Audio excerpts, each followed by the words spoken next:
That sounds like a perfect intro for a calming bedtime video or podcast. If you're sharing this online, consider adding a bit more about the vibe or focus of the story to draw people in further. Like, this soothing story is here to help you drift off into a deep, peaceful sleep. Let the gentle words and calming rhythm guide you into sweet dreams. Where are you listening from tonight? Drop it in the comments. Don't forget to like, subscribe, and join us every evening for your bedtime escape. Let me know if you'd like help tweaking it for your channel. The sound of the alarm was different this time. It wasn't the usual rhythmic chime, signaling the end of a shift. This one was deeper, almost organic, pulsing like a heartbeat that had gone rogue. Aaron froze mid-stride, his wrench hovering above the coolant pipe he'd been fixing. The workshop lights flickered in uneasy synchrony, casting long, jagged shadows across the crimson-hued walls. System failure, Aaron muttered under his breath, his voice barely audible above the strange hum now filling the room. He glanced toward the control panel on the far wall, its glowing interface glitching. That wasn't supposed to happen. Not here. Not on Mars. Hey, you hear that? Called Marina, another worker in the engineering bay. She emerged from behind a stack of cargo crates, her face pale beneath the sheen of sweat. She wasn't one to rattle easily, but her wide eyes told a different story. Yeah, Aaron said, setting his wrench down slowly. His heart was pounding. Doesn't sound like a drill. The hum deepened, vibrating through the floor beneath their boots. Aaron steadied himself against the wall, his mind racing. Mars Colony Alpha was supposed to be flawless, built by Earth's wealthiest, governed by its sharpest minds. It was the jewel of humanity's achievements, a sanctuary for the elite. And for workers like him and Marina, it was a prison disguised as an opportunity. What's going on? Marina demanded, moving toward the control panel. She tapped furiously at the screen, but the interface only sputtered out error messages in bold red text. Unauthorized access detected. It flashed over and over. Access to what? Aaron asked, stepping closer. Before she could respond, the lights cut out entirely, plunging them into darkness. A single emergency strip along the floor lit up, casting the room in a faint, eerie glow. That's not right, Marina whispered, almost to herself. The backups should have kicked in already. Maybe the system's just, Aaron began, but his voice trailed off as something shifted in the corner of his vision. A faint, greenish glow emanated from a maintenance hatch at the far end of the bay. It wasn't supposed to be open, and yet the heavy, reinforced door stood ajar, its edges illuminated by a light that didn't belong to any part of the standard colony systems. Stay here, Aaron said, his voice firm but quiet. Like hell I will, Marina shot back, grabbing a nearby crowbar. The two of them approached the hatch cautiously, their footsteps muffled by the hum that now seemed to echo in their very bones. Aaron's hand trembled as he reached for the door. He wasn't sure if it was fear or something else, an instinct, perhaps, warning him not to look. But he did. The hatch led to a maintenance tunnel, one of the countless arteries snaking through the colony's infrastructure. Only this one wasn't empty. A strange device sat in the center of the tunnel, its surface pulsating with an unearthly energy. It was smooth, almost liquid-like, with no visible seams or markings, and yet it felt alive. Aaron's stomach twisted as he realized the glow wasn't just light. It was movement. What the hell is that? Marina whispered, her voice cracking. I don't know, Aaron said, swallowing hard. His first instinct was to call it in, to report it to command. But something stopped him. Command didn't deal with things like this. No, they covered them up. Aaron glanced at Marina, who seemed equally frozen between curiosity and dread. You think this has anything to do with? He hesitated, searching for the words. You know, the rumors. Don't start with that, Marina snapped, but her voice lacked conviction. Everyone had heard the whispers, stories of secret experiments, of things being hidden beneath the colony's pristine surface. Aaron had dismissed them as conspiracy theories, the kind workers clung to in the absence of freedom. But now, the hum shifted again, this time accompanied by a faint clicking sound, rhythmic and deliberate, as if something or someone was approaching. Close it, Marina said sharply. What if it's... Close it, she hissed. Aaron reached for the hatch, but before he could shut it, the clicking stopped. A voice, low and distorted, echoed from the tunnel. You shouldn't have come here. Aaron's breath hitched. The voice came from deeper inside the tunnel, impossibly close. Yet he saw nothing in the dim glow. Marina gripped the crowbar tighter, her knuckles white. Who's there? Aaron called, trying to steady his voice. No response, just silence. And then, faintly, the clicking started again, closer this time. It wasn't footsteps. It sounded unnatural, almost mechanical, like claws scraping against metal. Shut the damn door, Marina whispered, her voice trembling now. But Aaron couldn't move. His gaze was fixed on the strange device, still pulsating with that eerie glow. It almost seemed to pulse in rhythm with the clicking, as if the two were connected. Aaron! Marina snapped, shaking his arm. Snapped out of his trance. Aaron slammed the hatch shut and spun the wheel to lock it. The clicking stopped immediately, as if whatever had been approaching was waiting, just on the other side. What the hell was that? Marina hissed, backing away from the hatch. I don't know, Aaron said, wiping his hands on his jumpsuit, which was already damp with sweat. But that thing, it's not part of the colony systems. Someone put it there. Marina shook her head, pacing. No, this doesn't make sense. They keep everything monitored, controlled. If something like that was here, Command would bury it, Aaron finished for her. Marina stopped pacing. You think this is one of their secrets? Aaron nodded slowly. I don't know what else it could be. You've heard the rumors. Hidden projects, experiments. They built this place to get away from Earth's chaos. But what if they brought their own? Marina's eyes narrowed. If that's true, then what's really going on up here?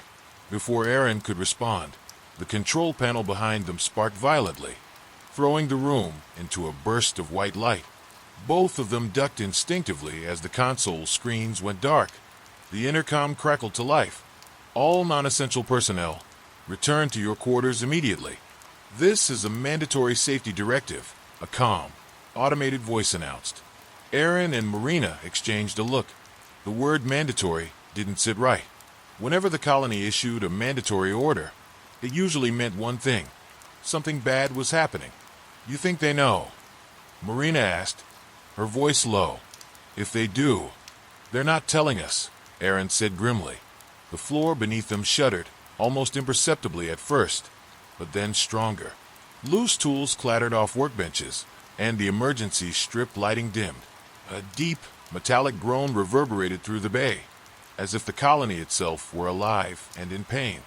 This isn't just a system failure, Marina said, clutching the edge of a table to steady herself. No, Aaron agreed. It's something worse. They both turned toward the hatch as a loud thud echoed from the other side. Then another. Whatever was in the tunnel was trying to get through. That thing's not stopping, Marina said, backing away. Neither are we, Aaron said, grabbing her arm and pulling her toward the exit. Come on. We need to find someone who knows what's going on. And who's that supposed to be?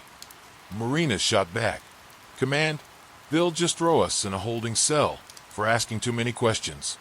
Not Command, Aaron said, his voice firm. Carter.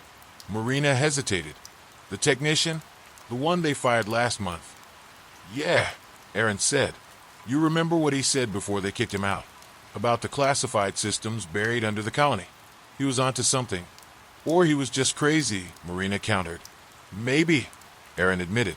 But right now, he's the only person who might know what that thing in the tunnel is. Marina glanced back at the hatch, where the thudding had stopped. For a moment, there was only silence, but that made her even more uneasy. Fine, she said. But if this gets us killed, I'm haunting you. Aaron managed a grim smile. Deal. They stepped into the corridor outside the workshop, which was eerily empty. Most of the other workers had probably obeyed the evacuation order, retreating to their quarters without question. The hum they'd heard earlier was still present, faint but insistent, like a warning that something was fundamentally wrong. As they moved through the dimly lit hallways, the tension between them grew. Every shadow seemed to stretch too far. Every sound felt amplified in the silence. Aaron couldn't shake the feeling that they were being watched. "Where's Carter staying now?" Marina whispered. "Subsection D," Aaron said. "He's still got friends in maintenance. They've been sneaking him supplies." Marina snorted softly. "You've got guts. I'll give you that. Going to the guy everyone thinks is a lunatic during a lockdown. You have a better idea." Aaron shot back. She didn't answer. They rounded a corner, and Aaron suddenly froze. At the far end of the corridor, a figure stood in the shadows. It was tall, motionless, and completely silent. For a moment, Aaron thought it might be another worker, until he noticed the faint green glow emanating from its chest. Marina sucked in a sharp breath. "That's not human." The figure tilted its head, as if studying them. Then it took a single step forward. "Run," Aaron whispered. They turned and bolted, the sound of their boots echoing down the hallway. Behind them, the clicking sound returned, faster now, chasing them through the darkness. Aaron's lungs burned as he sprinted down the corridor, the sound of his own heartbeat pounding in his ears. The clicking was relentless, closing the distance faster than should have been possible. He dared a glance back. The figure moved unnaturally, its limbs jerking in a way that made his stomach twist. "Faster!" Marina shouted, gripping her crowbar like it was her last lifeline. The hallway stretched endlessly ahead, the emergency lights flickering as if taunting them. Aaron's mind raced. The figure, it wasn't human, but it wasn't entirely machine either. That glow, the clicking, it felt alive. And worse, it felt purposeful. "There!" Marina yelled, pointing to a side door. Aaron didn't question it. He skidded to a stop and slammed his palm against the access panel. The door hissed open just as Marina shoved him inside. She turned to pull it closed, but the figure was already rounding the corner, its glow intensifying. "Shut it! Shut it now!" Marina screamed. Aaron jammed his fist into the override switch, and the door hissed shut just as the figure lunged forward. A loud clang echoed through the room as something struck the other side, hard enough to make the door tremble. For a moment, neither of them moved. They stood frozen, gasping for air, staring at the door as the metallic groaning echoed around them. "What was that?" Marina whispered, her voice barely audible. "I don't know," Aaron said between breaths, but it wasn't friendly. The banging stopped abruptly, and the silence that followed was somehow worse. Aaron swallowed hard and took a cautious step toward the door. "Don't," Marina hissed, grabbing his arm. "I'm not opening it," he said. "Just listen." They both leaned closer. No movement, no sound. Whatever it was, it had moved on, or worse, it was waiting. Aaron straightened and looked around the room they had entered. It was a storage bay, cluttered with crates and spare parts. The dim lighting cast long shadows that made the space feel smaller than it was. Marina dropped onto a crate, running a hand through her hair. "We can't just keep running blind. We need a plan." "Carter," Aaron said. "You're still on that?" Marina snapped. "What if he doesn't know anything? What if he sold us out to command the moment they booted him?" "He didn't," Aaron said firmly. "He warned me before he left. Told me this place wasn't what we thought it was. Something about layers beneath the colony. Hidden tech. He knew something, Marina." She exhaled sharply, shaking her head. "Even if he does, how do we get there? We've got one of those things stalking us now." Aaron opened his mouth to respond, but a faint noise cut him off, a hiss, like air escaping a pressurized valve. It came from the far corner of the room, near a stack of crates. "Did you hear that?" Marina whispered. Aaron nodded, his stomach tightening. He picked up a nearby pipe wrench, holding it like a weapon as they crept toward the sound. The hissing grew louder, more deliberate. Aaron pulled a flashlight from his belt and flicked it on, the beam slicing through the shadows. Behind the crates, a small vent cover lay ajar, steam curling from the opening. "Ventilation system," Marina muttered. "Could be a way out, or it could be where that thing got in," Aaron said, crouching to peer inside. The vent was dark and narrow, barely wide enough for someone to crawl through. But there was something else, a faint green glow, pulsing deeper inside. "Nope," Marina said immediately, backing away. "Not going in there." Aaron frowned. his flashlight fixed on the glow. It wasn't moving. If it was connected to the figure outside, it wasn't active. At least not yet. Marina, what if this is part of it? Part of what Command's hiding? Do you hear yourself right now? She snapped. We're being hunted, Aaron. This isn't the time to play detective. It's not just about us, Aaron said, his voice rising. If there's more of those things, if they're part of something bigger, we need to know. Marina hesitated, her expression torn between fear and frustration. Finally, she threw up her hands. Fine, but if you get us killed, I'm haunting you and Carter. Aaron smirked faintly, though his nerves were anything but calm. He crouched lower, wedging himself into the vent. The air was stale and metallic, and the walls pressed in uncomfortably on either side. Marina followed reluctantly, muttering curses under her breath. The glow grew brighter as they crawled deeper, illuminating strange markings etched into the walls, patterns that looked almost organic, like veins spreading through the metal. What is this place? Marina whispered, her voice echoing faintly. I don't know, Aaron said, but he was certain now. This wasn't part of the colony's standard infrastructure. The tunnel opened into a larger chamber, and Aaron stopped short, his breath catching in his throat. The room was massive, its walls lined with rows of pods, each one filled with a strange green liquid. Inside the pods were figures, humanoid but wrong, distorted features, elongated limbs, and faintly glowing eyes. Marina gasped. Oh my God, this is what they've been hiding, Aaron said, his voice barely above a whisper. Before either of them could say more, a loud clang echoed behind them. They turned just in time to see the figure from the hallway crawling out of the vent, its glowing chest pulsing like a heartbeat.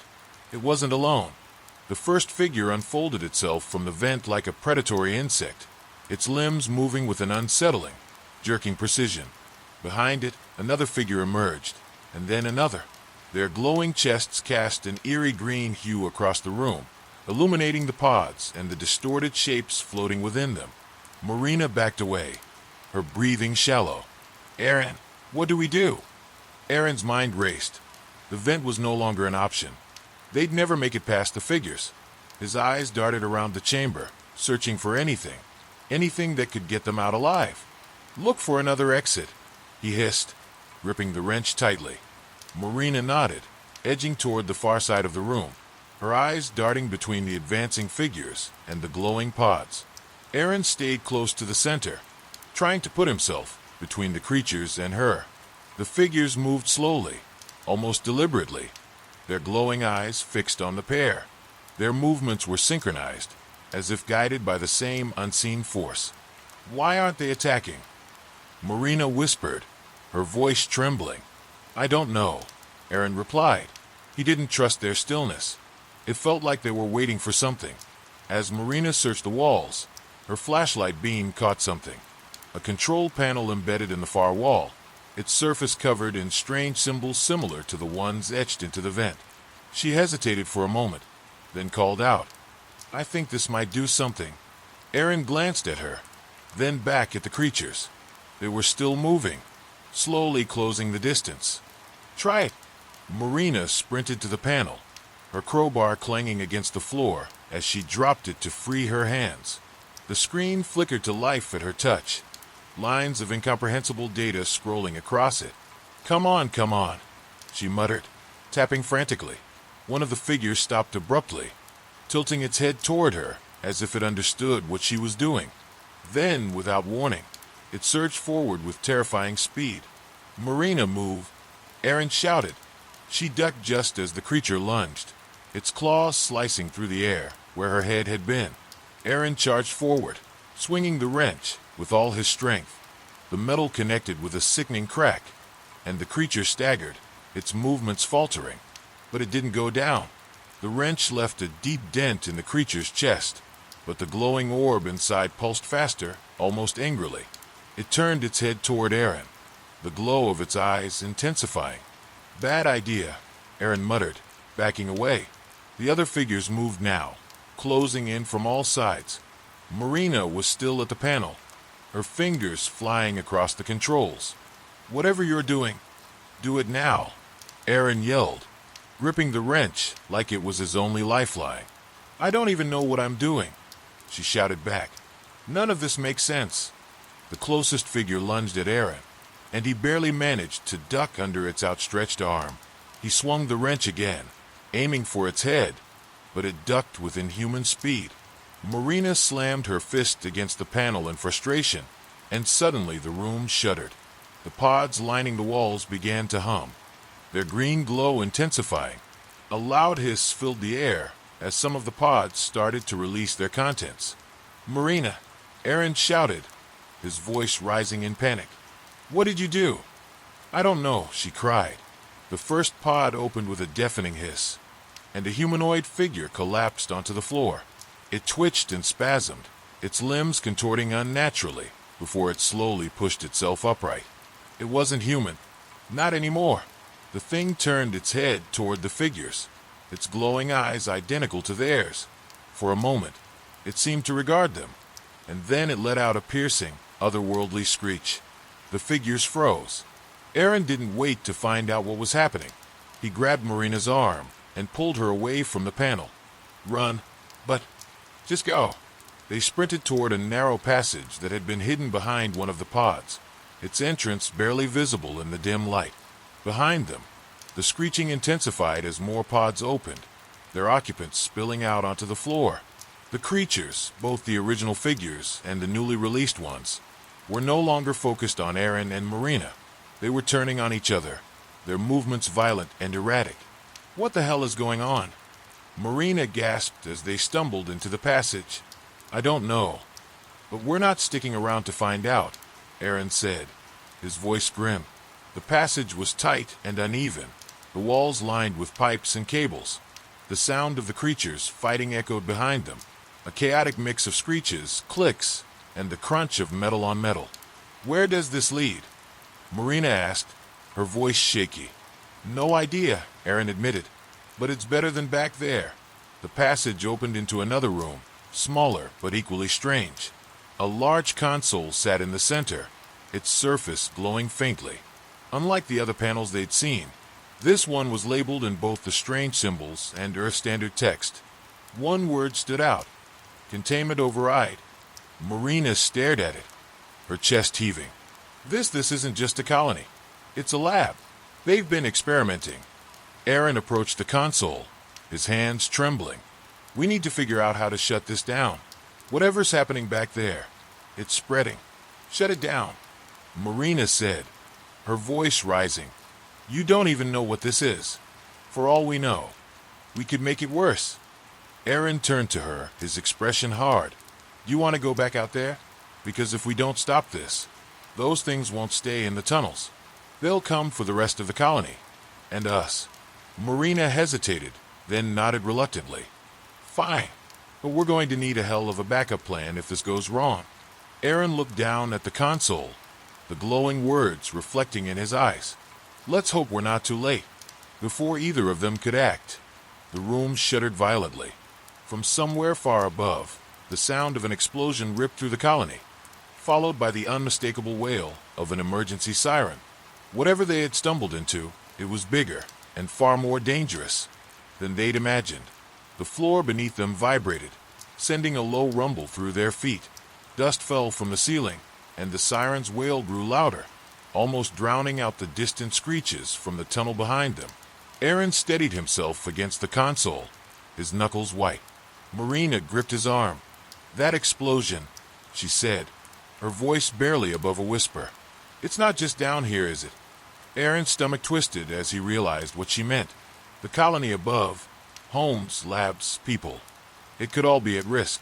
"No," he muttered, shaking his head. "They wouldn't let that happen, would they?" Marina looked at him, her expression grim. "Do you really think Command cares about the workers up there? Or anyone not part of their elite?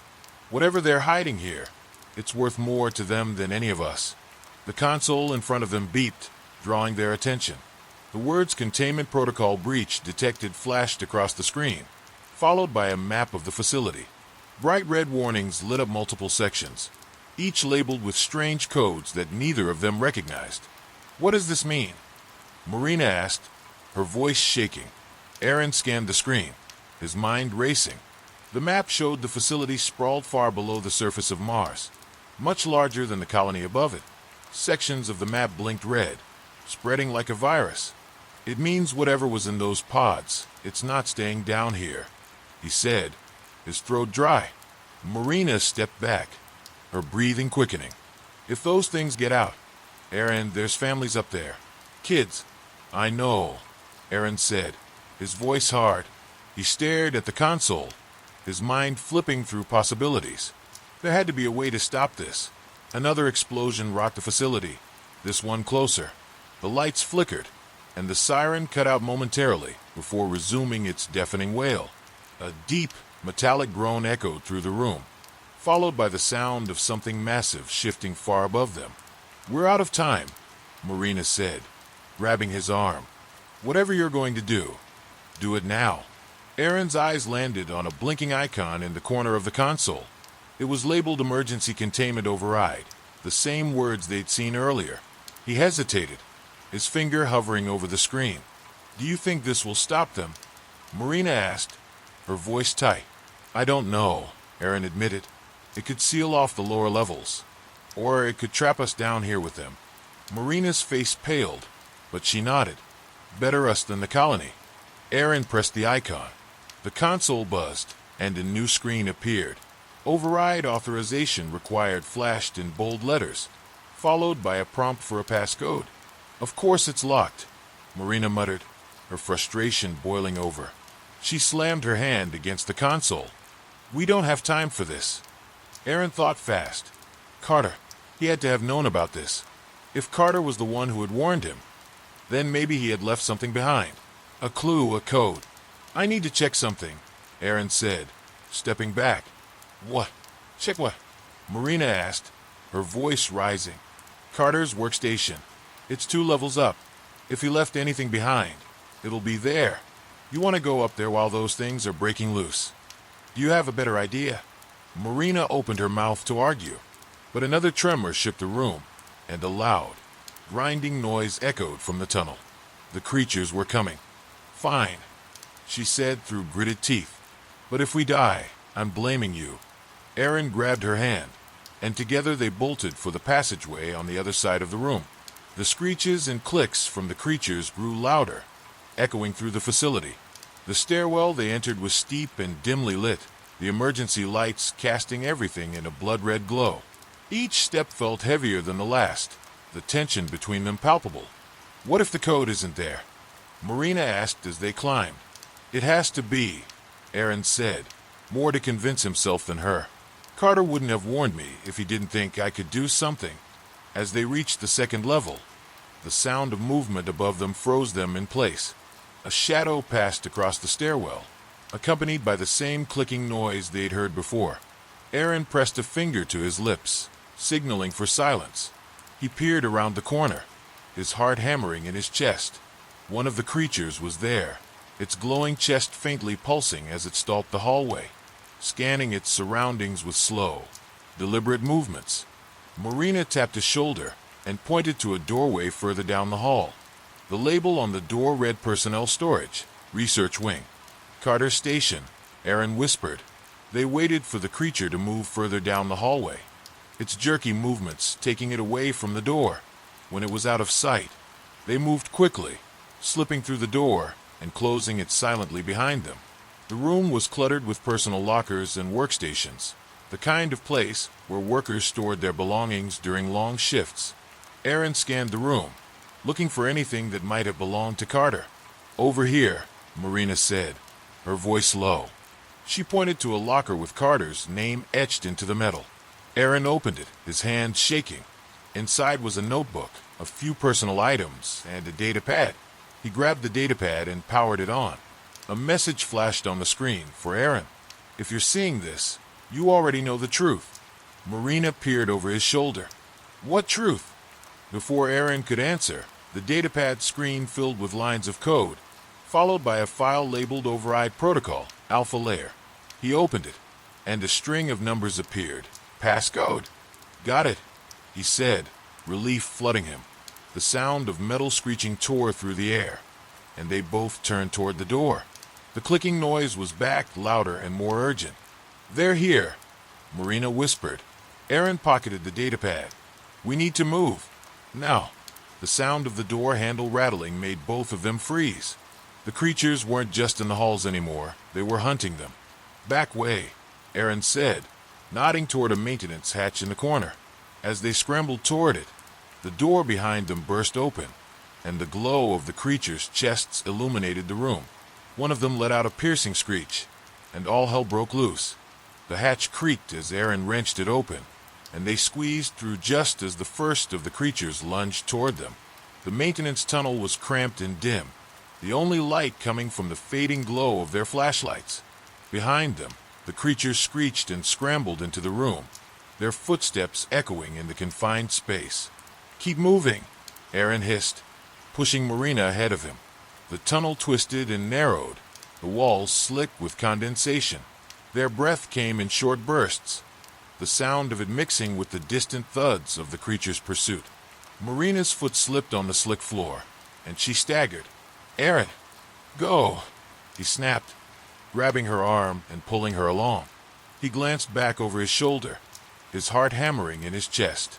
The creatures were fast, faster than he'd expected. They couldn't outrun them forever. Ahead, the tunnel split into two directions. One path led upward, while the other seemed to descend deeper into the bowels of the facility. "Which way?" Marina gasped, her face pale. Aaron's mind raced. The upper level might take them closer to the colony, but it could also lead to more creatures. The lower path, could it be another part of the facility they hadn't seen before? "I think we should go down," Aaron said, tugging her toward the descending path. "We need to get to the control room. I can't risk them getting access to the override system." "Are you sure about this?" "We don't have a choice." The air grew colder as they moved deeper into the tunnels. The walls were covered in more of the strange symbols they'd seen earlier, and the faint hum of machinery grew louder the further they went. After what felt like an eternity, they reached a large, steel door, slightly ajar. The sound of heavy machinery echoed from within. "That's it," Aaron said, his voice tight with anticipation. "The control room. We can shut everything down from there." But just as he stepped forward, a screech filled the tunnel. The creatures had followed them. They were closer now. "Aaron, we can't let them catch us," Marina cried, her eyes wide with fear. He pushed the door open, revealing a sprawling control room filled with rows of consoles and monitors, many of which were blinking erratically. A massive screen at the far wall displayed a live feed of the facility, but the image was distorted, the colors flashing in unpredictable patterns. "This is it," Aaron muttered, scanning the room for a terminal. "We can stop it here. I just need to input the override code." He approached the nearest console, his fingers hovering above the keys. The sound of the creature's screeches grew louder, shaking the walls. They were closing in. "Do it," Marina shouted, her voice rising in desperation. Aaron began typing in the passcode from Carter's datapad. His heart raced with every keystroke, the tension in the room almost suffocating. Suddenly, a loud crash echoed from the hallway, followed by the unmistakable sound of something massive moving toward the door. "We don't have time," Marina said, backing away from the door, her eyes wide with terror. Aaron's fingers flew over the keys as the screen flashed, confirming the override. "It's done. We should be able to lock everything down." The door burst open. The first creature stepped into the room, its glowing chest flickering like a dying light, its grotesque features twisted into an expression that might have been a grin. It screeched, and then the others poured in behind it, their movements jerky and erratic. "Aaron!" Marina shouted, her voice breaking. He whipped around, seeing the creatures advancing. He grabbed her arm, pulling her toward the far side of the room. "We need to get out of here. We're not safe yet." The creatures weren't just moving.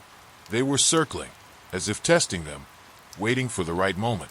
Aaron could feel his pulse thundering in his ears, the adrenaline surging through him. But he knew the creatures weren't just mindless beasts. There was something deliberate about their actions, something intelligent. Suddenly, one of the creatures froze, its head tilted to the side, and its glowing eyes locked onto Aaron. It moved closer, its breath coming in slow, deliberate huffs. "Don't look at it," Marina whispered urgently. "It's studying you."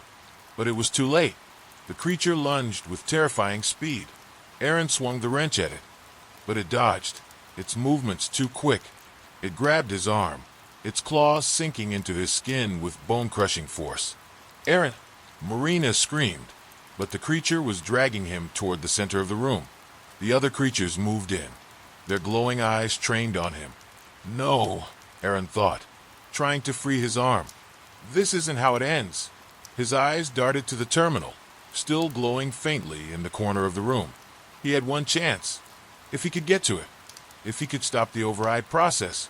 With every ounce of strength he had left, Aaron twisted his body, using the momentum to throw the creature off balance. It staggered, giving him just enough space to break free. He shoved Marina toward the console. "Get to the terminal," he gasped. "Now." She didn't hesitate. She sprinted toward it, fingers flying across the keys. But the creatures were already closing in on them. The nearest one screeched and lunged again, but this time Marina wasn't looking at it. She was focused, every muscle tensed as she typed. Aaron gripped the wrench with bloody hands, ready to make his last stand. "Hurry!" Marina's voice shook as she called out. Almost there, just a few more seconds. The creature's screeches intensified, almost deafening, as they closed in on her. Aaron felt the floor rumble beneath him. Whatever she was doing, it was working. The walls shook harder, and the lights flickered. The creatures halted, their heads turning in unison towards something outside the room. The screeches stopped abruptly. Aaron's heart skipped a beat. What were they waiting for? Then the room went dark. The darkness was suffocating, the kind that pressed against you like a physical weight. Aaron couldn't see his hand in front of his face. He could feel Marina's frantic breath beside him, hear the faint click of her fingers on the terminal's keys. But the world outside their immediate space was silent, unnervingly silent. "Marina, what happened?" Aaron whispered, his voice strained in the stillness. His heart was pounding, the adrenaline rush turning his thoughts into a jumbled mess. I don't know," she replied, her voice barely audible. "The system's frozen. The override. It didn't work. Then what the hell happened?" Aaron's words cut through the tension, but even he could feel the dread creeping into his tone. They had no backup plan. They were alone. Another rumble, this one more violent, shook the room. The machinery groaned as though something massive was shifting below them.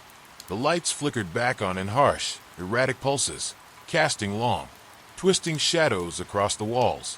Aaron's eyes adjusted to the dim light, just in time to see a dark shape near the doorway. Something was moving.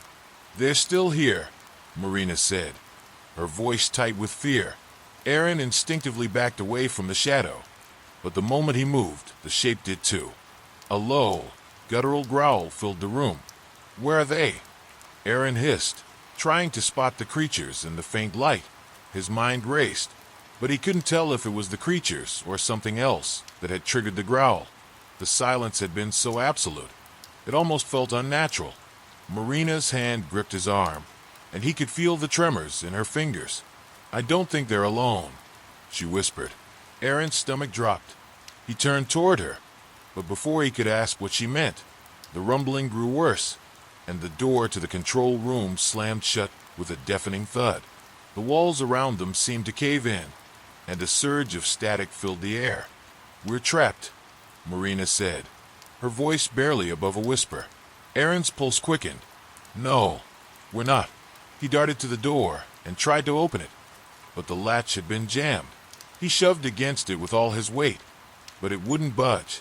The door was sealed, and there was no way through. "Aaron," Marina's voice broke through his panic. "Listen." He froze. The low growl had turned into something worse, a harsh, mechanical screech that rattled the room. Then, slowly, the shape in the doorway began to take form. It wasn't one of the creatures they'd seen before. This one was larger, its body a twisted amalgamation of organic matter and metal. Wires and tubes snaked through its limbs, and its glowing eyes flickered erratically. "This isn't a creature," Aaron whispered, his voice strangled. "It's something else." The figure stepped closer, its movements jerky, and unnatural.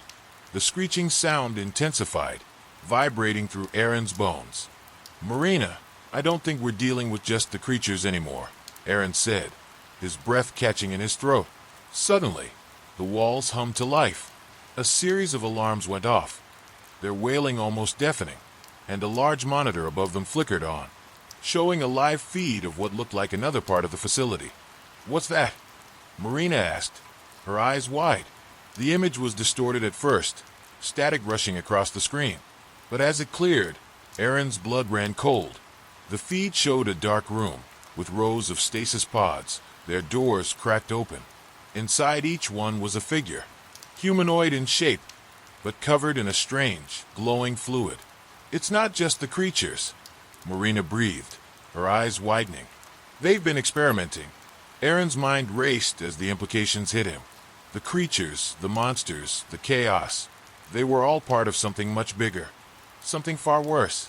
A deep, rattling breath echoed from the doorway, drawing his attention back to the twisted figure standing there.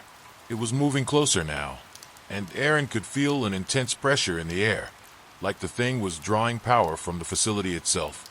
The glowing eyes of the creature locked onto him, its mouth twitching open in a soundless hiss. "Aaron," Marina's voice was faint, but it cut through the tension.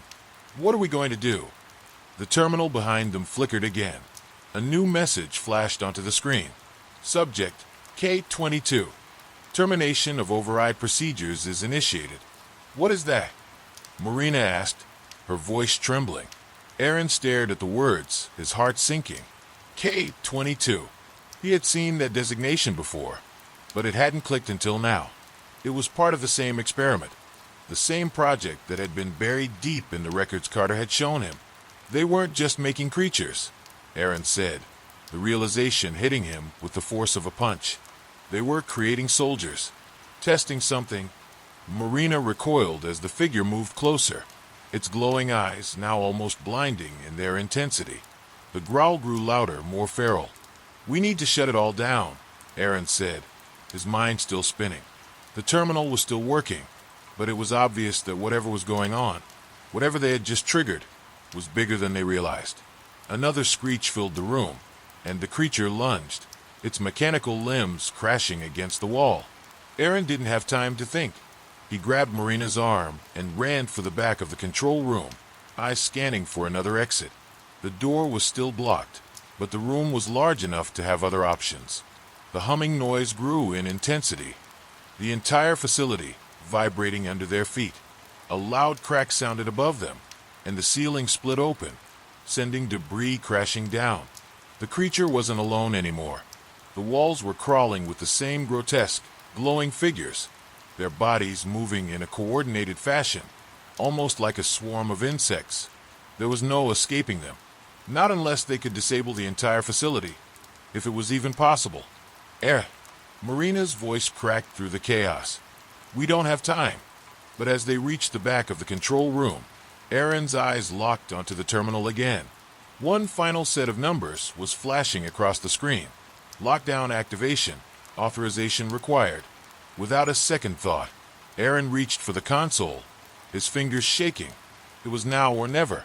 Aaron's fingers hovered over the console, the words flashing in front of him like a countdown to doom. Authorization required. He knew the code, or at least he thought he did, but there was no time to hesitate.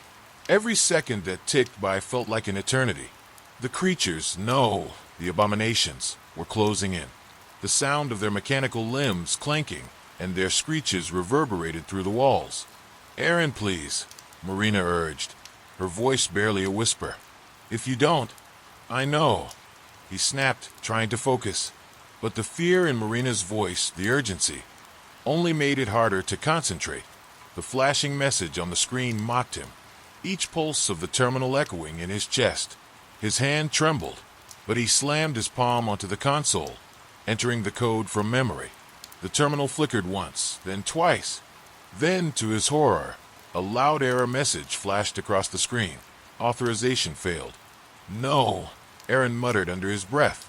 He hit the keys again, faster this time, his mind racing through every possible scenario. "Come on, please." Another screech sounded, closer this time, and Aaron could feel the heat of the creature's breath in the air. They were circling the room, and the darkness in the corners of the control room was alive with their movements. He slammed his fist onto the console in frustration. The screen flashed again, but this time something changed. A different message appeared. Override sequence engaged. Authorization pending. He froze. What? He looked at Marina, who was standing a few feet behind him, her face pale with fear. What does that mean? I don't know, she said, shaking her head. But it's not good. The lights flickered one more time, and then everything went black. For a moment, Aaron thought he'd lost all sense of reality. The sounds of the creatures stopped, and the hum of the facility seemed to fade into an eerie silence. His heart pounded in his chest as he reached out into the dark, his fingers brushing against Marina's arm. "Marina," he whispered, his voice barely audible in the oppressive darkness. "I'm here," she whispered back, her voice shaking. Then the terminal flared to life again, casting a sickly green glow over the room. The new message on the screen was in all caps. Override procedure unlocked. Commence final phase. Aaron's blood ran cold. Final phase? What the hell is that? He reached for the terminal, but before he could make another move, the ground beneath them shook again, and the walls groaned with the pressure of something massive moving through them. The lights above them flickered and buzzed. Marina grabbed his arm, pulling him back. "Aaron, we have to leave. Now." But he couldn't leave.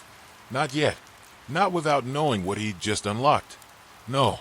We need to understand what's happening here. If we don't shut this down completely." Another roar echoed from the far end of the room, and this time it was different. It wasn't the creatures. It wasn't the mechanical growl of the twisted soldiers they'd been running from. This sound was deeper, more resonant. The walls trembled with it, and the floor beneath their feet buckled. Suddenly, a loud clanking noise echoed through the room as a hatch in the floor began to open. The air grew colder, and a faint, oily mist began to rise from the gap. A low, guttural voice echoed through the space, so distorted it was hard to tell if it was real or just part of their hallucinations. "You shouldn't have done that," the voice hissed. Aaron turned toward the sound, his heart pounding in his chest. From the mist, a figure slowly emerged, a tall, imposing silhouette, its body twisting and shifting in unnatural ways. The glowing eyes that appeared in the mist were the same as the creatures, but there was something human about them. The figure stepped forward, and Aaron's breath caught in his throat. It was him. It was Carter. The figure's form continued to shift, like something was pulling at the edges of it, distorting it beyond recognition. Carter's face was half-formed, his eyes wide with an expression of horror that mirrored Aaron's. But there was something wrong with him. The smooth, cold skin was marred with burns, veins pulsing with unnatural energy. Carter," Aaron started, but his voice faltered. He couldn't make sense of it. Carter's distorted mouth opened, but the voice that came out was not his own. It was the voice from the terminal. "You've unlocked the final phase," the voice said. "The protocol has been activated. It is too late to stop it now." Marina gasped beside him, her hand clutching his arm. "Aaron, what is this? What is he?" I don't know," Aaron whispered, the words choking him. "This doesn't make sense. Carter was supposed to be dead," the voice interrupted, and the figure's mouth stretched into an impossible grin. "Oh, I am, Aaron. I am." The mist around them thickened, and the ground shook again. This time, the entire facility seemed to groan, as if it were on the brink of collapse. The terminals flickered, and a cascade of numbers and symbols flashed across the walls. It was happening. Whatever it was happening now. "Aaron," Marina said urgently, her voice trembling. "We have to stop it. We don't have much time." He turned toward the terminal, but the screen now displayed something far worse than before. Protocol complete. Subject K-22 initiated. Execution sequence 15 minutes remaining. "What's that?" Marina whispered. Aaron's mind raced. I think it's the beginning of something worse. The creatures, they weren't just experiments. They were trying to create something new. Something worse than we can imagine." and as the last of the mist rose from the hatch, swallowing the figure of Carter, the final truth hit him. The creatures, the experiments, the twisted soldiers, they were all part of a single plan, to create a new weapon, one that would destroy humanity, and it was already on its way. The sound of the countdown was deafening, an almost rhythmic beat that echoed in Aaron's skull, each second ticking away with a crushing finality. He glanced back at the hatch, where Carter's distorted form had dissolved into the swirling mist, his words lingering in the air like poison. Too late to stop it now. Marina was still clutching his arm, her breath shallow, her eyes wide with terror. Aaron could feel her pulse racing against his own, the weight of the situation suffocating them both.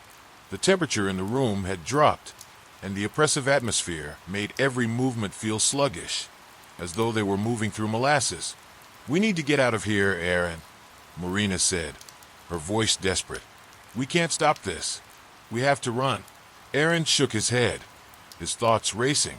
"No, if we run now, we might not get another chance. We have to find a way to shut this thing down. But how?" The terminal was still flashing the countdown, the word subject. K-22 initiated. Execution sequence. 15 minutes remaining frozen in his mind. He turned to the console, fingers trembling as he tried to make sense of the jumbled code on the screen. The message had shifted. Now there were new symbols, foreign to him, each one glowing ominously. He had no idea what they meant, but the urgency was undeniable. They were running out of time, and every second spent here brought them closer to whatever horror K-22 had in store. "What is that?" Marina asked, her voice low. She pointed to a small, flickering symbol near the bottom of the screen. Aaron's stomach twisted. The symbol was familiar. He had seen it once before, in the files Carter had shown him, hidden deep within the facility's archives. It was the symbol of a new kind of weapon, one that was designed to be far more dangerous than anything the world had ever seen.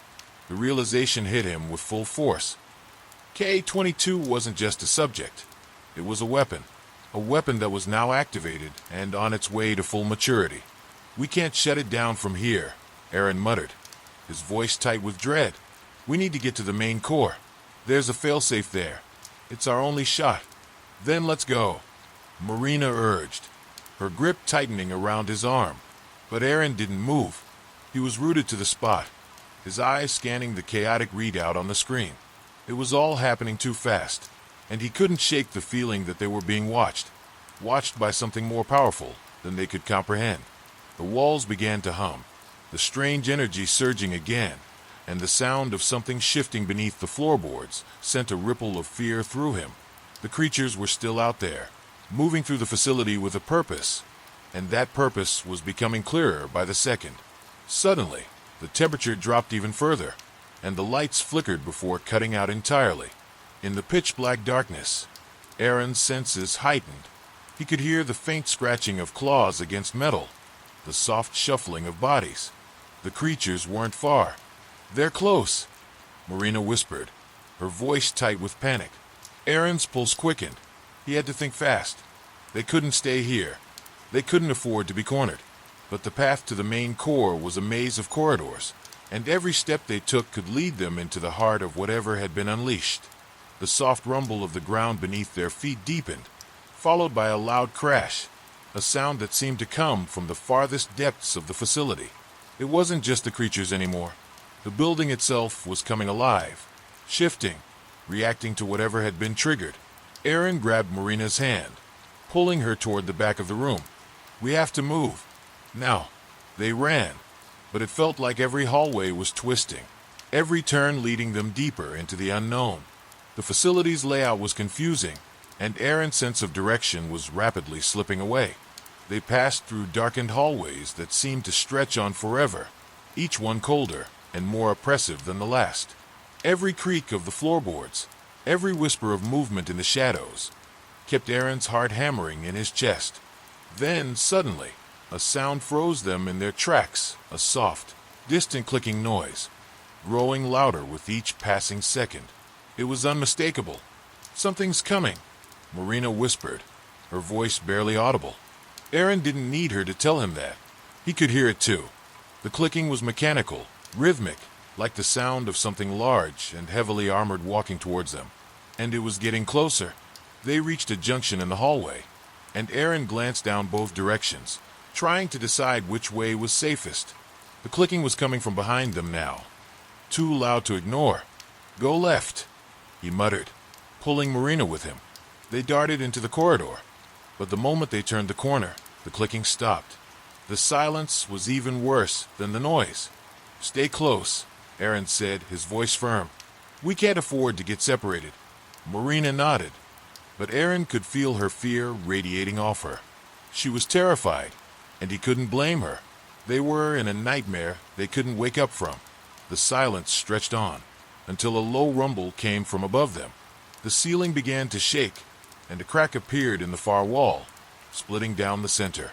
The ground beneath them trembled, and before Aaron could react, a loud bang echoed through the hall. The crack in the wall widened, and something pushed its way through, a dark, hulking form, glistening with mechanical tendrils and monstrous limbs. It was one of them. No, it was worse than them. This one had been made for something else, something far more sinister, and it was coming straight for them. The creature's hulking form loomed in the doorway, its black, glistening limbs twitching with unnatural energy. It was a twisted version of the others, smarter, faster, stronger.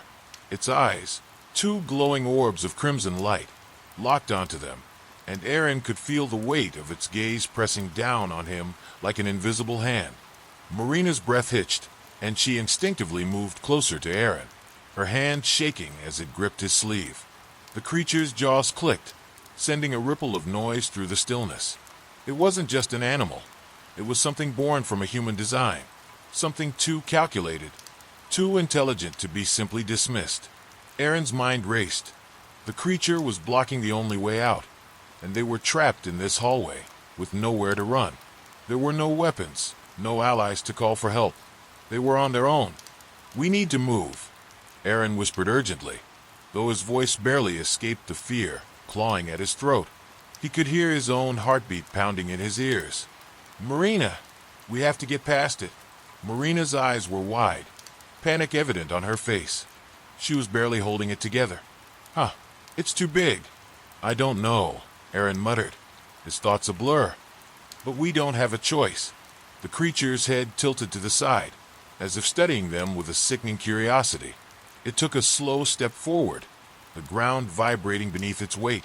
Its limbs moved with an eerie fluidity, and every motion felt deliberate, calculated. Aaron's mind raced for a plan, and he planned. He spotted a maintenance hatch just to the side of the hallway, barely visible in the dim light. If they could reach it, if they could hide long enough, it might give them a chance. "That hatch," he whispered, pointing with a nod of his head. "We can make it there." Marina followed his gaze, her eyes darting between the hatch and the advancing creature. Her lips parted, as though she was about to argue, but then she gave a small, reluctant nod. "We move on 3, Aaron said, trying to steady his breath. 1, 2, 3. They ran. Aaron's legs felt like they were made of lead, but the surge of adrenaline pushed him forward. They tore down the hallway, feet pounding against the floor, the sound of their movement now joined by the horrible mechanical scraping of the creature as it pursued them. Aaron glanced over his shoulder for a split second, and what he saw made his stomach lurch. The creature had closed the distance already. It was faster than they were, and it wasn't just following them. It was hunting them. "Faster!" he yelled, desperation in his voice. They reached the hatch, just as the creature lunged. Aaron grabbed the handle and pulled with all his strength, the metal screeching as the hatch opened with a reluctant groan. It was small, cramped, a maintenance tunnel, probably designed for repairs, but it was their only hope. They dove into the hatch, just as the creature's claws scraped the air above them. Aaron barely squeezed through the opening, just in time to hear the creature slam into the hatch behind them with a deafening crash. The entire tunnel vibrated with the impact. Breathing heavily, Aaron scrambled to his feet and turned to help Marina. She was still struggling with the narrow opening, but within moments, she was beside him, her face pale with fear. They both paused for a moment to catch their breath, their chests heaving. The dark tunnel around them felt suffocating, the walls closing in. But they couldn't stop. Not yet.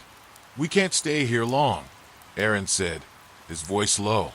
It's not safe. That creature will find a way in. How far do you think it will go? Marina asked, her voice tight with anxiety. It's relentless. I don't know, Aaron admitted, his eyes scanning the narrow passage. But we can't wait to find out. We need to get to the main core. That's the only place where we might be able to stop K-22. Marina nodded, her fear still palpable, but there was a hint of resolve in her expression. Lead the way. They moved quickly through the tunnel, the air growing colder as they pressed deeper into the labyrinthine network. The walls were damp, and the smell of rust and decay filled the air, making it hard to breathe. Every step felt like a step closer to something worse, but they had no choice. They couldn't go back. The creature was out there, and they had to stop whatever K-22 was before it was too late. The tunnel twisted and turned, stretching farther than Aaron had expected. The deeper they went, the more the facility seemed to shift around them, as if it were alive and reacting to their every movement. The walls groaned and creaked, the lights flickering above them as the sound of something skittering in the shadows grew louder. They weren't alone. Aaron glanced over his shoulder. The tunnel stretched out behind them like an endless maw, and the silence was almost suffocating. But just when he thought they might have escaped, a soft, almost imperceptible sound echoed from the darkness, a low, unnatural clicking. Aaron's heart froze.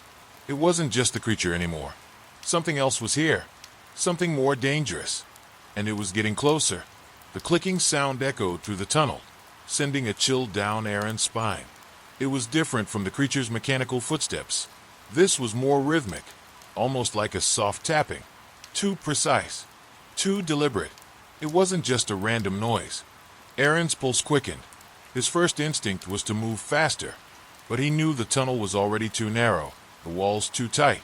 Any sudden movements could alert whatever was behind them. They had to be smart, quiet.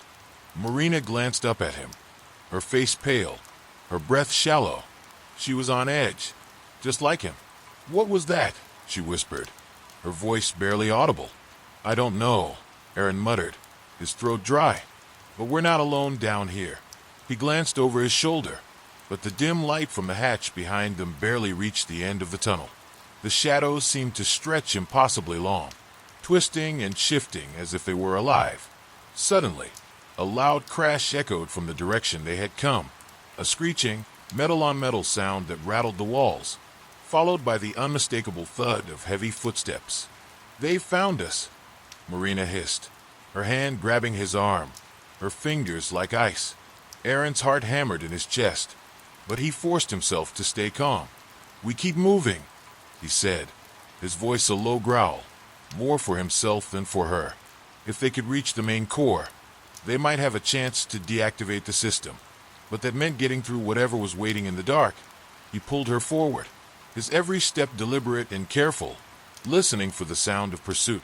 The clicking was getting louder, echoing from every corner, reverberating off the walls like the whispers of 100 unseen things.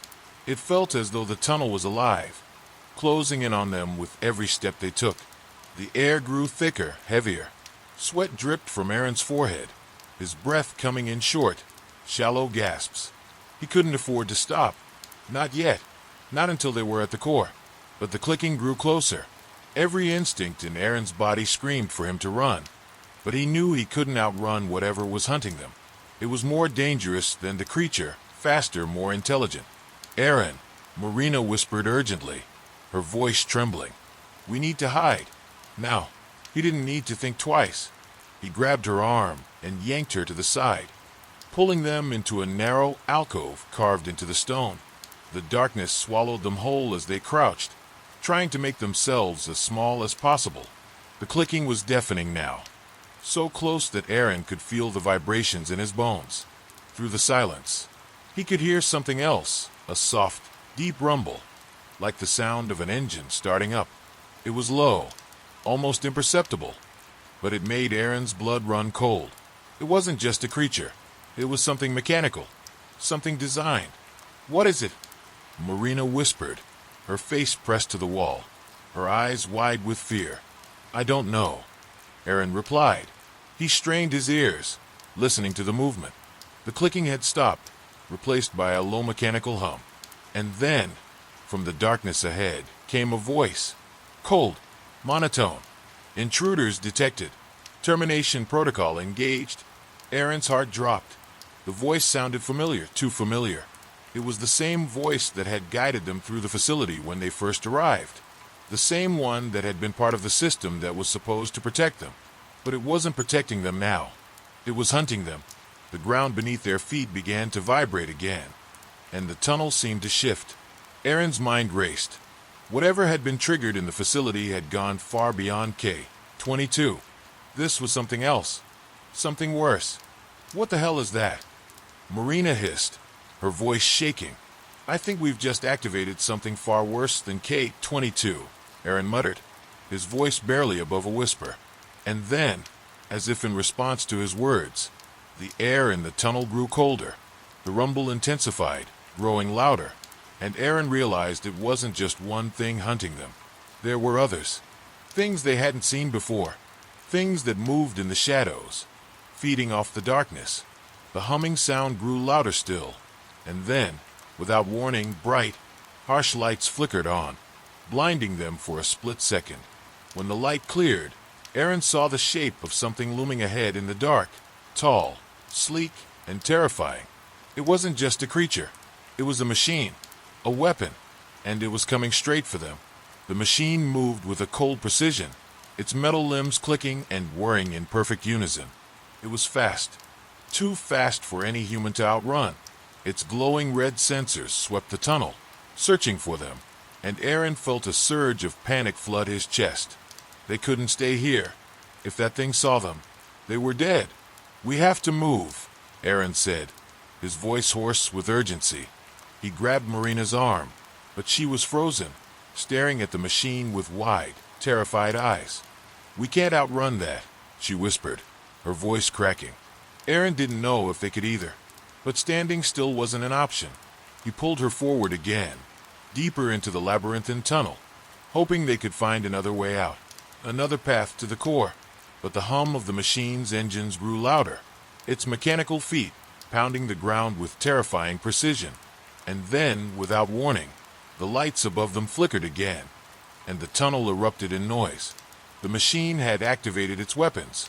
A burst of energy lit up the space around them, a wave of heat and pressure that sent them both crashing to the ground. The walls shook violently, dust and debris falling from the ceiling. "Aaron!" Marina cried out as she scrambled to her feet. "We have to move now." But Aaron could barely hear her over the roar of the machine's engines and the explosion of energy that shook the tunnel around them. Every step felt heavier, the air thick with the impending doom. And then, in the midst of the chaos, he heard something else. A voice, a human voice, and it was coming from the heart of the facility. "Stop! You don't know what you're dealing with." It was Carter. Aaron froze, his blood running cold. How could he still be alive? And what was he really hiding?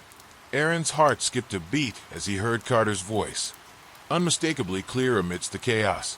His breath hitched, and for a brief moment, he forgot to move. He couldn't understand how Carter could still be alive, or why he had been hiding his presence in the first place.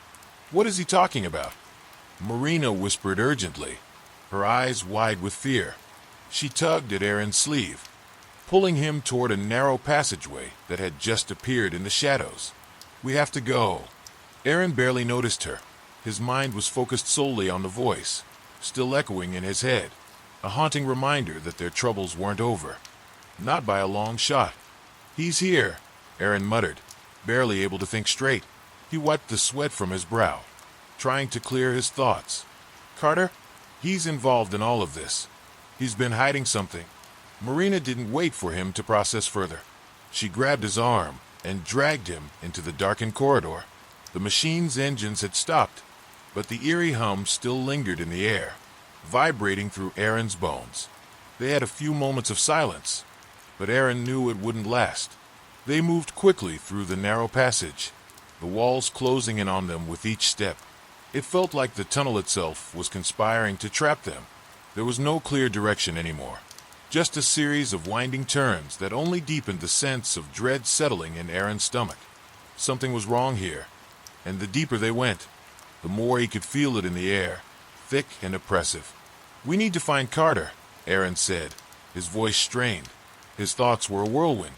He wanted to confront Carter, demand answers. But a sinking feeling in his gut told him that Carter wasn't going to just explain things. There was something more at play, something dark and terrifying that neither of them fully understood. "What if he's part of it?" Marina asked, her voice barely audible, but her words carrying an edge of panic. Aaron stopped dead in his tracks. He hadn't considered that possibility. Not until now. Carter had always been close to the project. Maybe too close. Maybe too involved. He turned to Marina, his eyes narrowing. "If he's part of it, we can't trust him." They moved again, faster this time. There were no more questions. Only survival. The light from their flashlights flickered erratically, casting long, twisting shadows along the walls. Aaron kept his hand on the wall as they passed, his fingers brushing over the cold, metallic surface. It didn't feel right. It felt alive, like the walls were watching them, waiting. Then, just as the tunnel seemed to open into another room, the ground beneath their feet trembled. The walls shuddered violently, and a distant, horrible screeching sound filled the air. The machine. It was close again. "Run!" Aaron shouted, pulling Marina forward without thinking. They sprinted down the corridor, the air thick with tension, as though the very walls were closing in on them. They rounded a sharp corner, and suddenly the passage opened into a wide, dimly lit chamber. In the center of the room stood a large control panel covered in dust and grime. It looked old, abandoned even. Aaron hesitated for only a second before running toward it, his hands shaking as he fumbled for the interface. "Carter," Marina whispered, her voice tight with fear. "Where is he?" "I don't know," Aaron snapped, his fingers flying over the panel in a frantic attempt to activate something, anything. He needed information. "But we need to figure out what this place is, and what the hell is going on." He pulled up a holographic map of the facility. The layout was sprawling, more complex than he had ever imagined. The system was still active, but it was corrupted. Parts of the map were blank, other areas marked with strange red symbols. "That's it," Marina said, her voice rising in urgency. She pointed at one of the red marks. "That's the core. If we can get there, we might be able to stop everything." The map flickered, and a warning light flashed on the screen. "Warning! Security breach detected," a cold, robotic voice intoned. "Initiating lockdown. Immediate containment required." "What the hell?" Aaron muttered, stepping back as the lights above them dimmed, then went out completely. The only illumination came from the pale blue glow of the map. They were plunged into a heavy silence, and for a split second, it felt like time had frozen. Then, with a low mechanical hiss, a door slammed shut behind them, sealing off their only escape route. The hum from the machine outside was back, louder now, more urgent. "No," Aaron growled. "We can't be trapped here."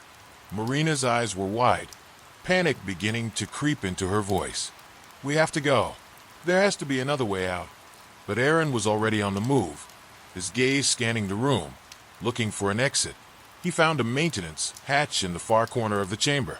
The hatch was old, rusted, but it looked like it could open if they forced it. He sprinted toward it, Marina right behind him, their footsteps echoing in the silent, oppressive room.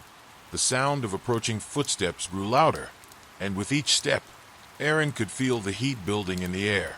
They didn't have much time. The machine was closing in, and if they didn't act fast, they would be trapped. Aaron reached the hatch, his hands trembling as he pried it open.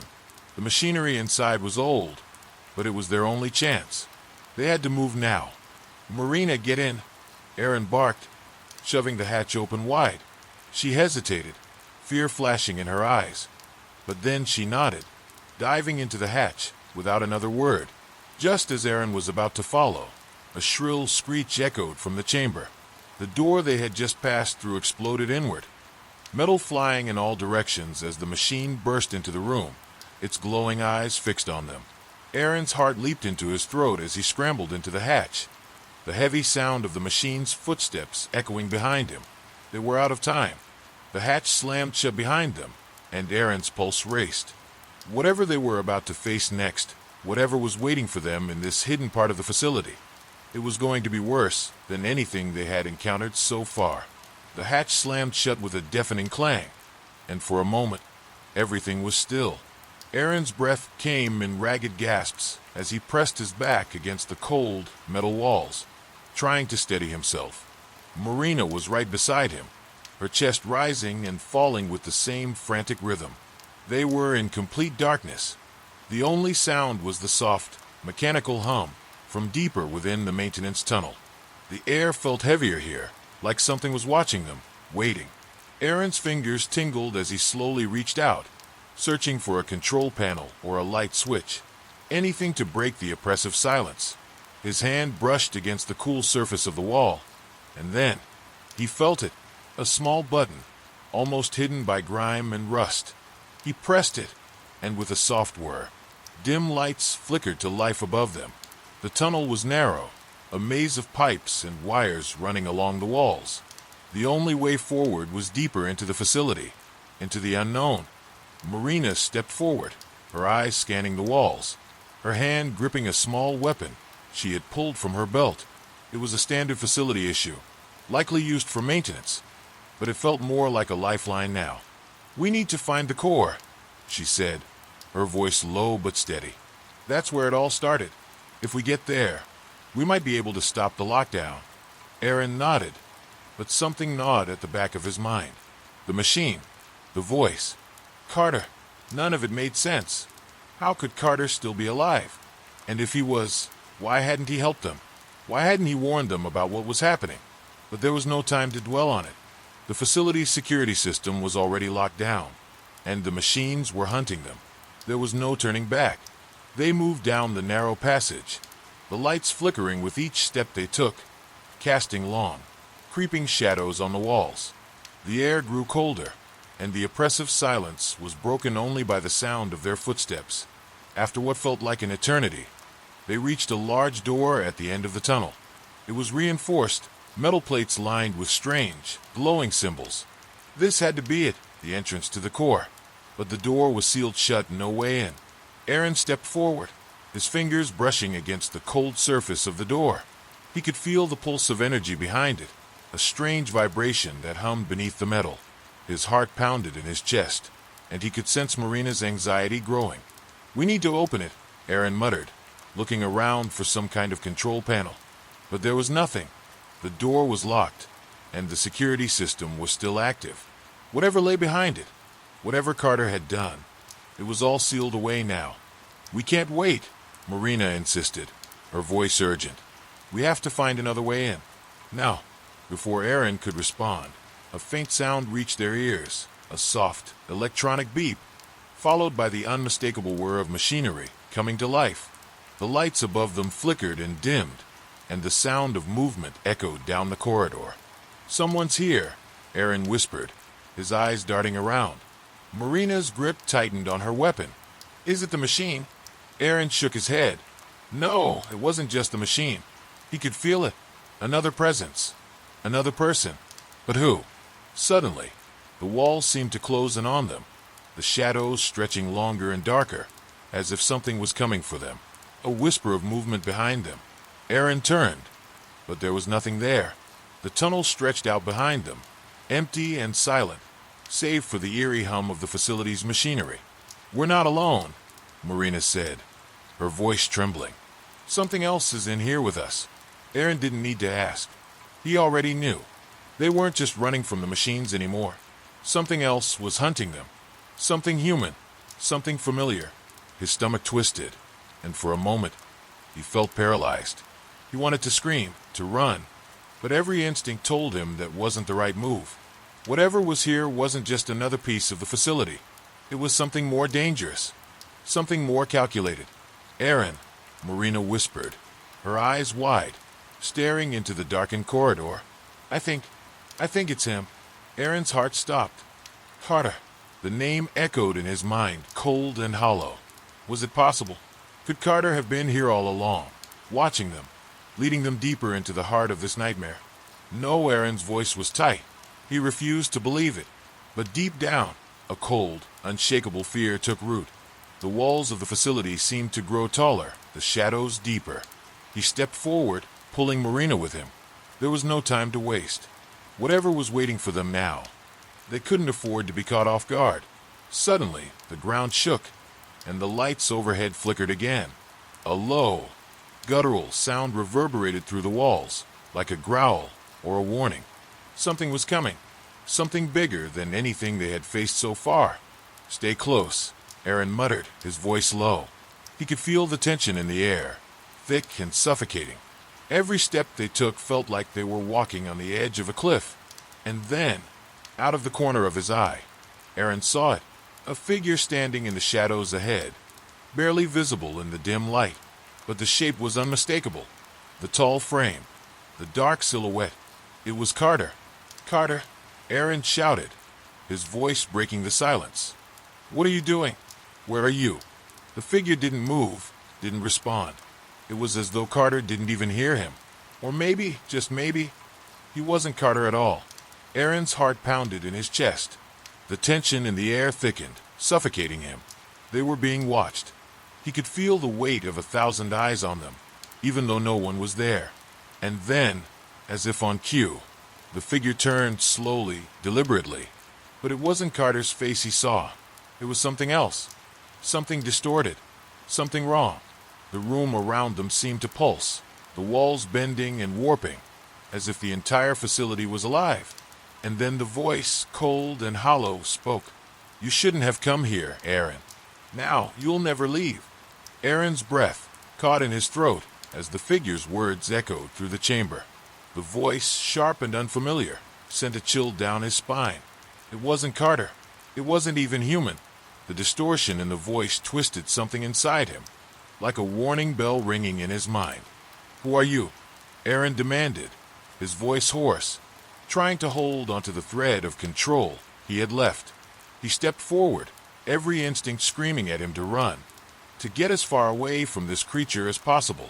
But his feet felt like they were stuck in place, his mind caught between the need to escape and the desire to understand what was happening. The figure didn't answer immediately. Instead, it tilted its head, the motion unnervingly slow, like something that wasn't quite living. And then, in a voice that dripped with malice, it spoke again. "You shouldn't have followed the path you did," it said, its eyes dark, unblinking, and empty, fixated on Aaron. "The core is beyond saving. It's not just a machine, Aaron. It's something far older, far more dangerous than you realize." Aaron's stomach churned. The core wasn't just a facility's power source. It was something more. "What are you talking about?" Marina whispered, her eyes darting from the figure to Aaron, her hand still clenched around her weapon. "Who are you?" The figure's mouth curled into a grotesque, hollow smile. "Does it matter who I am?" it asked. "What matters is that you're too late." Suddenly, the air around them seemed to grow heavier, suffused with a low, vibrating hum. The walls seemed to pulse, as if the entire facility was alive, reacting to their presence. Aaron could feel it. This place was wrong. Everything about it, from the way the floor seemed to shift underfoot to the unnatural cold in the air, told him that they weren't just trespassing. They had awakened something, something that wasn't meant to be disturbed. Behind the figure, something moved, a dark shadow, fluid and unnerving. Aaron's gaze shot to it, his pulse quickening. It was a glimpse, only for a split second, but enough for him to see the outline of something massive and twisted, hidden in the deeper shadows of the room. The figure's smile widened. It had seen his reaction. It knew what he had seen. "That's just the beginning," it said, stepping closer. Its movements were unnatural, jerky. "You're in its domain now." The ground trembled beneath their feet. The dim lights above flickered again, casting erratic shadows that stretched across the room. Aaron clenched his fists, the weight of the moment pressing down on him. Whatever was happening here, it was spiraling out of their control, and fast. "We need to move," Marina hissed, her voice tight with urgency. She was already taking a step back, her weapon aimed toward the figure. though her hand was shaking. Aaron didn't respond immediately. His eyes stayed locked on the figure, trying to make sense of it, to read the situation. But the longer he stared, the more the figure seemed to shift. Its shape rippled, like it was made of smoke, or something equally formless and horrifying. Then a low, mechanical growl filled the air, louder than before, reverberating through the walls. The growl seemed to come from everywhere at once, from the ceiling, from the floor, from the depths of the facility itself. It was the sound of something waking up, something ancient, something alive. "Get ready," Aaron said, finally shaking himself out of his stupor. "We need to get to the core. Now." But the figure wasn't finished. Its laugh, low and guttural, echoed around the chamber. "The core. Do you think you can stop it?" It took another step forward, its distorted body moving with an unnatural fluidity. "You're already too late. It's already begun." Before Aaron could react, the ground beneath their feet shuddered again, this time much more violently. The lights above them blinked out entirely, plunging them into darkness. In the absence of light, the air grew thick with a terrible, suffocating weight. Then a roar, primal, raw, ripped through the silence. A massive shadow moved in the dark, crashing through the walls with a deafening sound. The entire facility seemed to shake as something enormous, more monstrous than anything Aaron could have imagined, emerged from the depths. It wasn't just a machine. It was something else, something alive. The shadow rose, looming over them. Aaron's breath caught as the figure became clearer in the half-light. A massive, biomechanical creature, its limbs adorned with spiked, jagged metal plates, its body pulsating with sickly green light. Its eyes glowed with a malevolent, otherworldly intelligence. Aaron stumbled back, almost falling over, as he realized what it was. "This is it," Marina whispered, her voice cracking. "This is what they've been hiding." The creature let out another deafening growl, sending a tremor through the walls. It took a step forward, the metal floors groaning beneath its weight. "We have to get out of here," Marina shouted, her voice rising in panic. Aaron's mind raced, trying to make sense of everything. What is this thing? What does it want? It wasn't just a machine. It was a hybrid, a combination of flesh and metal, something born from the core's experiments. And it was alive. The figure in the shadows, the one who had spoken, stepped aside, its grotesque smile still stretched across its face. "It's too late," it hissed. "It's already awake." The creature's eyes locked onto Aaron and Marina. Then, with terrifying speed, it lunged toward them. Aaron grabbed Marina's arm, pulling her down the narrow corridor, their hearts pounding in their chests. They had no time. The walls were closing in, and the creature was right behind them, its heavy footsteps echoing in the silence. They had to get to the core. There was no other option. They had to shut it down before the creature, and whatever had created it, destroyed everything. But with each step they took, the walls seemed to twist and bend around them, the corridor narrowing, the lights flickering. The very air seemed to grow heavier, suffocating, like the facility was trying to swallow them whole. And in the distance, they heard it, the sound of the creature's growls getting closer, louder. Time was running out. The corridor stretched ahead, an endless tunnel of metal and shadows. Each step Aaron took felt like he was sinking deeper into a nightmare.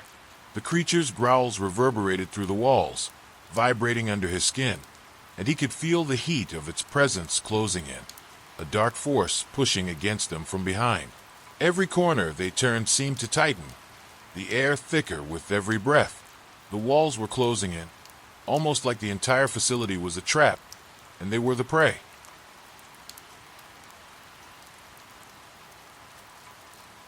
Aaron's mind raced, trying to think of a way out.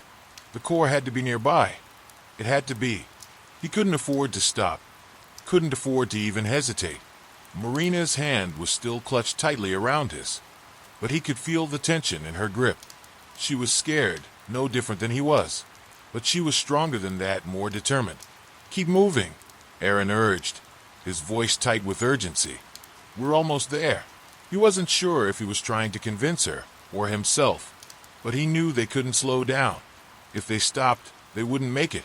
The creature's growls morphed into a horrible screech, its claws scraping along the metal walls, and the vibrations grew worse, almost unbearable.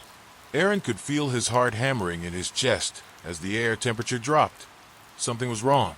Something had shifted, and the walls felt wrong, like they were alive, shifting with every step they took. What the hell is that thing? Marina's voice was strained, fear evident, but there was something else in it too, determination. She wasn't going down without a fight.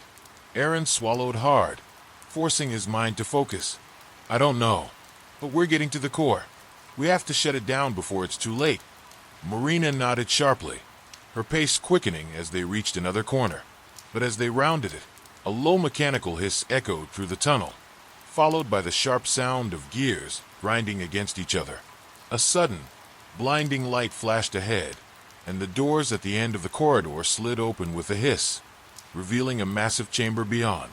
It was the core room, the heart of the facility. But something was wrong. The chamber wasn't empty. There, standing in the center of the room, was Carter. His face was pale, his eyes wide, but there was something off about him. He stood motionless, his hands limp at his sides, and the dim light reflected off his skin in strange, unnatural ways. The air felt charged, like static before a storm. Something was happening in the core, something far beyond Aaron's understanding. "Carter!"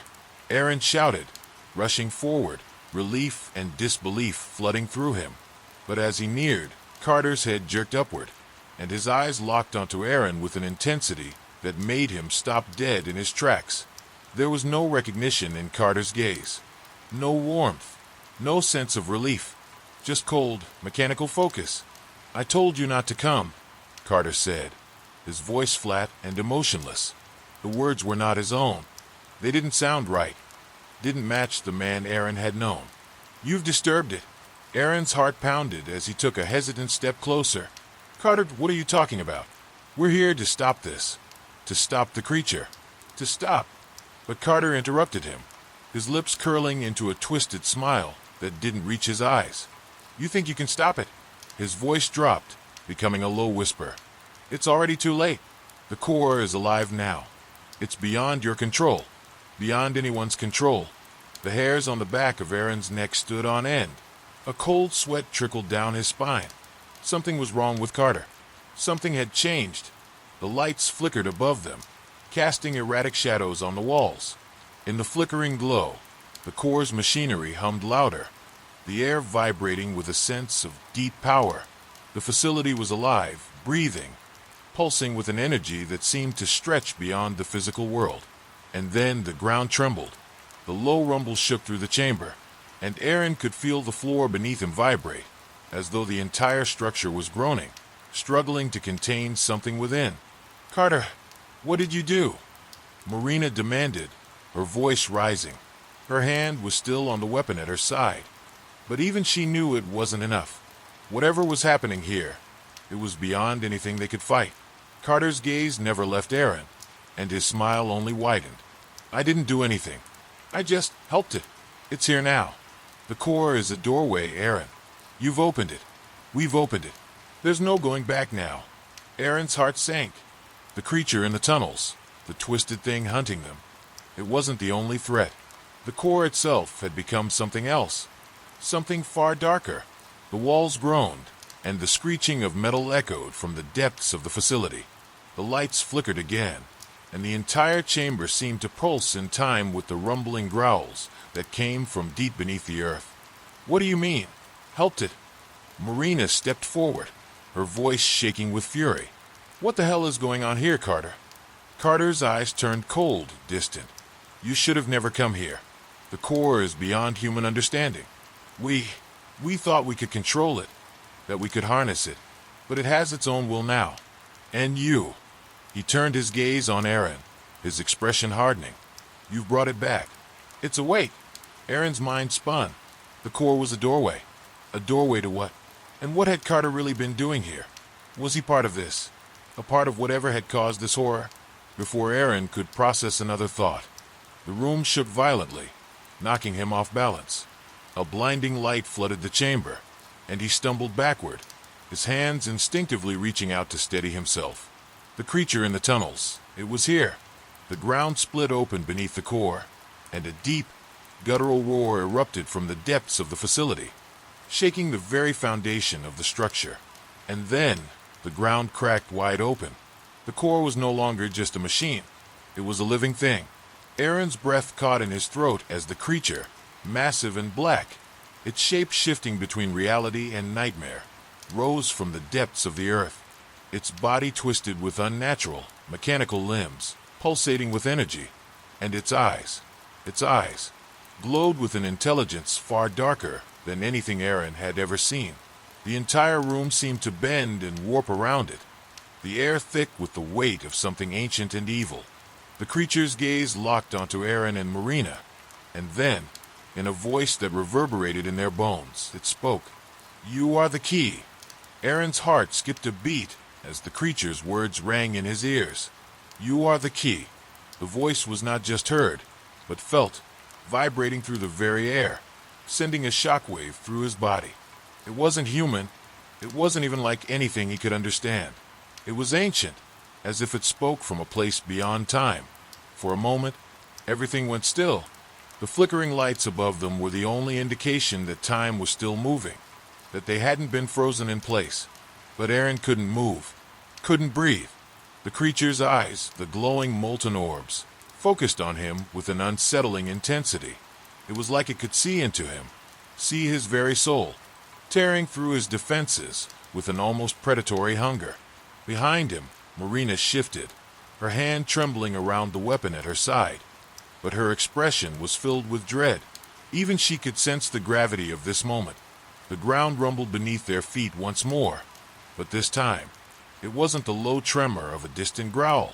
It was the unmistakable sound of something massive shifting, something alive, pushing its way through the earth's crust. We have to stop it," Aaron whispered, his voice barely audible over the growing roar. His mind was racing, but it wasn't making sense.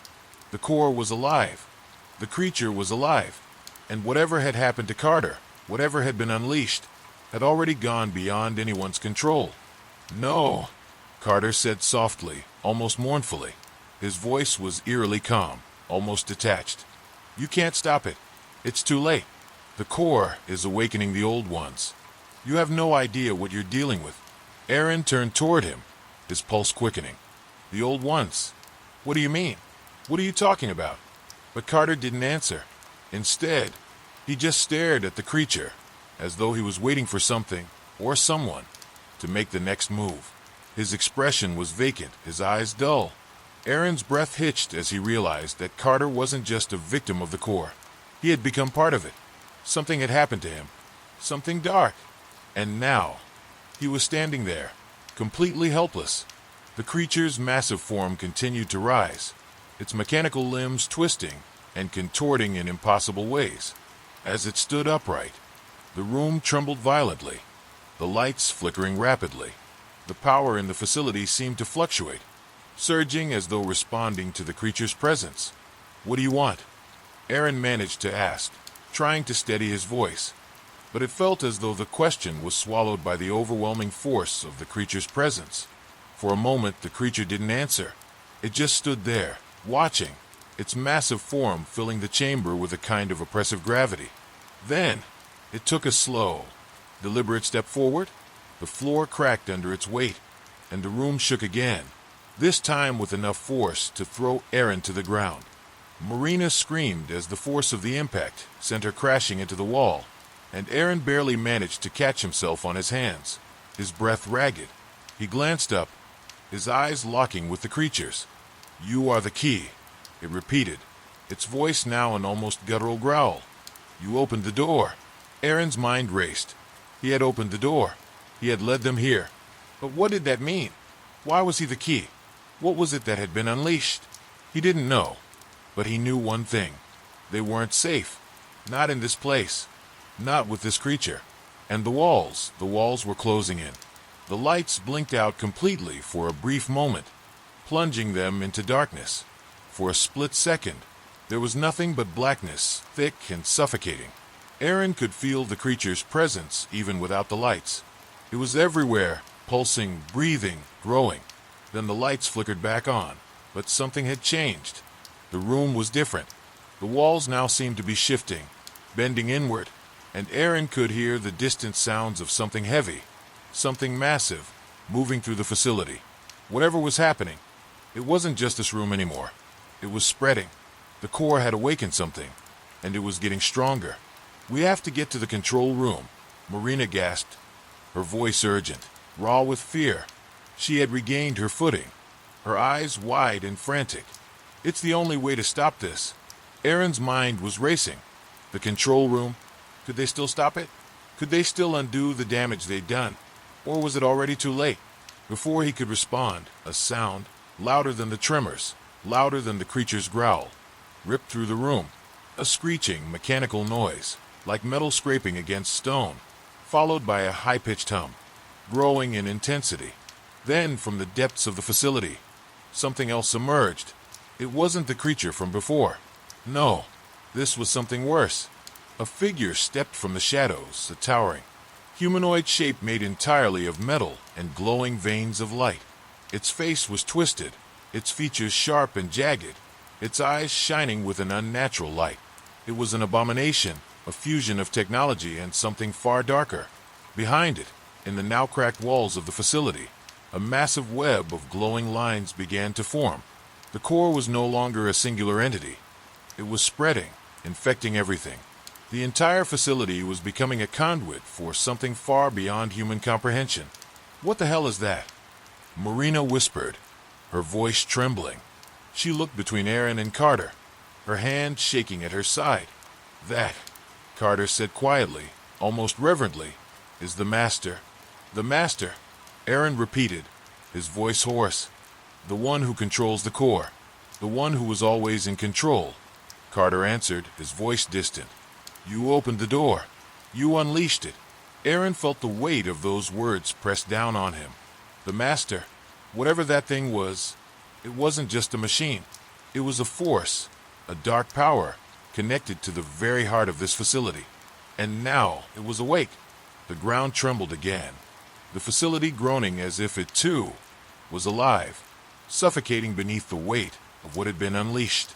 Aaron's mind raced, trying to make sense of everything. But one thing was clear now. There was no going back. The creature, the Master, was here, and they had no choice but to fight. Aaron's breath quickened, the weight of the situation pressing down on him like a vice. The air felt too thick, almost suffocating, as the Master's glowing eyes locked onto him with an eerie calm.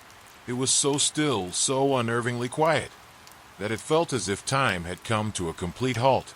But Aaron could feel it, the oppressive energy of the core pulsing through the very walls, the room vibrating with an impending doom. "Move!" Marina shouted, snapping Aaron out of his trance. She was already moving, her feet barely making a sound against the floor as she darted toward the far side of the room, where a control panel was embedded in the wall. The only escape. Aaron hesitated for a split second, his gaze fixed on the Master, who hadn't moved since it emerged from the shadows. It was like it was studying them, waiting for them to make the first move. "We need to shut this down," Marina continued, her voice tight with urgency. "Now, Aaron." Her words broke through the haze in his mind, and he followed her without a second thought, his legs pumping as fast as they could carry him. The sound of his feet pounding against the metal floor seemed to echo louder than ever, the humming of the core behind them growing louder with every passing moment.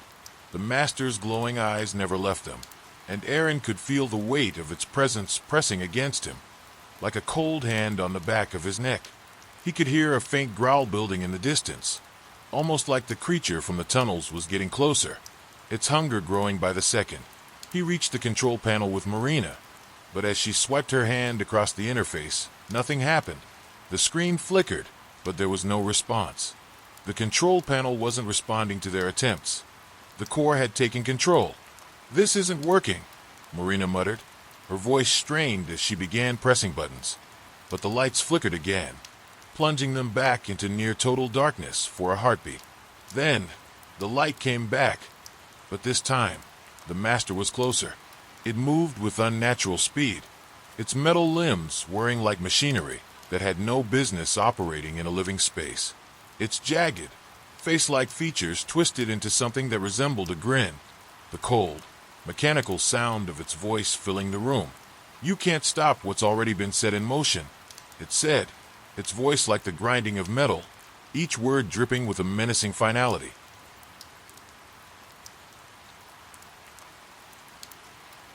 Aaron's heart pounded. He didn't know what to do. He had never felt so powerless in his entire life. Whatever the master was, whatever it represented, was beyond them, beyond any human comprehension. And the creature was right. They had already opened the door. The core was alive. The facility was no longer just a machine, but a breeding ground for something darker. The growling from the depths of the facility intensified, a sound like something slithering through the cracks of the earth itself. Aaron felt a cold dread slither up his spine. Something was coming. Worse than the master. Worse than anything they'd encountered so far. "We need a distraction," Aaron said, his voice tense, his mind racing. "I'll keep it busy. You work the panel." Marina's eyes widened, but she didn't argue. She nodded, her focus unwavering. She had no choice but to trust him. She went back to the control panel, desperately trying to decipher the code on the malfunctioning screen. Aaron didn't waste another second. He turned, running toward the center of the chamber. He had no plan, no real strategy, but one thing was clear. He needed to give Marina time. He reached for the nearest object, a jagged piece of metal from the broken walls of the chamber, and raised it as a weapon. It was laughable, a single piece of metal against the master, but it was all he had. "You're not going to win," Aaron shouted at the master, trying to sound confident, trying to push down the terror that surged in his chest. "We'll find a way to stop you." The master tilted its head, its glowing eyes flickering, and then, with a single swift motion, it raised one of its massive, twisted arms. The room seemed to bend around the motion, the air thick with a crackling energy. Aaron's breath caught as he saw the arm coming toward him, the metallic appendage moving with terrifying speed. He barely had time to react. He threw himself sideways, just narrowly avoiding the strike. The impact of the master's arm hitting the ground sent a shockwave through the room, knocking Aaron off balance. He hit the floor hard, his body aching with the impact, but he scrambled to his feet, gritting his teeth against the pain. The master's eyes glowed brighter, its limbs clicking and whirring as it advanced toward him. It was relentless, like a machine programmed for nothing but destruction. Aaron's mind raced for a solution, but the only thought that kept pushing forward was time. They had to buy time. "Marina!" he shouted, his voice raw. "Get it done!" From the corner of his eye, he saw Marina's frantic movements at the control panel. She was working so fast, her fingers flying over the interface, but nothing was changing. She was getting nowhere. The panel was locked. Then, without warning, the ground beneath them trembled again. Harder this time, like the very foundation of the facility was coming apart. The walls cracked, a jagged fissure splitting open in front of Aaron. The roar of something massive echoed from below, shaking the entire chamber. The creature was close. The air turned frigid, and Aaron felt the hairs on the back of his neck stand up. From the fissure, a shape emerged, a towering figure, its glowing eyes a cold, malevolent light. The growl of the creature escalated into a horrifying screech, one that seemed to pierce through the fabric of reality itself. It was almost here. "We're running out of time." Marina's voice was panic-stricken, but she was still trying, still working at the controls. Her face was pale, the sweat on her brow mixing with the dirt streaking her skin. Aaron's heart hammered in his chest. He couldn't stop the creature, couldn't stop the master, but they had to stop whatever was coming through the fissure. In one final desperate move, Aaron threw himself toward the master, weapon raised. He wasn't sure what he was doing anymore, but there was no turning back. The creature was coming, the core was awake, and the only thing he could do was try to fight, try to hold on to something, anything, before the end came. The roar from below reached a deafening crescendo, and just as Aaron lunged forward, the ground cracked open entirely, swallowing everything in a flood of light. The master, Marina, the core, all of it. The light from the fissure blazed so brightly that Aaron had to squint, shielding his eyes against the intensity. The ground beneath them was no longer stable. It was splitting apart as though something far beyond them was trying to force its way through the very fabric of reality. The sound of metal screeching, of walls cracking, and the hum of the core reverberated through every inch of the chamber. Marina screamed, her voice swallowed by the growing roar of the facility's collapse. She reached out to Aaron, her face painted with panic. But before she could even close the distance between them, the floor buckled, sending a shockwave of dust and debris into the air. Aaron barely had time to grab her arm before she was thrown to the side, her body slamming into a metal pillar with a sickening thud. "Marina!" Aaron shouted, scrambling to her side. His heart pounded in his chest, but there was no time to check if she was okay. The creature, the master, it was all happening too quickly, and the ground kept shaking like it might swallow them whole. Marina groaned but pushed herself up, her eyes wild with terror. "What the hell is happening?" she gasped, clutching his arm for support. "We have to get out of here now." Aaron didn't have the answer, but he knew one thing. They didn't have much time. He could feel the core's power, growing stronger with every passing second. The fissure in the floor widened, and from the crack, there was a pulse, like the very heart of the planet was beating beneath them, pulling everything in. A wave of raw energy surged through the room, so intense it was like the air itself was bending. From the depths of the crack came a sound that froze Aaron's blood, a low, guttural growl that sounded almost familiar. The creature was close. "Get to the exit!" Marina screamed, but her voice was barely audible over the chaos, the rumbling of the facility shaking her words to pieces. Aaron grabbed her hand, pulling her toward the hallway, but the ground beneath their feet shifted again, forcing them to stumble. The walls cracked even further, revealing dark, yawning gaps where shadows twisted and reached out like monstrous tendrils. The air was thick with the scent of burning metal, of something ancient and untouchable. The corridor ahead was barely visible in the swirling darkness, but Aaron could see a figure emerging from the shadows. It was the master, only it wasn't just the master anymore. It had morphed, its form growing larger, more grotesque, its limbs stretching unnaturally long. The metal that had once made up its body now seemed to writhe and pulse as if it was alive, an amalgamation of technology and something much older, more dangerous.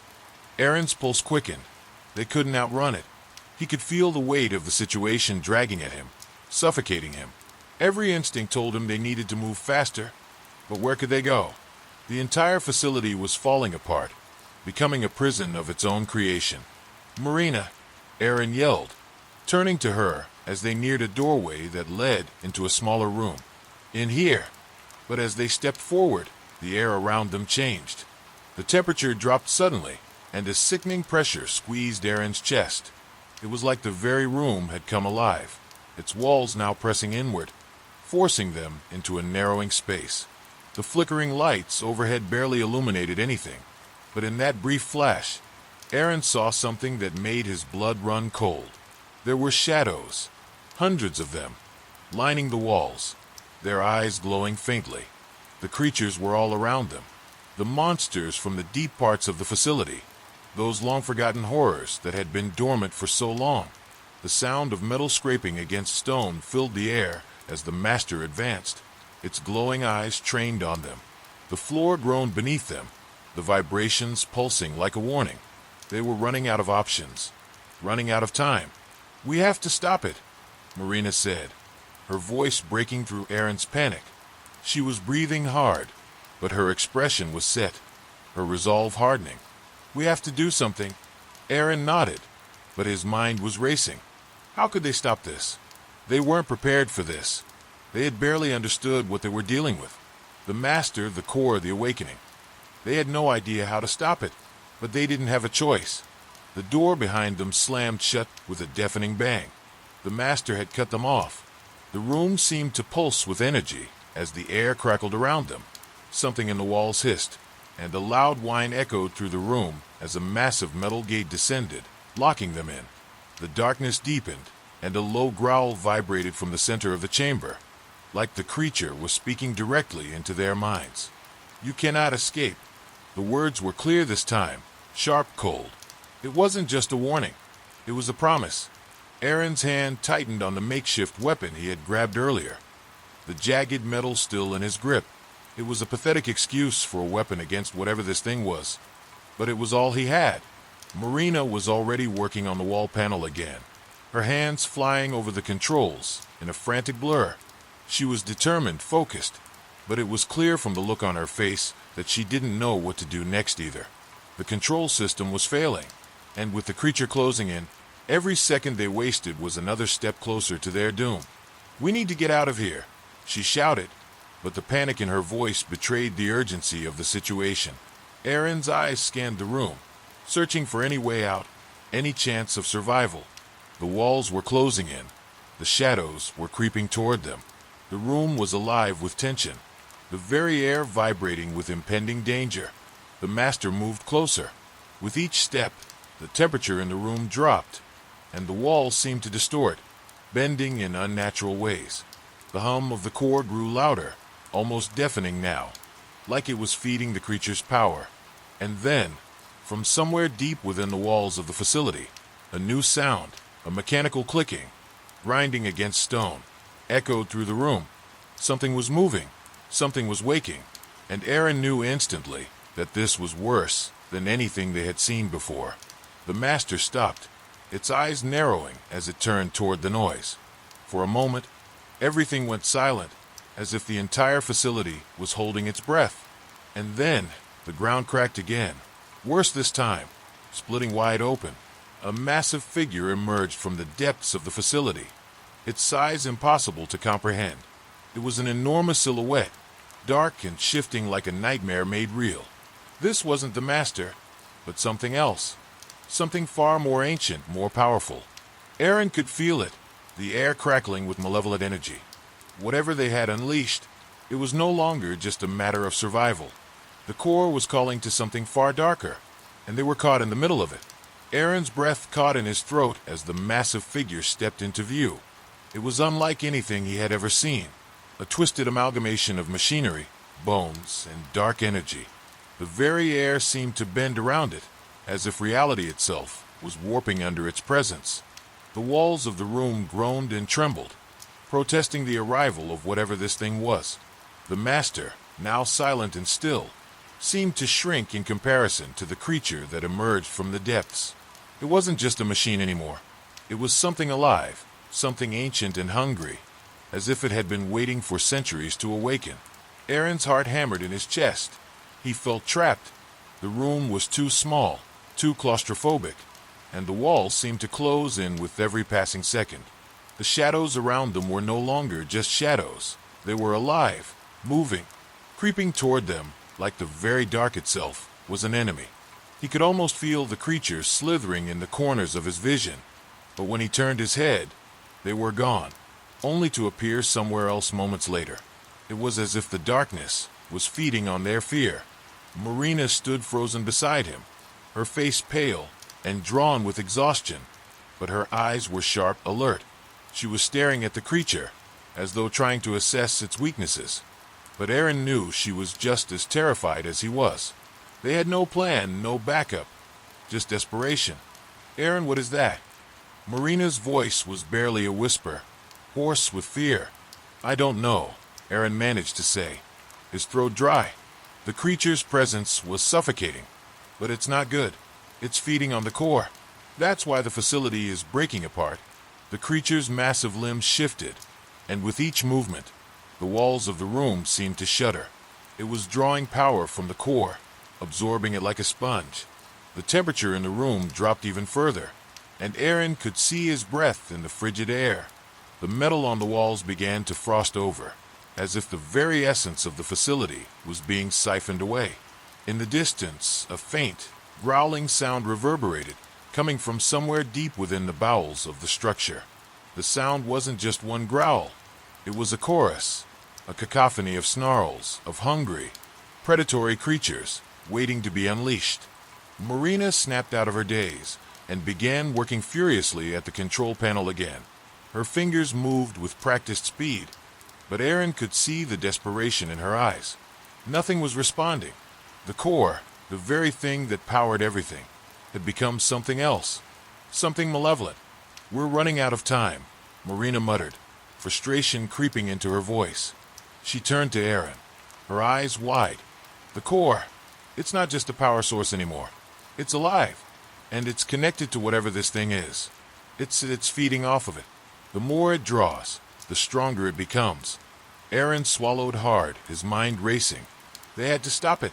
They couldn't let this creature grow any stronger. But how? They had no weapons, no way to combat something so massive, so beyond their comprehension. Another rumble shook the chamber, louder this time, as if the facility itself was screaming in agony. The walls seemed to buckle inwards, and cracks snaked along the floor, revealing more of the creatures lurking beneath.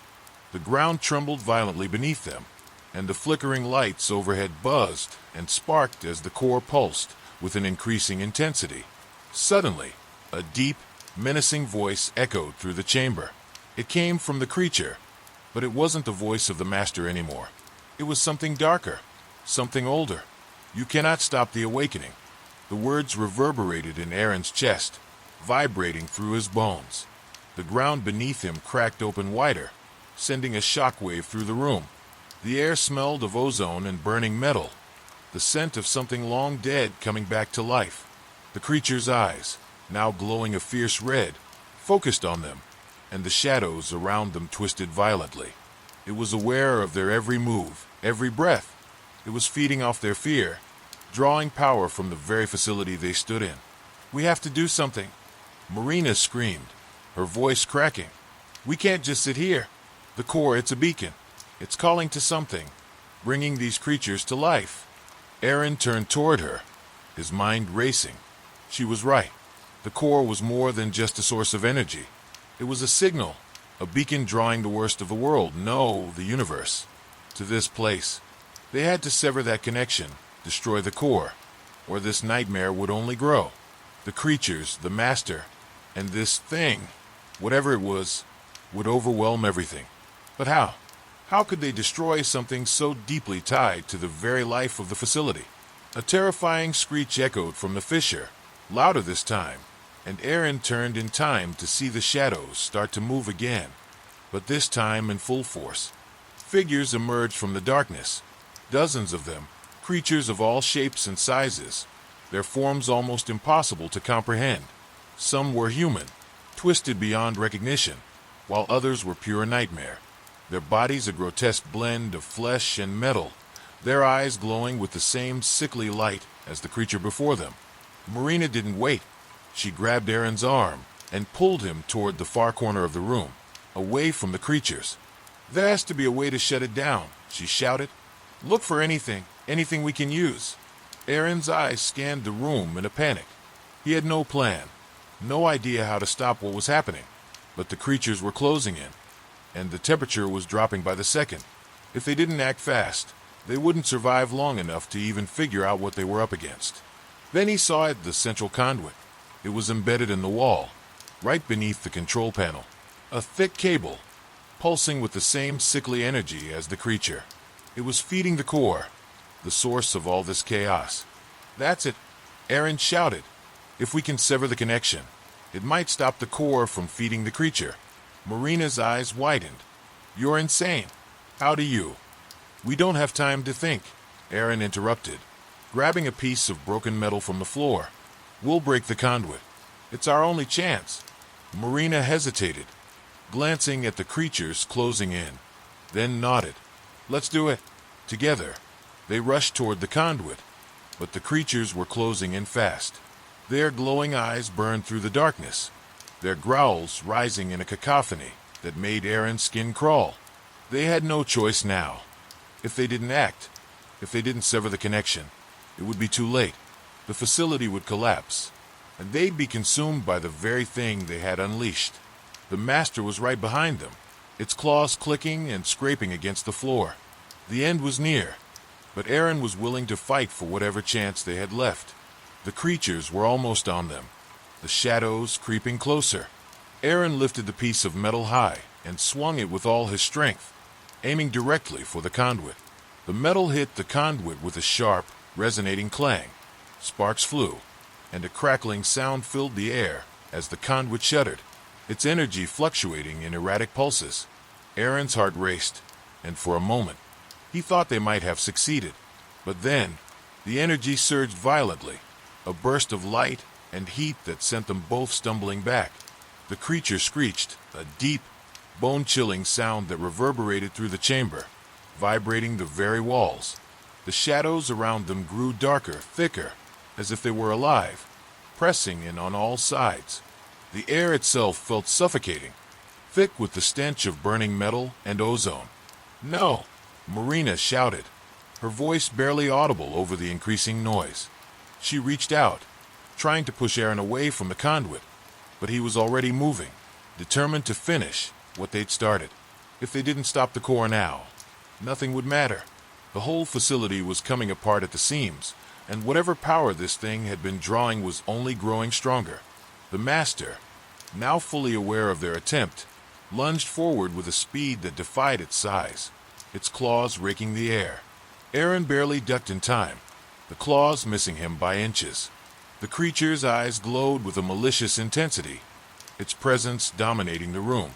He glanced at Marina, who was still trying to find a way to disrupt the power flowing through the facility. "We can't keep doing this," she screamed. "It's too strong." The whole room was shaking now, the ground cracking beneath their feet as the energy continued to surge, feeding into the creature. The walls were alive, bending and twisting as if they were about to collapse entirely. Aaron's mind raced. There had to be another way, something else they could do. Suddenly, the air seemed to twist. The shadowy figures in the corners of the room, those grotesque, twisted creatures, began to move. Some of them were humanoid, their faces frozen in horrific expressions, while others were grotesque amalgamations of metal and flesh. They hissed, their glowing eyes locked onto Aaron and Marina, moving with a fluidity that sent a shiver down Aaron's spine. Then the voice came again. It was more intense this time, filling the room with a power that seemed to drain the light from the air itself. "You will serve, just as the others have. There is no escape from the awakening." The master's form shifted, its once human shape warping into something far darker, far more grotesque. It grew, towering over them, its limbs extending in unnatural angles. The metal that had once encased it now morphed into jagged, spiny shapes, curling outward like twisted thorns. It was becoming something more than a machine, something far older and far more dangerous. Aaron could feel it. Something was awakening. It was connected to the core, to the creature, and whatever power it was drawing from this place was going to bring about something catastrophic. "Marina," Aaron called, his voice strained. "We have to get to the control room. We need to shut down the core completely." She looked at him, her face pale, eyes wide with fear, but there was determination there too. "It's too dangerous," she said, shaking her head. "If we go any further, We don't have a choice," Aaron snapped. The creature's growl was growing louder, the ground under them shaking violently. "We either stop this now, or we die here." The words hung in the air, the weight of them sinking in.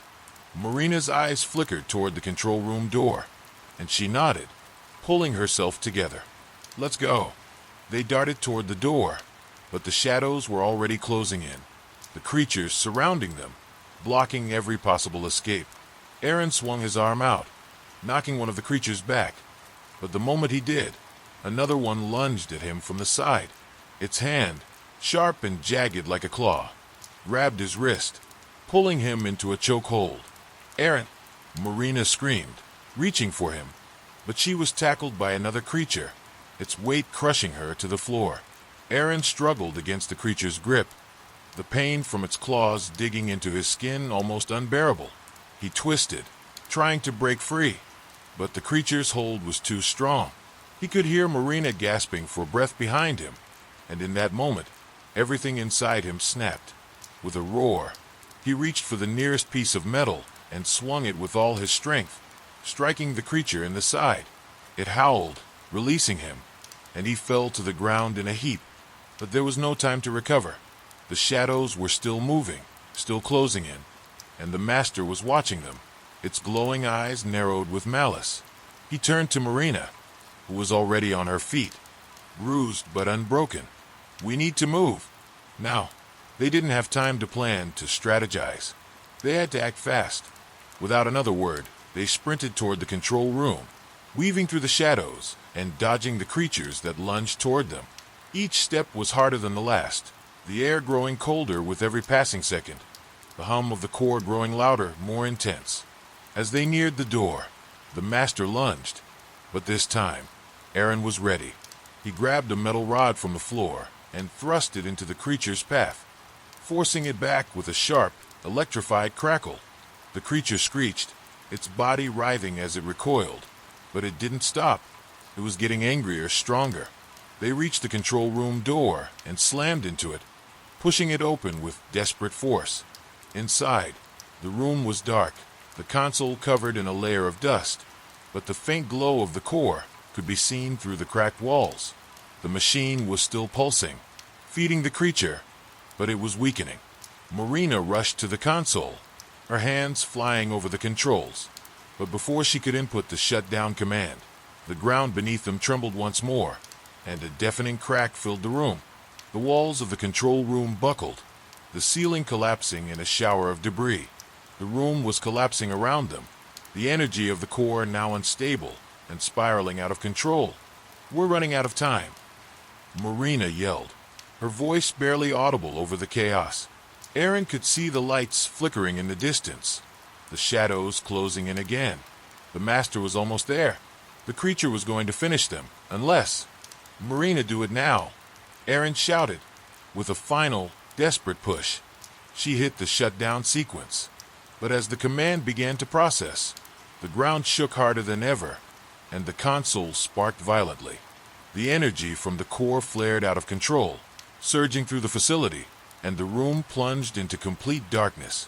And then, something shifted in the air. Something was coming, and it was more terrifying than anything Aaron could have imagined. The darkness was suffocating. For a moment, there was nothing but the sound of crackling energy, the distant rumble of the collapsing facility, and the sharp, shallow breaths of Aaron and Marina. The hum of the core had become deafening, a shrill, almost primal sound vibrating through the air, as if the very walls were groaning in agony. Aaron's heart was pounding in his chest. He reached for Marina's arm in the pitch black, his fingers brushing against the cool metal of her suit. She jerked away from him, her voice tight with panic. "It's too late. It's not shutting down, Aaron. We need to." Before she could finish, the air in the room shifted again, and a strange pressure pressed down on their chests. The ground rumbled harder, as if something massive was moving beneath them. Aaron staggered to his feet, his hand brushing against the wall to steady himself. He could feel it now. The thing in the dark, something waiting, something watching them. The oppressive energy in the air was growing thicker, darker, and then, through the chaos, a figure emerged from the shadows. Not the master. Something different, something more. A cold, calculating presence radiated from the figure as it stepped forward. The shape was human, or at least seemed to be, but it moved with an unnatural fluidity. Its silhouette flickered like a mirage in the fading light. Its face, if it could even be called that, was hidden behind a smooth, metallic mask, its features twisted into an expressionless void. The figure moved closer, and with each step, the temperature in the room dropped. Aaron felt his breath cloud in the air, his skin prickling with an unsettling chill. "What is that?" Marina whispered, her voice trembling. Aaron didn't answer. He couldn't. His mind was racing, trying to process what was happening. This wasn't part of the plan. This wasn't just the master or the creature. This was something else. Something new. The figure reached the center of the room, and for a moment, everything seemed to pause. The air was still, thick with tension. Aaron's hand instinctively moved to the weapon at his side, but something told him it wouldn't matter. Whatever this was, it was beyond anything they had ever encountered. The figure tilted its head slightly, as if considering them. Then, in a voice that felt like it came from everywhere at once, it spoke. "Fools, you think you can stop it? You think you can control the awakening?" The voice was deep, echoing cold. It sounded as if it was speaking from the depths of the earth, layered with an ancient, oppressive power. The core is beyond your comprehension. You are not meant to understand. Aaron's blood ran cold. The words sent a shiver down his spine. The creature, the master, had been only a part of something far greater, something they had unknowingly stumbled into.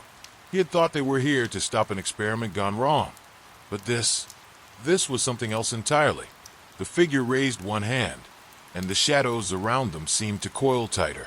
The walls of the room groaned and cracked, as if the building itself was struggling to contain whatever force was being unleashed. The temperature dropped further, and Aaron could feel his breath freezing in the air. "You will not survive this," the figure continued, its voice a low whisper now, just barely audible over the growing hum of the core. "The master was only the beginning. You were never meant to interfere." Who are you?" Marina's voice broke through the silence, her words shaky but defiant. She took a hesitant step forward, her eyes locked on the figure. The figure's mask glowed faintly, the surface of it rippling like water disturbed by an unseen force. For a moment, it seemed to smile, though there was no mouth. The smile was pure malice. "You are too late," it said, its voice now dripping with contempt. "The awakening has already begun, and you are the final test." The temperature plummeted. The shadows grew darker, thickening around them until it felt as though they were drowning in an abyss. Aaron could barely see Marina now, her silhouette lost in the overwhelming darkness. The humming from the core grew louder, deeper, vibrating through his bones. The walls shook, the floor buckling beneath them. They were running out of time. Aaron swallowed hard, trying to steady his breath. They had no weapons, no plan. Their only option was to survive long enough to figure out what the hell was going on, and somehow stop it before it was too late. But the figure wasn't done. With a sudden, fluid motion, it extended both hands, and the shadows around them erupted, swirling violently. Aaron was thrown backward by an unseen force, his body crashing against the cold metal wall. Pain shot through him, but he fought to stay conscious, struggling to push himself upright. "Marina!"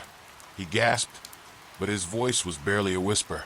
He could see her now, struggling against the weight of the shadows, her arms outstretched as if trying to break free from an invisible grip. The figure's laugh echoed through the room, a sound that was both haunting and triumphant. "You cannot escape this," it taunted.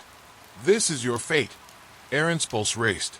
The shadows had him pinned to the floor, his arms and legs held down by an unseen force. Marina was in the same state, her face twisted in terror as she fought against the suffocating pressure. The figure moved closer, its mask now inches from Aaron's face. "You were never meant to stop the awakening. You were only meant to witness it." A blinding light erupted from the core, and for a split second, Aaron thought his eyes would burn from the intensity. The entire room lit up, and the shadows receded as the light swallowed everything. It felt like the very fabric of reality was shifting, as if the rules were being rewritten. The figure's voice became a low murmur in the whirlwind of energy. "Now the final stage begins." And then everything went silent. The world around them seemed to freeze. The air, the light, the pressure, they all vanished, leaving only an eerie stillness. Aaron's heart pounded in his chest as he tried to make sense of what was happening. His vision blurred, his thoughts scattered in a million directions. Something was coming, and whatever it was far beyond anything they had ever imagined. The silence was deafening. The light from the core pulsed in a rhythm now, like a heartbeat, slow and deliberate. Aaron could feel it vibrating through his body, his chest tightening with each pulse. It wasn't just the core anymore, it was everything. The walls seemed to stretch and warp, their outlines bending in ways that made Aaron question whether he was still standing on solid ground. The figure before him hadn't moved, but the air around it was crackling with an energy that hummed in his bones. The shadows that had once gripped them now swirled in delicate patterns, almost as if the figure was weaving them with its will. Every inch of the room seemed to be pulling toward the center, toward the core. And then, without warning, the temperature spiked. Heat flooded back into the room, a searing wave that pushed against Aaron's skin like a furnace. He gritted his teeth, the sudden shift almost unbearable. His body felt like it was being suffocated by the air itself. Marina groaned beside him, her body twitching, but she was still trapped under the weight of the invisible pressure. Her eyes met his, wide with fear, but there was something else there too, determination. They weren't going to give up. Not now. What is it? Marina rasped, struggling to catch her breath. What's happening? Where did it go? I don't know, Aaron replied, his voice strained, his mind racing. But I think it's trying to open something. Something beyond this world. The figure didn't answer them. Instead, it raised one hand slowly, deliberately. The shadows around it quivered and pulsed, like the breath of some monstrous creature, just out of sight. The pressure in the room intensified once more, and Aaron felt his heart skip a beat. Whatever was coming, it was near, and it was powerful. Too powerful. Everything you know is about to change. The figure finally spoke again, its voice impossibly calm. The awakening is inevitable. Your resistance is futile. Its words were cold, detached. You are the last test, the final stage. The question is, will you survive it? Suddenly, the ground cracked beneath them, a jagged line snaking through the floor. Aaron's heart raced as the split in the ground widened, a deep, hollow sound reverberating through the chamber. Whatever this thing was doing, it was destabilizing the entire facility. The cracks in the floor spread like veins, pulsing with the same rhythm as the core. The figure lowered its hand, and the room shook violently. The lights above flickered, sparks falling from the ceiling. Pieces of metal and concrete began to dislodge, falling with a deafening crash. The core was no longer just a source of energy. It was something alive, something ancient and malevolent, feeding on the destruction. Marina, Aaron shouted, his voice strained. We need to get to the control room. We don't have much time. But Marina wasn't listening. Her eyes were locked on the cracks in the floor, her face pale with realization. It's coming from below, she whispered. This isn't just the core. This is the gateway. The gateway. The words hit Aaron like a physical blow. He had heard whispers about it, rumors of an ancient power locked beneath the facility. But no one had ever confirmed the stories. Now, with every fiber of his being, Aaron felt the truth in her words. The core, the creature, the figure. It was all part of something far bigger, something buried beneath the surface of Mars itself. As if on cue, a low rumble shook the walls. A deep, guttural sound reverberated from the depths of the facility, shaking the very foundation of the structure. Aaron could feel the building's entire frame groan under the weight of whatever was stirring beneath. The ground trembled again, the cracks spreading faster, wider. The figure raised its head slightly, its mask flickering with light. You cannot stop what has already begun. The gates will open, and the Earth's elite will be the first to witness the end of their reign. Marina's eyes narrowed. You don't get to decide that, she snapped, her voice filled with raw defiance. But even as she said the words, she knew they were running out of options. The facility was crumbling around them, and the figure was only growing more powerful with every second. Aaron gripped the edge of the control panel, his hands slick with sweat. There had to be something, anything. His eyes darted across the room, landing on the central console. There was a secondary control interface, half hidden behind a stack of crumpled metal panels. His pulse quickened as he saw it, a red button, flashing in the dim light. That's it, he muttered under his breath, already moving toward it. Aaron, don't. Marina called, but he was already reaching for the button. You don't know what that does. He didn't care. They had no choice. If he could trigger the shutdown, if he could somehow destroy the core, maybe they could stop whatever was coming from below. But the figure moved, faster than Aaron expected, blocking his path. You think you can control it? The figure asked, its voice low and mocking. You are nothing compared to what lies beneath. Nothing. Aaron's hand hovered over the button, his breath coming in sharp gasps. The walls were closing in. The entire facility was on the brink of collapse. He could feel it. The pulse of the core, the energy surging, the gateway opening. He glanced at Marina. Her face was pale, but there was something else in her eyes. Something resolute. She was ready to fight, to do whatever it took.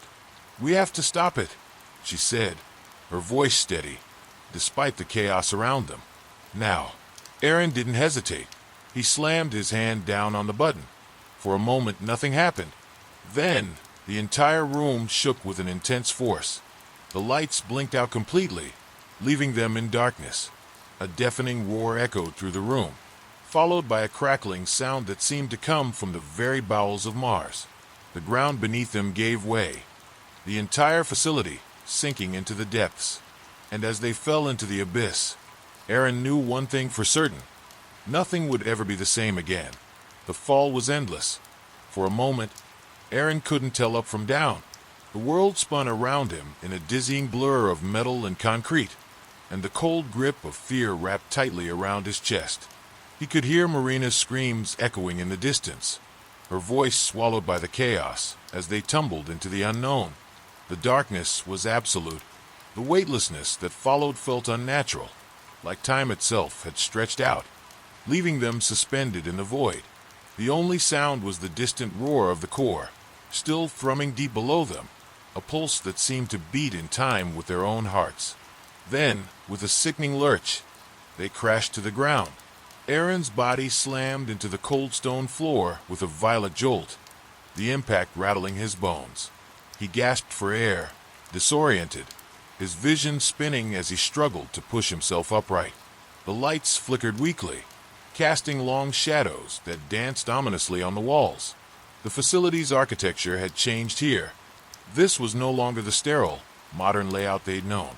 The walls were jagged, cracked, as though they had been carved out by something far older, far more ancient. Groaning, Aaron reached for Marina, who was lying on the floor beside him, dazed but alive. Her eyes were wide with panic as she pushed herself up, looking around, her breath coming in shallow gasps. "Where are we?" she whispered, her voice trembling. "I don't know," Aaron replied, his mind racing as he tried to assess their surroundings. The walls here were covered in strange, undecipherable symbols, etched into the stone like markings from an ancient civilization. The air was thick, heavy with the smell of decay, and something far more unsettling, like the scent of metal corroding, mingled with an acrid stench that made Aaron's stomach turn. "We need to keep moving," he said urgently, pushing to his feet. "The core, whatever is happening, it's not over. We have to stop it before." The ground beneath them trembled again, and this time, it wasn't just a rumble. It was something more. The walls groaned, shifting, as if the entire facility was alive, reacting to something in the depths. Aaron's eyes darted to the cracks in the floor, widening as they began to spread even further, snaking toward them with an unnerving speed. A low, guttural noise echoed from deep within the chamber, a sound so primal, so alien, that it sent a chill racing down Aaron's spine. It was not the hum of the core anymore. This was something else, something darker, more malevolent. It vibrated through the floor, through his bones, reverberating in his skull. "We need to move now," Marina hissed, grabbing his arm and pulling him toward the narrow corridor ahead. The sound was growing louder, closer, as though something massive was awakening beneath them, something vast and hungry. They ran through the winding halls, the walls narrowing as they descended deeper into the heart of the facility. With every step, the air grew heavier, colder, thick with the oppressive weight of whatever force lay hidden in the depths below. The faint, flickering lights cast long, distorted shadows as they passed, and Aaron's mind raced. They had triggered something. He knew that much. The core, the figure, they had all been part of a larger plan, a scheme that had been in motion for far longer than they'd realized. But what was the plan? What had they really uncovered here? They reached a set of massive doors, their surfaces carved with the same symbols that adorned the walls. Aaron pressed a hand to the cold metal, feeling a strange pull, a magnetic force as if the doors themselves were trying to hold them back. Marina looked at him, fear in her eyes. What if this is it? What if we're too late? Aaron's stomach twisted. He didn't have an answer. He had no idea what they were walking into. But there was no turning back now. He pushed the doors open with all his strength, and they creaked, slowly parting to reveal a massive chamber beyond. The room was vast, stretching far beyond what the facility's structure should have allowed. It was a cavern, a hollow beneath the surface of Mars, its walls lined with ancient, glowing symbols, symbols that now pulsed with a strange, eerie light. In the center of the room stood a colossal structure, a towering monolith that hummed with an energy Aaron could feel deep in his chest. It was unlike anything he had ever seen, a hybrid of alien technology and organic material, pulsing with a dark energy. The gateway, the true gateway. The air in the chamber shimmered, distorting as though the very fabric of reality was bending around the monolith. And then, from the shadows, a voice. "It's too late." The figure from before emerged, its silhouette flickering in the dim light. The mask still obscured its face, but Aaron could feel its presence, looming over them like an impenetrable storm. The figure stepped forward, its movements smooth and deliberate, each step sending a ripple through the air. "You've come to stop it," the figure continued, its voice cold and final. "But you cannot. This is beyond you." Marina stepped forward, her hands trembling with barely contained fury. "Who are you? What is this? What is really happening here?" The figure tilted its head, as if considering the question. "I am but a herald," it said, its voice dripping with contempt. "I am the messenger, the one who has seen what you cannot understand. This," it gestured to the monolith, "is the gateway to a new era. An era where humanity will no longer be shackled by their limitations. This is the beginning of the end." The words hit Aaron like a punch to the gut. "What do you mean, the end?" he demanded, his voice hoarse with the weight of his desperation. "The end of what?" "Of everything," the figure whispered, almost lovingly. "Of everything you think you know." The chamber trembled again, more violently this time. The energy from the monolith pulsed harder, faster, building to a crescendo. Aaron could feel it now. This force that was rising beneath the surface, something ancient, something unimaginable, like a tide rising in the dark. Marina looked at Aaron, her eyes wide with terror. "We have to stop it. We have to shut it down." But the figure was already stepping toward the monolith, and the air seemed to thicken with each step it took. The shadows writhed around it, twisting in impossible shapes. The monolith's hum grew louder, more intense, vibrating through Aaron's body, shaking him to the core. There was no way to fight it. Whatever this was, it had already taken on a life of its own. And still, something felt off. A nagging feeling in the back of Aaron's mind that something darker was just beginning to unfold. The monolith's hum had become a low, guttural thrum, shaking the ground beneath Aaron's feet. The air in the chamber thickened, vibrating with the force of something ancient and unstoppable. Every instinct in his body screamed that they were standing at the precipice of something far beyond their understanding, something that could tear apart everything they knew. Aaron's chest tightened as the figure reached the monolith, its long, dark robe trailing behind it like the shadow of death itself. The figure's hand hovered over the surface of the monolith, and as it touched the glowing symbols, the room seemed to exhale, a deep, rumbling exhalation that came from the very depths of the earth. "Stop!" Marina cried, her voice echoing in the cavernous space as she lunged toward the figure. But she wasn't fast enough. With a sudden surge of energy, the monolith erupted in blinding light. It was a flash so intense that Aaron had to shield his eyes. But the light didn't fade. It expanded, swallowing everything in its path. The walls of the cavern seemed to bend and melt as the light enveloped them, pulling them into its chaotic grasp. Aaron felt himself being tugged toward the center, his body weightless as the force of the energy bent space around him. The room spun faster and faster, until he could no longer tell if he was falling, floating, or being ripped apart. Marina's voice reached him through the chaos, a scream of sheer terror. He reached out toward her, but the space between them stretched impossibly, as if the light was distorting the very fabric of reality. And then silence. The light dimmed, and the violent trembling of the facility ceased. The ground stopped shaking, and for a brief moment, the world seemed still, as though time itself had frozen. Aaron's breath came in ragged gasps as he struggled to regain his balance. His vision blurred as the world slowly reformed around him. They were no longer in the chamber. Instead, they were in a vast, empty space, endless and void, like the inside of some colossal, forgotten structure. The walls were gone. There was no ceiling, no floor, just an infinite expanse of dark, swirling energy that seemed to stretch on for eternity. A cold, suffocating stillness clung to the air. What is this?" Marina whispered, her voice cracking as she slowly stood beside him, her eyes wide with disbelief. Aaron felt his heart race as he looked around, trying to make sense of the impossible scene unfolding around them. The air felt different here, thicker, heavier, as though they were no longer in the same reality. His thoughts swirled in confusion, but one thing was clear.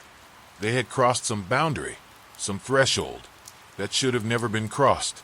Suddenly, the space ahead of them shifted. The darkness seemed to fold in on itself, twisting and contorting in unnatural ways. From the center of the void, a figure emerged, its form impossibly tall and thin, shrouded in shadows that moved like living things. Its presence was overwhelming, its energy radiating out in waves that made Aaron's skin crawl. The figure's voice echoed in the void, deep and resonant, like the sound of the earth itself speaking. "You should not have come here," it said. Its tone wasn't one of anger, but of cold inevitability. "You are trespassers, and you have awakened that which slumbers." Marina took a step back, instinctively reaching for Aaron's hand. "What is this place? Who are you?" The figure did not respond immediately. Instead, it raised its long, pale hand, and with a single motion, the void before them shifted again. This time, it revealed images, visions that flashed before their eyes too quickly to comprehend. Aaron saw images of Mars, its surface cracked and burning, cities crumbling under a violent storm. Then he saw Earth, once thriving, now a broken, barren world, its cities darkened, the skies thick with smoke and ash. "What's happening?" Aaron gasped, his voice hoarse with disbelief. "What is all this?" The figure's form wavered slightly, as though it was made of smoke, its features not entirely human. "The awakening is not only of this place," it intoned, its voice vibrating through Aaron's chest. "It is the awakening of the truth that the elite of Earth tried to suppress, the truth that lies beneath both your worlds." Aaron's heart pounded in his ears. "What truth? What do you mean?" "The truth of the cycle," the figure whispered. "The cycle that binds both Earth and Mars together. The cycle that must be broken." The ground beneath them rumbled again, a deep, ominous sound that shook the very fabric of the void they were in. The monolith's energy pulsed once more, now brighter, its intensity growing exponentially. Aaron could feel it. This wasn't just energy. This was power on a scale he couldn't fathom. Suddenly, the figure stepped closer, its form now so near that Aaron could feel the cold, unrelenting presence of it pressing against his very soul. It spoke again, its voice almost a whisper now, as if speaking directly into his mind. "You were never meant to stop it. You were never meant to find it." Before Aaron could respond, the figure extended its hand toward them, and the darkness surrounding them began to contract. The air grew colder, suffocating, as if every breath they took was more difficult than the last. The swirling energy around them shifted, pulling tighter, wrapping around them like chains. "You are not ready for what is to come," the figure warned. But it is already too late. With a sharp crack, the world around them shattered like glass, splintering into countless fragments that dissolved into the void. For a moment, there was only darkness. Then, the darkness was gone, replaced by a blinding, searing light. And as Aaron and Marina were pulled through the light, they realized they were no longer standing on Mars. They had crossed into something far worse. The light was all-encompassing, blinding in its intensity. Aaron shielded his eyes, disoriented, as his body felt weightless, like he was being sucked through an endless tunnel. The overwhelming sensation of movement, unnatural, like the very fabric of time and space was warping, made him nauseous, his stomach twisting in knots. Suddenly, the light flickered, and with a violent jolt, the world snapped back into focus. He stumbled, nearly losing his footing, but managed to catch himself just in time. He blinked rapidly, his mind struggling to process what he was seeing. They were no longer in the void. They stood in a vast, underground city. The architecture was alien. Towering structures made of materials Aaron didn't recognize, gleaming and translucent. with an almost organic curvature to them. The air was thick, heavy with a strange metallic scent that made his throat tighten. Above them, strange symbols glowed faintly along the walls, a rhythmic pulse that seemed to be coming from the very heart of the city. The ground beneath them was solid, but strangely, it felt wrong.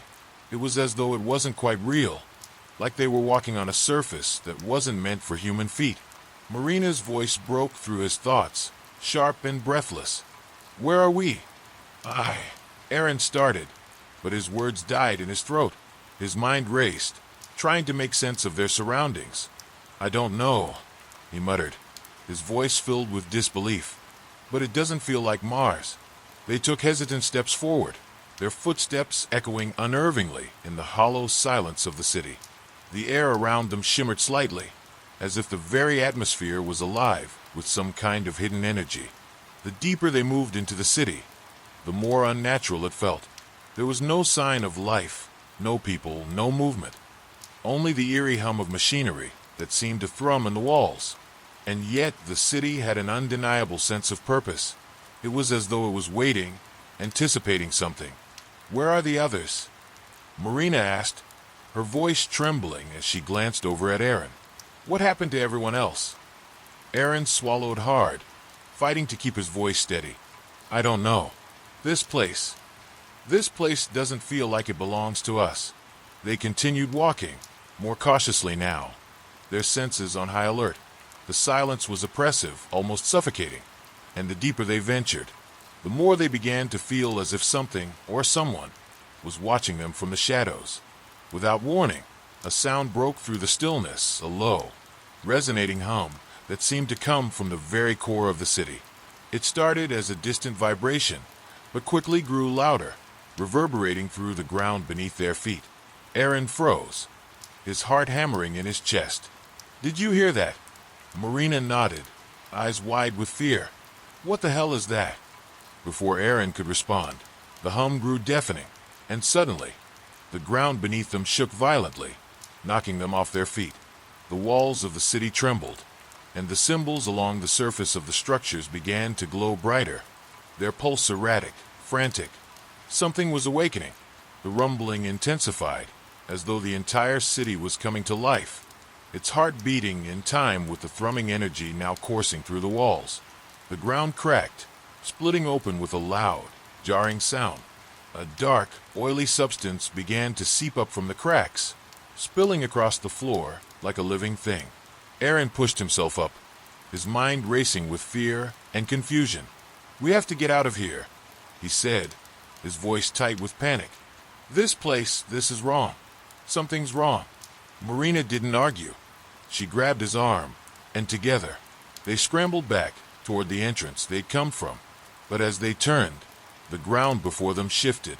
A massive wall of black liquid surged upward, blocking their only way out, its surface rippling like water disturbed by an unseen force. The substance began to writhe and twist, forming shapes, figures, indistinct and fleeting, before coalescing into something far more solid, far more real. And then they saw them, figures cloaked in the same shimmering darkness as the liquid, tall, thin, their movements unnatural, like they were part of the shadow itself. Their eyes, if they had eyes, were hidden beneath their hoods, but their presence was unmistakable, suffocating. The air grew colder as they approached, a palpable sense of dread rising with every step. Aaron's breath caught in his throat. "Who are they?" Marina's voice trembled with fear. "I don't know, but I don't think they're here to help." The figures halted, standing motionless, their dark forms looming in the dim light of the city. A silence stretched between them, thick and suffocating, broken only by the ever-growing hum that filled the air, vibrating through Aaron's body like a terrible, warning tremor. Then, one of the figures moved, its arms lifting slowly, as though performing some kind of ritual. From beneath its hood, a voice emerged, not from its mouth, but from the very air around them, a voice like thunder and whispers intertwined. "You should not have come here." Aaron's heart slammed in his chest. "What do you want from us?" he demanded, his voice shaking despite his best efforts to sound confident. The figure tilted its head, the motion slow and deliberate. You awaken the cycle. The truth is now upon you. Before Aaron could speak, the figure continued, its voice like a dark storm, echoing through the city. The cycle cannot be undone. The future is bound to the past, and you are part of it. There is no escape. The words hung in the air, heavy with meaning. Aaron's mind raced, trying to grasp what the figure was saying. What cycle? What future? A terrible realization slowly began to creep into his thoughts. The feeling that everything they had done, had led them here. That this was no accident. A figure stepped forward, extending a hand toward him, its fingers long and skeletal. You are part of the awakening now, and it has already begun. The ground began to tremble again, louder this time, as if the very city was preparing for something catastrophic. Aaron felt the air shift around him, the weight of fate pressing down on his chest. There was no going back, and the worst part, he wasn't sure if they had ever truly been in control. The trembling of the ground intensified, sending a sharp jolt through Aaron's spine. He gritted his teeth against the overwhelming sense of dread threatening to crush him, but he couldn't shake the feeling that they had already crossed a line they would never be able to uncross. The figure's hand, skeletal, long, and impossibly still, hovered just inches from Aaron's face, its presence suffocating. He could feel the weight of its gaze pressing down on him, a silent understanding that he was standing in the middle of something far beyond his comprehension. The hum, the pulse of energy emanating from the city's core, reached a deafening crescendo. The walls seemed to distort, bending and warping as though the very fabric of reality was being stretched apart. Aaron looked around frantically, trying to make sense of the madness unfolding around them. But all he could see were the figures, their glowing eyes, if they even had eyes, burning with an unspoken truth. Marina, her face pale with terror, tugged at his sleeve. "We have to move. We need to get out of here now." But as she spoke, the ground beneath them cracked open with a violent roar, splitting wide to reveal what lay beneath. A deep, cavernous pit. Dark, swirling energy poured from it, the very air around it vibrating with power. The pit seemed to pull at them, its gravity tugging at their limbs, threatening to swallow them whole. Aaron felt a cold sweat break out across his skin as he backed away instinctively. But the figures moved forward in unison, surrounding them, cutting off any possible escape. The first figure raised its hand, and suddenly, Aaron felt a sharp, invisible force crush down on his chest, pinning him in place. He gasped for air, his breath shallow and panicked. He could see Marina struggling beside him, her body twitching as if trying to break free from some unseen restraint. But she was trapped too. The figure spoke again, its voice a chilling, unrelenting whisper that slithered into their minds. "You cannot flee from what you have already set in motion. You have awakened the cycle, and now you will witness its reckoning." A low, grinding noise echoed from the pit as something began to rise from its depths. Something massive, its shape unfathomable. It was as if the shadows themselves were coming alive, swirling together into an enormous, writhing mass that seemed to pulse with a life of its own. Aaron's stomach twisted in horror as the mass slowly began to take form. It was like a creature made of pure shadow and smoke, its shape constantly shifting, growing, contracting, undulating. But in the heart of the shifting mass, there was something familiar, something he had seen before. The monolith. The same symbols that had been etched into the monolith on Mars now glowed across the creature's form, pulsating with an ancient, unnatural energy. The creature's presence was overwhelming, suffocating, as though it had no right to exist in this reality. Marina gasped beside him, her eyes wide with terror. It's the monolith. It's alive." Before Aaron could respond, the figures around them began to chant in a language he couldn't understand, their voices rising in a haunting, synchronized rhythm. The chanting echoed through the vast, empty city, reverberating off the walls, vibrating in the air like a deep, resonating hum. The ground shook once again, but this time, it was different. It was no longer the tremors of the city, but something much older, something much more dangerous. The creature before them seemed to react to the chanting. Its form rippled and twisted, its shadowy tendrils stretching toward the walls of the city, connecting with the symbols etched into the very stone. "It's feeding," Aaron whispered, his voice hoarse with realization. "The creature, it's feeding off the energy. It's feeding off the cycle." Marina's eyes were filled with desperation as she turned to him. "What cycle? What are they talking about?" Aaron didn't have an answer. He felt powerless, his mind racing, trying to piece together the fragments of what was happening. The monolith, the figures, the pit, the energy that had swallowed them, pulling them into this twisted, otherworldly place. It was all connected. But how? Suddenly, the chanting stopped. The figures froze in place, their dark forms unmoving as the creature's mass pulsed violently, rippling like a wave crashing against the shore. A piercing, high-pitched sound filled the air, like metal scraping against metal, making Aaron's teeth ache. The massive shadows before them began to solidify into something more defined, more recognizable. The creature's shape grew clearer, a towering figure, almost human in its form, but monstrous in every way.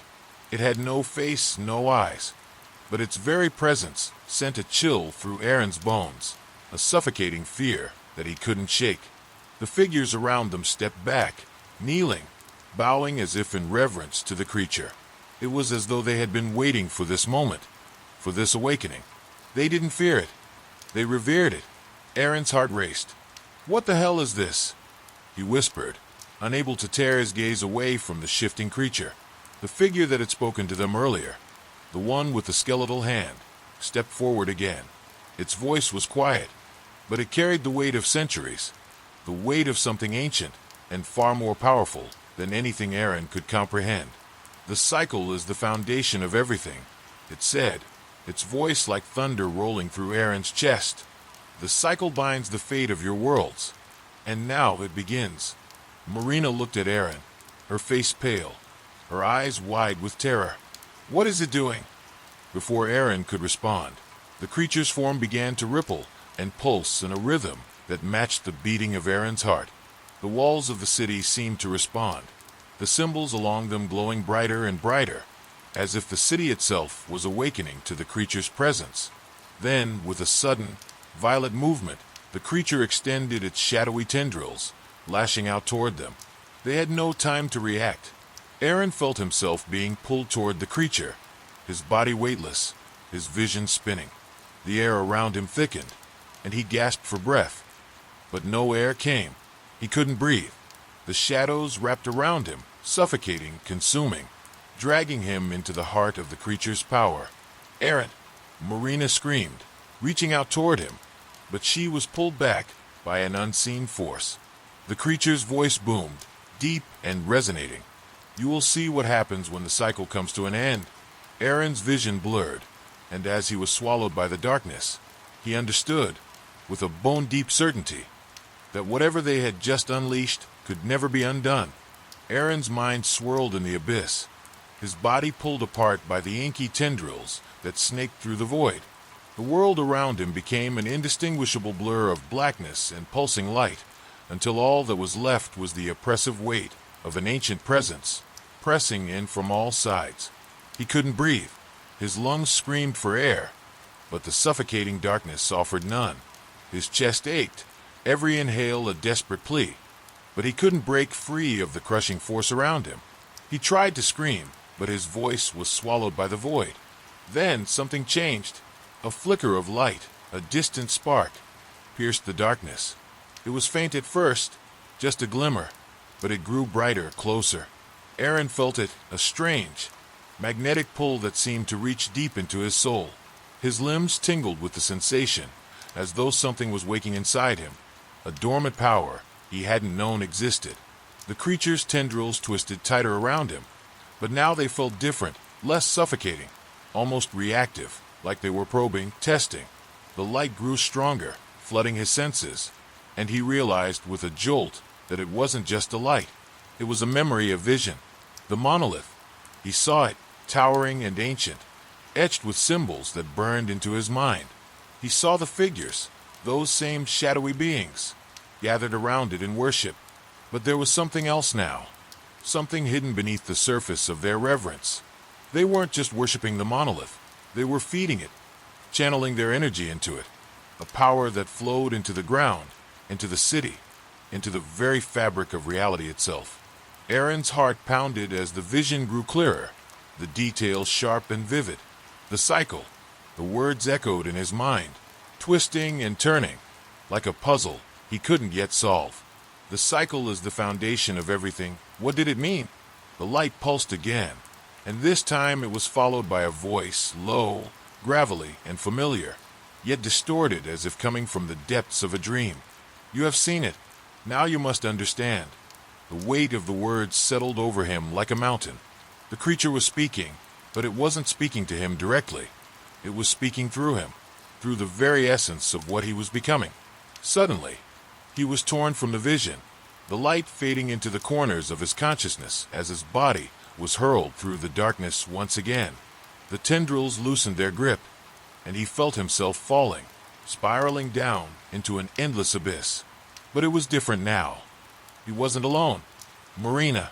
He reached out for her, his hand grasping at the empty air, his mind racing as the memory of her face flickered in his mind. She was still there, somewhere in the void. She had to be. He couldn't lose her, not now. Marina! He cried out, his voice hoarse, but it seemed to be swallowed by the blackness, echoing back to him without answer. But then, through the suffocating silence, a faint sound reached his ears. A scream, a blood-curdling, desperate cry. It was Marina. Her voice, raw and filled with terror, was so close, yet so far away. His heart lurched, panic seizing him.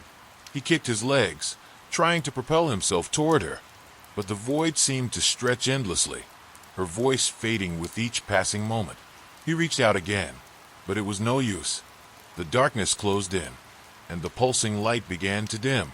He was losing her. No! A surge of energy coursed through his veins, a flash of raw, untapped power, and for a moment, it felt as though the void itself had bent to his will. The light returned, brighter now, surrounding him like a protective barrier. His vision cleared, and he saw her, Marina, her face contorted in pain, her body writhing against the pull of the creature's tendrils. She was still alive, but the creature was closing in on her, its shadowy form towering over her, its grip tightening as it fed on the energy she was struggling to hold on to. He had to act, and fast. Marina! He shouted again, more forcefully this time, willing the power inside him to focus. I'm coming for you.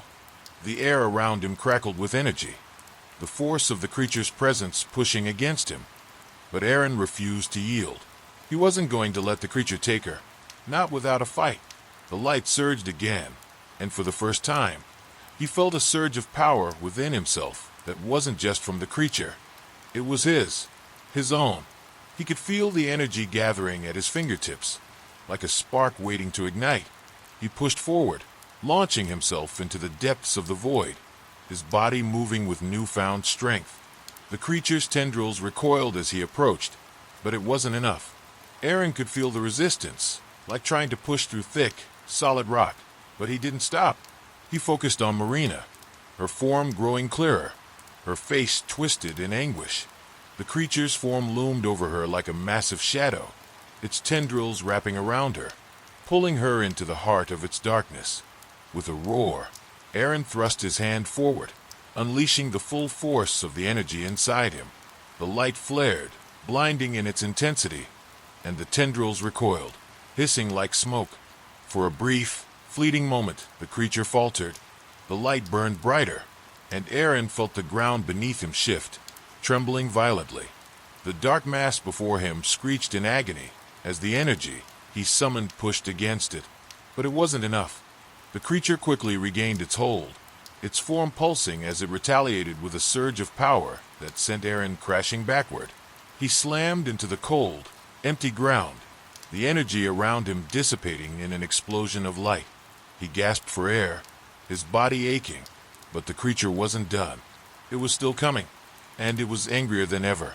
Aaron's vision blurred again as the creature loomed above him, its shadowy form stretching out to engulf him. It was feeding, and now it was coming for him, the one who dared defy it. Aaron! Marina's voice echoed through his mind. A whisper, faint but urgent. You have to finish this. You're the only one who can stop it. His chest tightened. He wasn't sure how, but he knew that if they had any hope of surviving this, they needed to find a way to sever the creature's connection to the cycle. But how? Before he could think, the creature's tendrils were upon him again, the pressure increasing, crushing him, suffocating him. And then, deep within the shadows, he saw it. Another flash, another glimmer of the monolith symbols, pulsing within the creature's form. The cycle, the key. It was all connected. Asterisk, he could do this. He had to asterisk. With a final, desperate push, Aaron focused everything on the monolith symbols, drawing from the light inside him, and released it all in one final burst.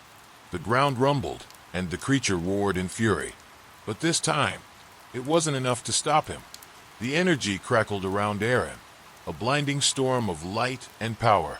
For a brief moment, everything around him seemed to freeze. Time, the creature, the void itself. The air hummed with the intensity of his defiance, the force of the monolith symbols pulsing within him like a heartbeat. He could feel the cycle, deep within his bones, a rhythm that echoed through his every fiber. It was alive, and it was guiding him. But the creature was not done yet. With a shriek that sent vibrations through the very air, the tendrils snapped back, more forceful this time, as though they had been wounded but were now lashing out in rage. The power that Aaron had summoned wasn't enough to tear it apart. It only made it more dangerous, more relentless.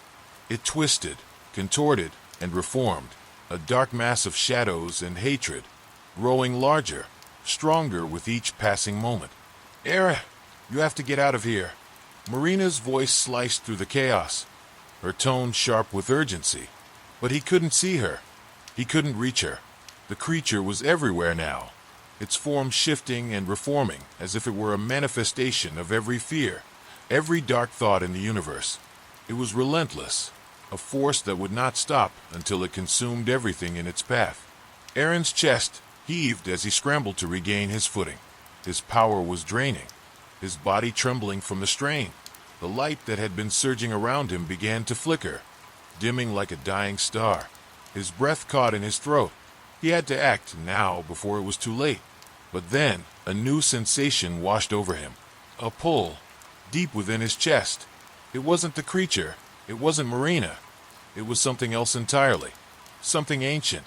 Something that had been waiting, just beneath the surface of everything he had learned, everything he had seen. The monolith. He could see it now, clearly, standing in the center of a vast, forgotten temple. Its presence was almost physical, its symbols carved deep into the stone, glowing faintly, as if they were alive. The vision flickered. Was it a memory, a dream, or something else? He couldn't tell. But one thing was clear. The monolith was the key to everything. The cycle, the power, the creature. It was all connected. Marina's scream pulled him back to reality. She was still trapped, still struggling beneath the weight of the creature's tendrils. The blackness that surrounded her seemed to pulse with life, as though it were feeding on her fear. He couldn't lose her, not now. Not when he was so close. Hold on, Aaron shouted, though he knew it was pointless. She couldn't hear him. He could only hope that somehow, someway, he could break the cycle, sever the link between the creature and the monolith before it consumed everything. His eyes darted around, frantic. The energy, the power, was there. It was within him. He could feel it. It was as if the monolith itself had awakened inside him, calling to him, urging him to understand. The cycle wasn't just a force. It was a choice that had been made long before his birth, long before any of this had started. The creature didn't control it. The creature was bound to it. The creature, the source of all this darkness, this madness. It wasn't the true enemy. The cycle was. Aaron felt the weight of that realization crash over him. The creature was merely a manifestation of the cycle itself, a guard, a keeper of its twisted laws. To end the creature, to free Marina, to free himself, he needed to break the cycle. The power of the monolith was more than just energy. It was the foundation of everything. But there was a cost, a choice. Asterisk, would he destroy the cycle? knowing that its destruction would tear the fabric of reality itself? Or would he keep it intact, allowing this nightmare to continue, knowing that the creature would only grow stronger? Asterisk. The thought made his stomach twist. There was no easy choice here. He could feel the weight of it, the unbearable pressure that came with understanding the truth.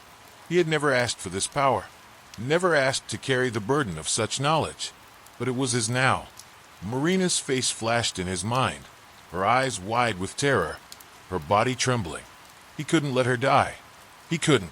He could hear the creature's low growl in the distance, an ominous warning, but his thoughts were already shifting. There was no time to waste. Aaron raised his hand, his fingers crackling with energy, the power of the monolith building within him. His body trembled with the effort, the very air around him vibrating with the force of what he was about to do. The creature recoiled, sensing the shift, the change in the atmosphere. But Aaron was no longer afraid. The fear, the panic that had gripped him since the moment he stepped into the unknown, was slipping away. He was no longer a man fighting for survival. He was a force, a part of the cycle, and now he would rewrite it. The ground beneath him rumbled again, and this time, it felt different, more violent, more urgent. The monolith symbols flared in his mind, and with them, the understanding that the cycle was not just something that could be undone. It had to be undone. But it wasn't just his choice anymore. He could feel Marina's presence, the thread that connected them both, her heart beating in time with his, as though she too was part of this web. She was fighting. He could feel it. She wasn't giving up. A surge of determination flooded through him. He wouldn't let the cycle control them. They would control it. With a cry of pure defiance, Aaron unleashed everything he had, every ounce of power, every fragment of understanding, into a single, concentrated burst of energy. The light was blinding, so bright, so intense. It felt as though the very fabric of the universe was tearing itself apart. The creature screeched, its form distorting, warping, as the energy tore through it like a knife through flesh. But it wasn't enough to destroy it. No, this creature was more than that. It was a manifestation of something far older, far darker. It was only reacting, a part of the cycle that had existed long before Aaron had ever known its name.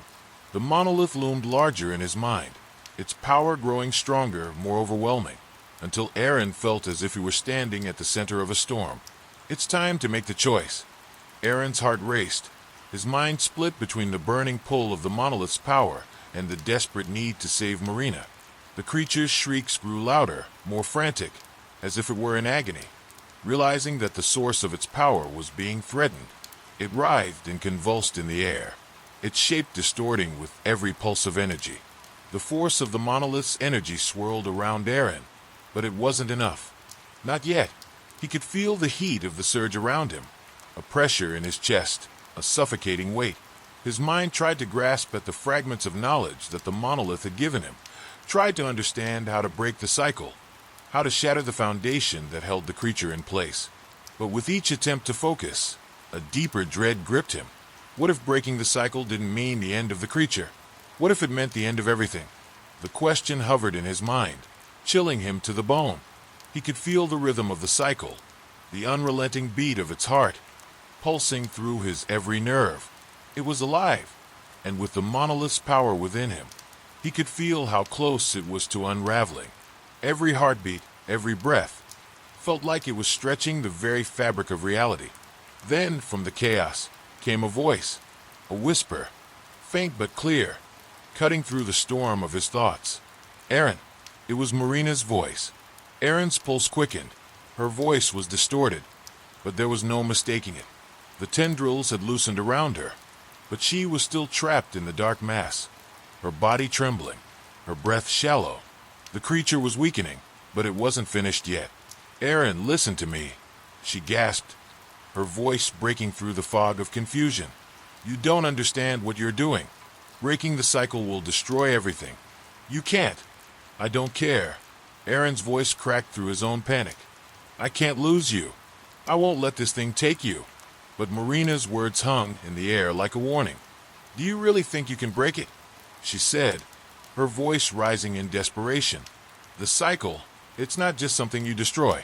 It's part of us. Part of everything. Destroy it. And it won't just be the creature that falls. It'll be everything. The weight of her words hit Aaron with the force of a wave. He wanted to deny it, wanted to believe that ending the creature, ending this nightmare, could somehow fix everything. But the growing pressure in his chest, the ominous warning in Marina's voice, told him something else, something worse. In that moment, Aaron realized what he had been ignoring, the terrifying possibility that the creature, the cycle, the monolith, were not isolated events.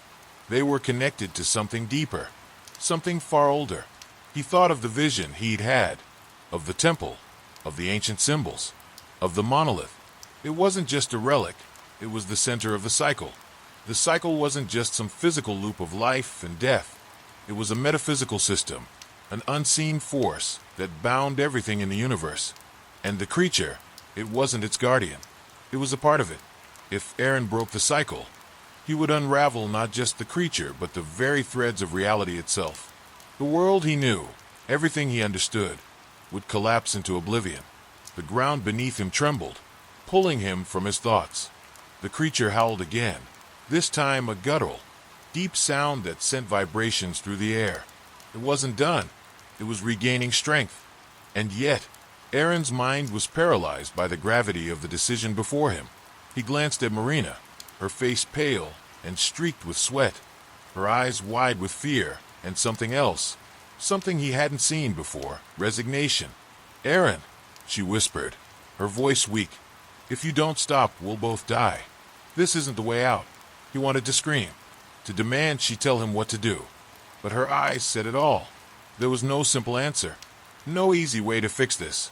They were caught in a war between survival and destruction, between the unknown and the known, and Aaron had no idea which path would lead them to safety. His breath came in shallow gasps as he glanced back at the creature. It was shifting, its tendrils twisting like serpents, each one pulling closer to him. Every part of Aaron screamed to destroy it, to end the cycle, but the vision of Marina's face, the fear in her eyes, held him back. The monolith's power surged again, threatening to consume him whole. He could feel the weight of his choice pressing on him with the force of 1,000 suns. For a long moment, Aaron stood frozen, his body torn between the power of the monolith and the woman he loved, who was teetering on the edge of the void, just out of reach. Then, suddenly, the monolith flared, bright, blinding, impossibly intense, and Aaron's chest constricted. The pulse of the cycle seemed to shift, like the heartbeat of the universe had skipped a beat. There was a flash of recognition deep within him, a sudden clarity. The choice wasn't about destroying the creature or saving Marina. It was about breaking the cycle entirely, but the cost would be immeasurable. He closed his eyes, inhaling deeply, the energy around him pushing against every inch of his being. It was now or never. "I have to do it," he muttered under his breath, though the words felt hollow. "I have to. I'm sorry, Marina." Her face twisted with horror. "Don't." But before she could finish, Aaron reached deep within himself and let go. The energy of the monolith flooded through him, ripping apart the fabric of the reality around them. The creature screamed as it was torn apart, its form dissipating into the darkness. The cycle, the very foundation of everything, shuddered, cracking like glass under pressure. And in the blink of an eye, the world began to fall apart. The moment Aaron released the energy, everything went wrong. For an instant there was silence. The blinding light from the monolith flared one last time, then dimmed, as if the very core of reality was taking a breath before collapsing. Aaron's vision blurred, his body shaking as if the universe itself had been torn in two. The air around him felt heavy, suffocating, like an invisible weight was pressing against his chest, compressing his lungs. He could barely hear Marina's voice, distant and muffled, calling out to him. But the words were lost in the roaring sound of the collapsing world. The monolith had reacted violently, its pulse now erratic, chaotic. The once steady hum had become a frenzied buzz, sending shockwaves through the ground. The sky above them began to warp, its colors shifting from deep crimson to an unnatural black, as if reality itself was unraveling. The stars above flickered, sputtered, and vanished one by one. Time felt like it was splintering, distorting. Seconds stretched into eternity, while moments seemed to vanish in a blink. The creature, if it could even still be called that, was no longer the monstrosity it once was. Its form had shattered, broken into countless shards of energy that flickered in and out of existence. It no longer howled, no longer thrashed. It was disintegrating, but slowly, painfully, like a dying star, its remnants flaring in desperate attempts to hold onto life. But the true horror of what Aaron had done hadn't yet fully revealed itself. Marina's voice pierced the chaos, this time clearer, tinged with panic. "Aaron, what did you do?" Her hands were gripping the monolith now, her fingers white as she desperately tried to hold herself together, hold the world together. I don't know," Aaron stammered, his eyes wild, darting around in disbelief. "I thought I could." "No," she cut him off, her face twisted in agony. "You've destroyed it. You've broken it, everything." Her words were sharp, each one cutting into him like a blade. "This is worse than we ever feared. It's not just the creature, Aaron. It's..." She gasped. Her face went pale, the color draining from her skin as she stared at something behind him, something in the air. He turned, following her gaze. It was the cracks in the sky. They were widening. Lines of nothingness spread like fractures in glass, revealing glimpses of something beyond, a void, an abyss that defied comprehension. Whatever he had unleashed, it was far worse than anything he had imagined. The very fabric of reality was splitting open. "Marina," Aaron whispered, his voice strained as he stumbled back. "What is that? What did I do?" "You didn't just break the cycle," she said, barely able to keep her voice steady. "You tore open the foundation. The universe, it's breaking apart." She took a shaky breath, her hands trembling. The monolith wasn't just a key to the cycle. It was holding the cycle in place, keeping the fabric of reality intact. "You didn't just destroy the creature, Aaron. You've torn through the very structure of existence itself." Panic clawed at Aaron's throat, his chest tightening. He tried to take a step forward, but the ground beneath him trembled violently. The sky shifted again, the cracks now larger, revealing dark chasms in the distance, places where nothing existed, no stars, no light, just darkness. The landscape began to warp as well, the earth bending and folding in unnatural ways, like it was being pulled in different directions at once. Suddenly, a piercing screech cut through the air. A shard of the creature's broken form shot toward them, an enormous jagged piece of energy that sliced through the atmosphere, trailing a storm of sparks. It hit the ground with a thunderous crash, sending debris scattering in all directions. Aaron felt the force of it, the tremor shaking him to his core. The creature's essence was reforming, not in the way it had been before, but in fragments, pieces of its very being scattering across the landscape. Each piece seemed to come to life on its own, pulsing with a violent energy that lashed out unpredictably. I thought it would stop," Aaron murmured, his voice cracking. "I thought it would end the nightmare." Marina reached for him, pulling him toward the monolith as the ground quaked beneath their feet. "No, you've made it worse. If we don't stop it now, everything will be lost."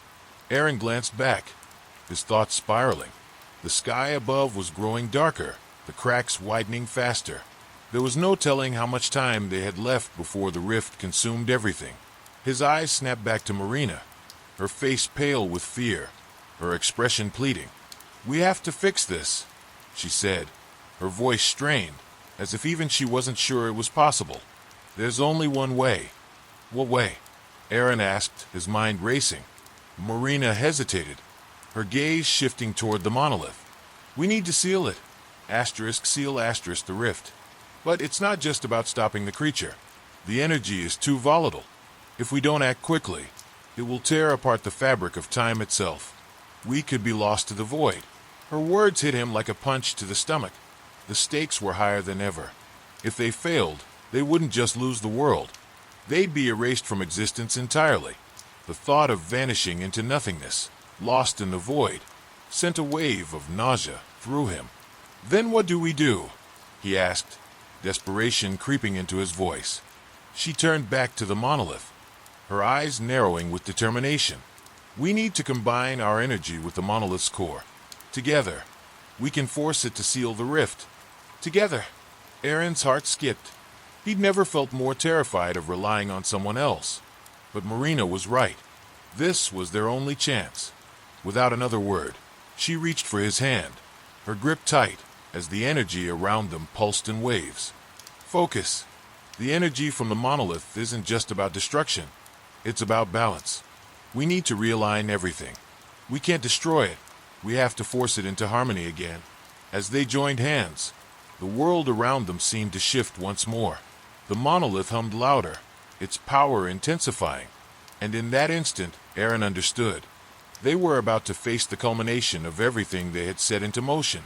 Whatever happened next, there was no turning back.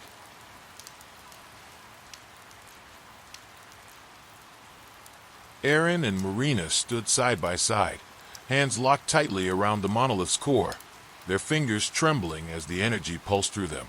The air around them crackled, electric, as if the very atmosphere was being stretched beyond its breaking point. The monolith's hum grew louder, its vibrations almost unbearable. The landscape around them had become a nightmarish blur, as if reality itself was being folded into itself, like a broken mirror, trying to reconstruct its shattered pieces. Aaron could feel the pressure building in his chest, the weight of the situation bearing down on him. Sweat beaded on his forehead, his muscles aching from the strain of holding the connection. It felt as though something dark, something ancient, was stirring beneath the surface, fighting against the very forces they were trying to control. Focus, Aaron. Marina's voice was steady, but it carried an edge of urgency. Her grip on his hand tightened as the rift in the sky expanded further, the swirling darkness beyond threatening to consume everything in its path. Aaron nodded, but his mind was racing. How could they possibly repair something so broken? How could they mend the fabric of reality itself when they barely understood the forces they were meddling with? The cracks in the sky began to pulse with an eerie light, the rift growing wider, the blackness stretching deeper. From the chasm emerged shapes, distortions, twisted forms that seemed to crawl through the void like ghostly remnants of a world long forgotten. They weren't creatures, they were fragments of the broken reality, scattered remnants of what was and what might have been. One of them shot toward them, a shadow that twisted and writhed as it approached with unnatural speed. Aaron barely had time to react before it collided with the ground next to them, sending a shockwave of force rippling through the air. He staggered, barely keeping his balance. The creature, or what was left of it, was gone, swallowed by the dark sky. But the terror it left behind lingered like a cold weight on his chest. "They're coming," Marina said, her voice barely audible over the growing sound of the rift. "Fragments of reality, all that's left when the monolith fails." "What do we do?" Aaron asked, his voice shaking. The urgency in Marina's eyes was enough to tell him that time was running out. Whatever was happening, they were past the point of no return. "We need to anchor it," Marina said through clenched teeth, eyes never leaving the rift. "The monolith isn't just a key, it's a tether. If we can't stabilize it, the rift will collapse everything into the void." Aaron's breath caught in his throat. "How do we anchor it?" She hesitated, then finally spoke, the words heavy with the weight of their impossible task. "We need to merge with the monolith, become part of it, fuse our energy with the core. It's the only way to hold it in place. But, Aaron, if we do this, we may not survive." Aaron's heart pounded in his chest. The stakes had never been higher. He felt the enormity of what Marina was asking, the sacrifice she was suggesting. But what choice did they have? They could only stand by and watch as the world crumbled. Or they could try and fail, or succeed, or... "We don't have much time," Marina added, her gaze hardening. "This is it." Without another word, she stepped closer to the monolith, her body tense, her mind already focused on what had to be done. Aaron followed her, his breath quickening. The energy around them surged, threatening to overwhelm him, but he couldn't back away now. The world was falling apart. If they didn't act, there would be nothing left. They pressed their hands deeper into the core, the monolith's power seeping into their bodies. It felt like 1,000 needles piercing their skin. like electricity coursing through every nerve, every cell. The pain was unbearable, but they gritted their teeth, holding on. They had no other choice. Then the rift above them began to change. The darkness that had threatened to swallow the world was shifting, reacting to their connection. It pulsed, undulating, as if testing the limits of what they were trying to do. The earth beneath them groaned, the very ground beneath their feet trembling violently. The monolith's hum was now a deafening roar, its energy spiraling outward, pushing back against the encroaching void. But something was wrong. The force of the rift was intensifying, and the monolith seemed to be struggling, unable to contain the torrent. The air grew colder, heavier. Aaron's vision blurred, his breath ragged. He felt the edges of his consciousness slipping, as though the very fabric of his existence was coming undone. And yet, Marina's grip on him never wavered, her determination unwavering. "Aaron," she whispered, her voice barely audible. "We need to release everything. All of it. Let go of the fear, the doubt." He nodded, though the fear gnawed at him, threatening to choke him. Let go. He didn't know if he could. Everything he'd feared in that moment, the destruction, the collapse, was so close, so real. But they had no other choice. They synchronized their breath, their minds, their wills, focusing entirely on the monolith. They poured every ounce of energy, every drop of strength, into the core, and with it they released. The monolith's energy exploded in a blinding flash, forcing the rift to recoil, pushing back against the darkness, slowly closing the tear in the fabric of reality. But it wasn't enough. The rift pulsed once more, sending a wave of energy rippling across the sky, causing the ground beneath them to crack and splinter. Aaron felt himself being pulled, sucked into the very energy he had tried to control. His mind screamed, the world around him becoming nothing more than a whirlwind of chaos, until the darkness consumed him completely.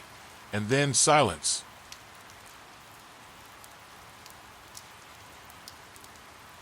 Aaron's senses returned slowly, like a flickering light struggling to stabilize. The overwhelming silence was the first thing he noticed, an unnerving kind of stillness that pressed in on him from all sides. There was no wind, no hum of energy, no trembling ground beneath him, only the faint, steady pulse of something far too distant to grasp. He tried to move, but found that his body felt wrong. Waited. He opened his eyes. But the world was not what he expected. The familiar landscape of Mars had vanished. Instead, he found himself in a vast, featureless expanse, the color of the sky a deep, unnatural black. The air was thick, almost liquid, and every breath felt like it was pulling something vital from him. His heart hammered in his chest as his mind raced. What had happened? Was this the after effect of merging with the monolith? He could barely remember the moment before everything went black. The pain that had racked his body, and Marina's hand slipping away from his in the final moments. "Marina!"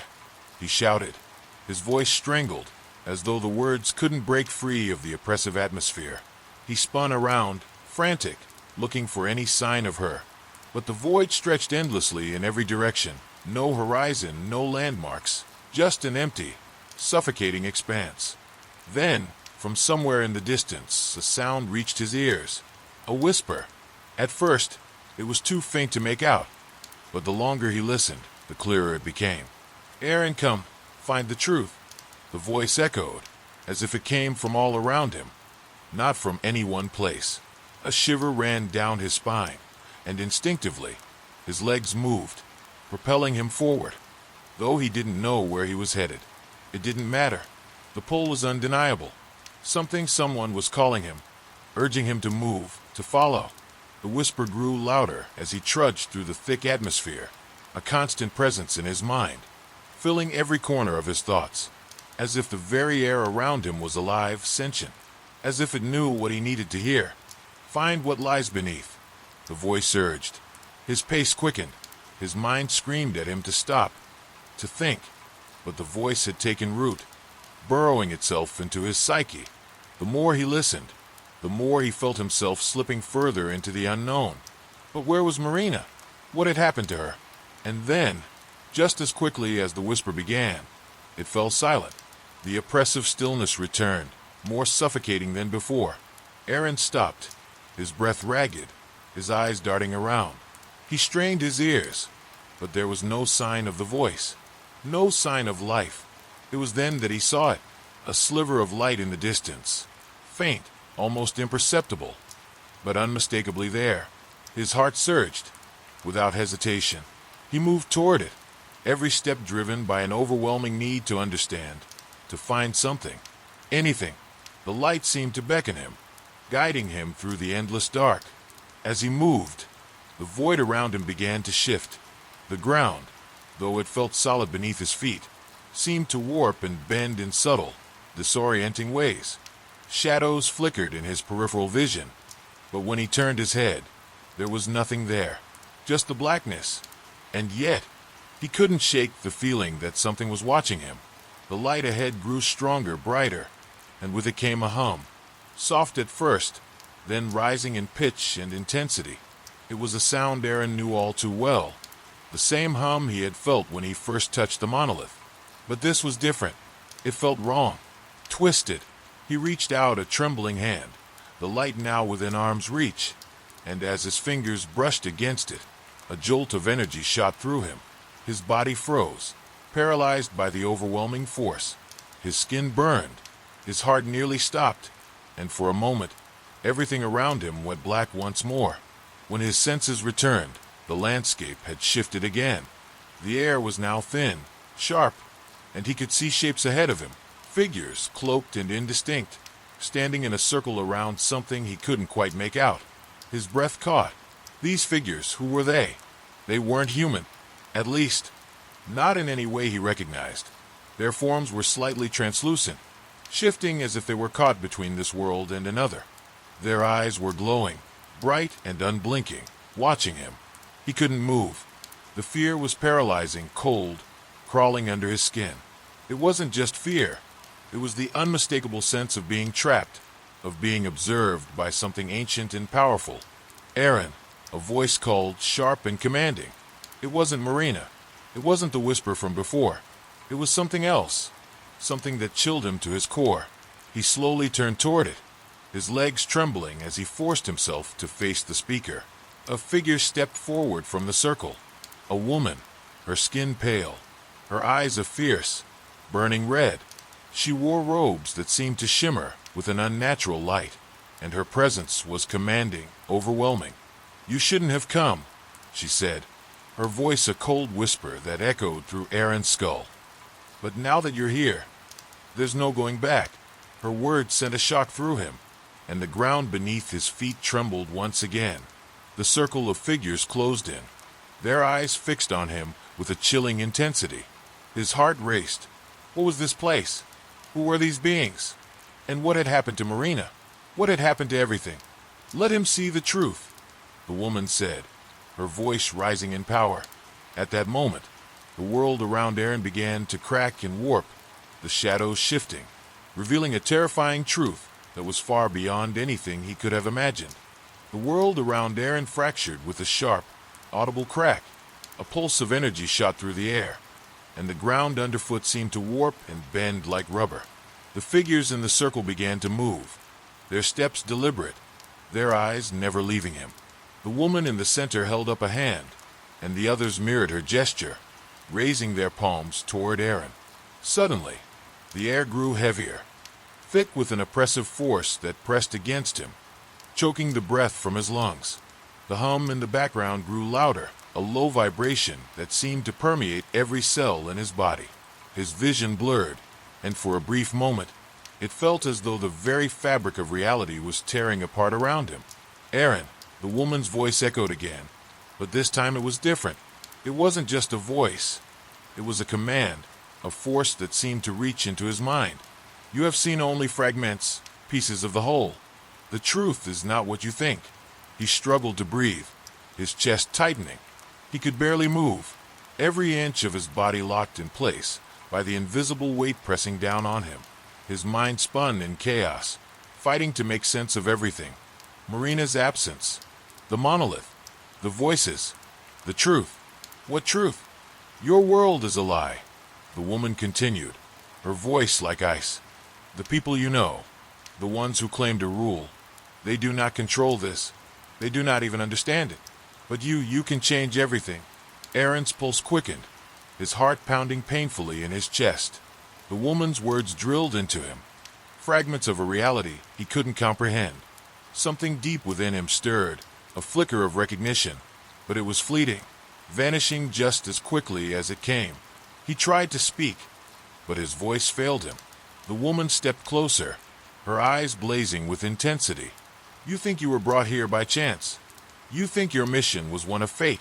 But you, Aaron, were chosen, not by your government, not by any leader, by something far older, far more powerful. And now, you are the key. The word struck him like a blow. The key to what? He managed to rasp, his voice barely audible. Her smile was cold, cruel. To everything, to the hidden history, to the truth beneath Mars, to the forces that control not just your world, but the entire galaxy. She raised her hand again, and the figures around her did the same, their motions synchronized, as if they were one. Aaron's mind raced. He tried to move, to break free from the invisible chains that held him in place. His body responded sluggishly, his limbs trembling, but the pressure against him seemed to intensify with every passing second. You think you know who controls the Martian colonies, the woman continued, her tone condescending. The elite that live in their high towers, pretending to be gods among men. But they are just pawns. Pawns in a game far larger than you could ever imagine. A violent shiver ran through him as her words sank in.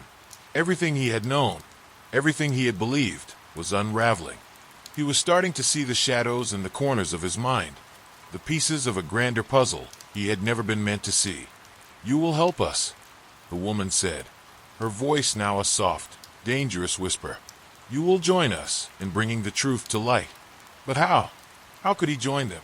What was this truth they spoke of? His mind screamed for answers, but each one felt like it would tear him apart. A flicker of movement at the edge of his vision caught his attention. A shadow, barely perceptible, moving toward him. Aaron's eyes darted toward it, and his breath hitched. It was Marina. She was there, her figure barely visible in the distance, walking toward him with an unnatural calmness. But her eyes, they were empty, hollow, and her movements were jerky, mechanical, as if she wasn't fully alive. She looked like a puppet, strings pulled taut by forces beyond her control. Marina! Aaron shouted, his voice breaking through the suffocating tension. He fought against the invisible force holding him, his legs shaking as he struggled to move toward her. The woman laughed, a low, sinister sound that sent a chill down Aaron's spine. She is not the person you remember. None of you are in the end. But she is the key too. Like you. Aaron's heart twisted with fear and desperation. What had they done to her? What had they done to all of them? Marina's blank eyes met his for a brief moment, and in that fleeting glance, Aaron saw a flicker of recognition of the person she once was. It was enough to fuel his resolve. No, Aaron yelled, now fully pushing against the invisible force, the pain in his chest intensifying. I won't let you use her. I won't let you use anyone.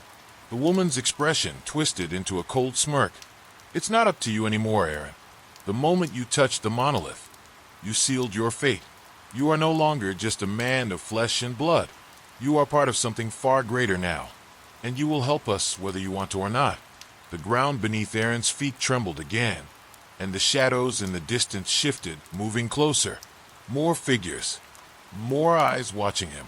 Desperation clawed at him. What were they doing? What had they awakened inside of him? He couldn't let this happen. Not to Marina. Not to anyone. But how could he fight something this powerful, this ancient, this vast? With a final, primal cry, Aaron wrenched himself free from the invisible grip, his body aching with the strain. He stumbled forward, toward Marina, toward the flickering light in the distance that promised answers, that whispered of a truth buried deep within Mars itself. But as he took his first step, he knew, whatever lay ahead, whatever choices he had yet to make, nothing would ever be the same again. Aaron's pulse hammered in his ears as he lurched toward Marina, each step feeling like it was taking him deeper into the heart of a nightmare. His breath came in ragged gasps, his body protesting the force that had been holding him in place. The figures in the circle began to stir, moving in a synchronized rhythm, closing in around him like a tightening net. He couldn't let them get to Marina. He couldn't let them win. His legs wobbled with exhaustion as he neared her. Her figure still eerily calm and unresponsive. Her eyes were fixed on the ground, void of emotion. Her body stiff and mechanical, moving only when the figures around her willed it. She was a shell of the person he knew, and the thought made his stomach turn. He reached out, his fingers trembling as they brushed against her shoulder. The instant contact sent a shock through him, a pulse of energy that crackled beneath his skin. His heart skipped a beat, and he pulled his hand back, eyes wide. "Marina," he whispered, his voice barely a breath. There was no response. Nothing. But then, just as he was about to turn away, frustration building, a single, strained word escaped her lips. "Run." The voice was hoarse, barely more than a whisper, but it was enough to ignite a spark of hope. He grabbed her arm, shaking her, his grip firm. "Marina, listen to me. You have to fight. This isn't you." Her head jerked slightly, a shudder running through her body. Her eyes flickered, briefly coming into focus, and for a moment, Aaron saw the person he knew, the one with the fiery spirit, the one who had laughed with him under the endless Martian sky. But it was gone in an instant, replaced by that cold, hollow emptiness. "Run," she repeated, her voice shaking now, the faintest trace of panic creeping in. The ground trembled again, more violently this time, as if Mars itself was reacting to their presence. Aaron's head spun, his mind scrambling to make sense of everything. What had happened to her?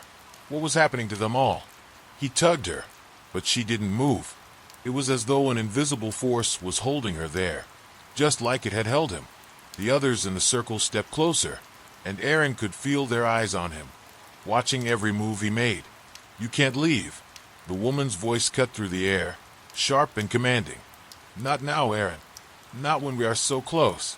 The woman's figure seemed to shimmer, her form rippling like a mirage, and for a split second, Aaron saw something beneath her, the shadow of another, much darker presence, something far older and far more powerful. He felt a chill crawl up his spine, a sense of wrongness that sent a wave of panic through him. The woman raised her hand, and the figures around her mirrored the motion. A pulse of energy surged through the air, a wave of power that seemed to ripple through the very fabric of reality. The ground cracked beneath them, sending fragments of rock tumbling into the abyss below. Marina's body jerked violently, her head snapping up as if some force had taken control of her. Her mouth opened, and the words that spilled from her lips were not her own. "You cannot escape, Aaron. You are already bound to us." A surge of terror surged through him, a cold sweat breaking out across his skin. "No," he gasped, shaking his head. "I won't be a part of this. I won't let you take her." He spun around, his mind racing for an escape, but the figures in the circle were closing in faster than he could move. The woman's face twisted into a smile, a predator's smile, and Aaron's gut churned with the realization that there was no escape. He had to fight. He had to find a way to break free. "Marina," he cried out again, his voice breaking with desperation. "Fight! Remember who you are. You can do this." For a moment, there was nothing but silence.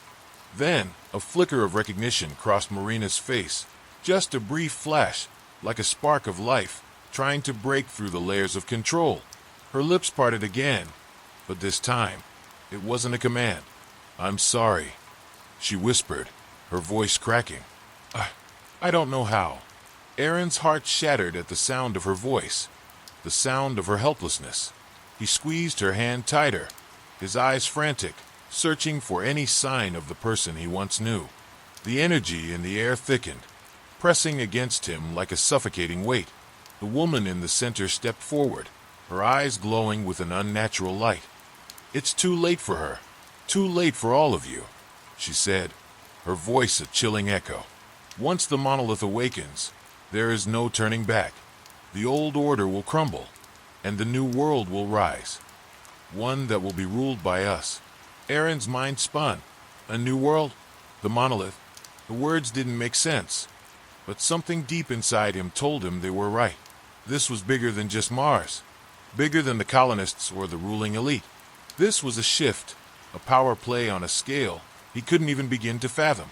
Suddenly, a sharp pain tore through his chest, and he staggered back, his breath catching in his throat. The pain wasn't physical.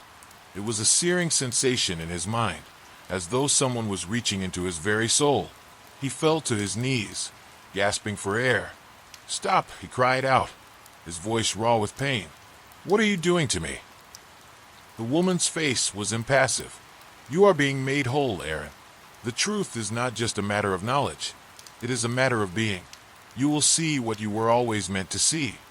The pain intensified, twisting through his mind in jagged bursts. Images flashed in his vision, fractured scenes of distant galaxies, ancient temples hidden beneath the Martian surface, and shadowy figures speaking in tongues he could not understand. The force pressing on his chest was suffocating, and he felt his grip on reality slipping. But then, amidst the chaos of images, he saw something, a flash of clarity, a brief glimpse of something beneath the surface of Mars, something buried deep, far beyond the monolith, something that called to him, and he knew, without a shadow of doubt, that he had to reach it.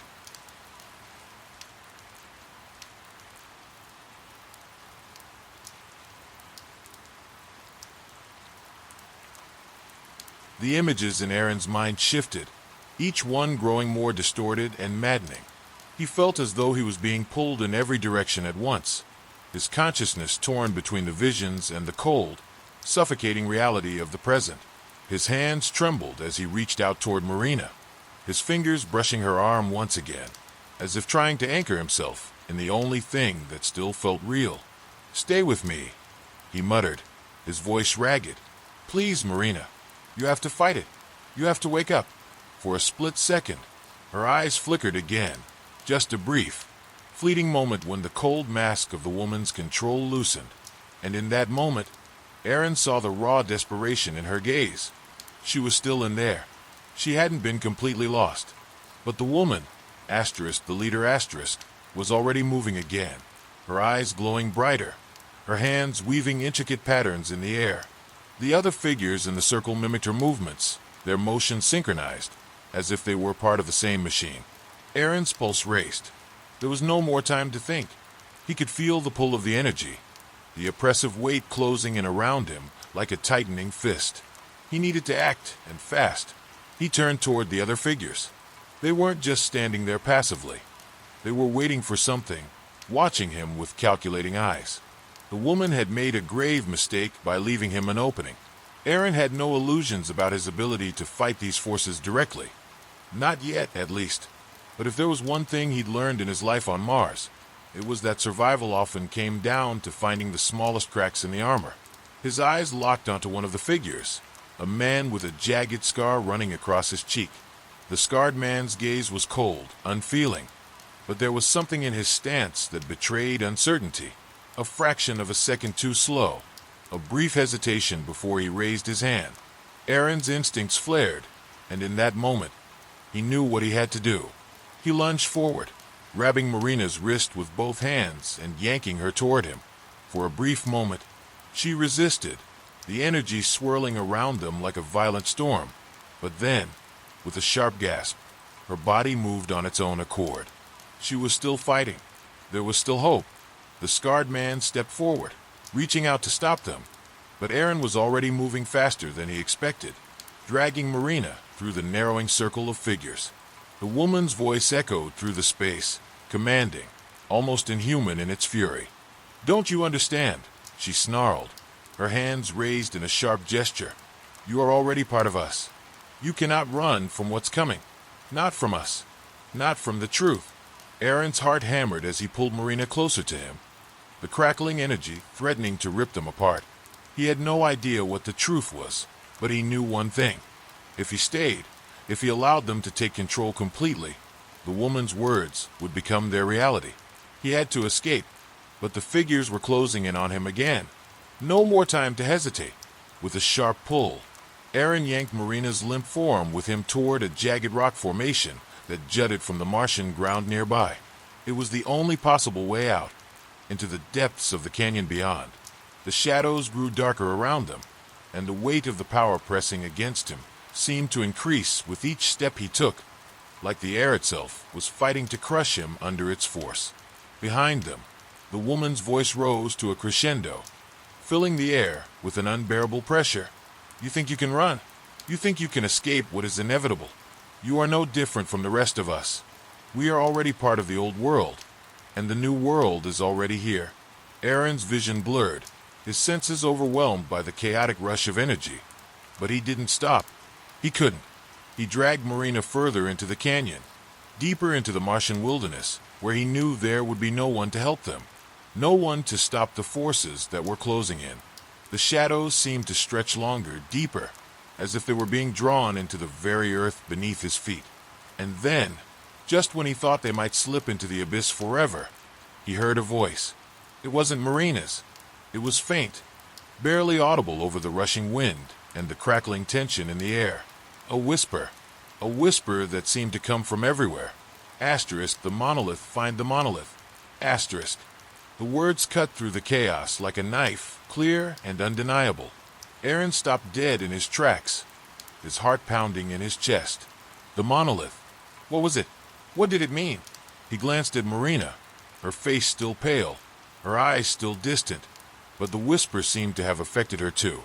Her brow furrowed, her lips trembling as if she had heard the same thing. A shiver ran through her, and for a moment, it felt like she was finally breaking through. The voices behind them were growing louder now. The figures in pursuit, their footsteps echoing against the cavernous walls. Aaron turned, a fresh surge of panic clawing at his chest, but his mind was still fixed on the whisper. The monolith. The thought was maddening, but for some reason, it felt like their only chance, like it held the key to whatever had ensnared them, whatever was happening to the people of Mars. The whisper echoed again, insistent, pulling him forward. Asterisk, the monolith. It is waiting. It will show you the way. Asterisk. He didn't know if it was the whisper, the madness, or something deeper within him, but Aaron knew in that moment that he had no choice. They had to find it, before the figures caught up, before it was too late. With a last, desperate glance over his shoulder, Aaron pulled Marina forward, deeper into the shadows. The sound of pursuit was close now, too close. But he pushed on. The monolith, now the only thing that mattered. Aaron's heart pounded in his chest as he dragged Marina through the jagged, craggy terrain of the Martian wilderness. The whisper had been clear, urgent. The monolith. But where was it? What was it? Every instinct screamed at him to run faster, to escape whatever dark fate was closing in behind them. But with each step, the air grew heavier, the pressure in his chest more suffocating, as though the planet itself was trying to push him back. Marina, he gasped, his voice hoarse as he glanced at her face, pale and slack, her features still frozen in a trance-like stupor. Please stay with me. Just a little longer. We're almost there. Her lips parted, a barely audible whisper escaping her throat. The monolith, it's the key. The word struck him like a punch to the gut. How did she know? The connection between them was fraying, but somehow, her voice cut through the fog of fear and confusion. She was slipping away. He could feel it. He had to reach the monolith, whatever it was, before it was too late. But time was running out. He pushed her forward, his hands gripping her arms tightly, desperation rising with every step. The sound of pursuit had grown deafening, like a relentless storm closing in. The woman, the leader, was getting closer. Her voice echoed in the air, calling for them to turn back, warning them of their doom. You cannot outrun what is coming. Her voice boomed, cutting through the chaos. The truth will find you. It always does. Aaron clenched his jaw, the sharp sting of panic clawing at his mind. They couldn't stop. Not now. He didn't know what the truth was, but he could feel it pressing on him. Asterisk, something asterisk, was pulling them forward. Something was waiting. Then, as if the very air around them conspired against their escape, a sharp crack sounded in the distance. A violent tremor rippled through the ground, knocking Aaron off balance. The rocks beneath his feet shifted, a jagged boulder dislodging and tumbling down into the ravine. blocking their path. The figures were closing in. He could hear their footsteps now, fast, determined, and far too close. Aaron's breath caught in his throat. There was no time left. He had to act. He pushed Marina to the side and reached for a sharp rock nearby, using it to pry apart the debris blocking their way. Every move felt like a battle, each breath a struggle against the crushing weight of dread that seemed to suffocate him. His fingers bled as he dug through the rubble, but he couldn't stop. The monolith was out there. He knew it was. A voice rose from the dark behind him, the woman's cold, commanding tone slicing through the tension. You cannot hide from the truth, Aaron. You think you can run. You think you can escape fate. He didn't stop. He couldn't. Then, as if the rock itself had finally relented, the obstruction moved just enough for him to slip through. He grabbed Marina's limp form, pulling her with him into the narrow gap. They were through barely, but the sound of pursuit hadn't stopped. They were still coming. The air felt colder now, sharper. The landscape had shifted. The ground had become more uneven, the shadows stretching in unnatural ways. The sense of urgency was deafening. Aaron had no idea where he was going, but the whisper echoed in his mind. Asterisk, find it. The monolith is the key asterisk. His pulse raced, his mind spinning. He looked around, scanning the environment, when something caught his eye. Far ahead, a dark silhouette loomed against the orange sky, a towering, jagged structure. The monolith. The sight of it nearly knocked the wind from his chest. There it was, standing imposingly in the distance, as if waiting for them. But something wasn't right. The closer they got, the more the air felt alive with an unspoken tension, a palpable force pressing against their skin. Marina, do you see it? Aaron asked, his voice shaking. He glanced at her again, her body still slack in his arms, but her lips moved, a faint murmur escaping her. The truth, she whispered. It's inside. His mind raced. Inside. What did that mean? But before he could process it further, the ground beneath them trembled again. This time, it wasn't just a tremor. It was a shockwave, powerful enough to throw Aaron off his feet. The monolith ahead seemed to pulse, the air around it vibrating with energy. The sky above darkened, clouds swirling ominously, as a deep rumble reverberated from the depths of the planet. Aaron scrambled to his feet, his legs unsteady from the impact. He reached for Marina, pulling her upright despite the heaviness of her body. His eyes locked onto the monolith. They had to reach it. It was their only chance. But the closer they came, the more the atmosphere thickened, like the very world was rejecting them, pushing them away. From behind them, a voice rose, sharp and terrifying, cutting through the chaos. It was the woman, the leader. Don't you see, Aaron? She shouted. This is your fate. You can't change it. The monolith will show you everything.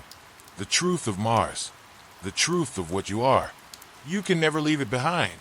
Aaron's mind spun as he forced his body to move, each step heavier than the last, but his resolve was solid. They were so close. He could feel it now, the pull, the draw of the monolith, its energy surging through the air like a living thing. And then, just as they reached the base of the monolith, the ground shook violently. The earth cracked beneath their feet, sending shards of rock flying into the air.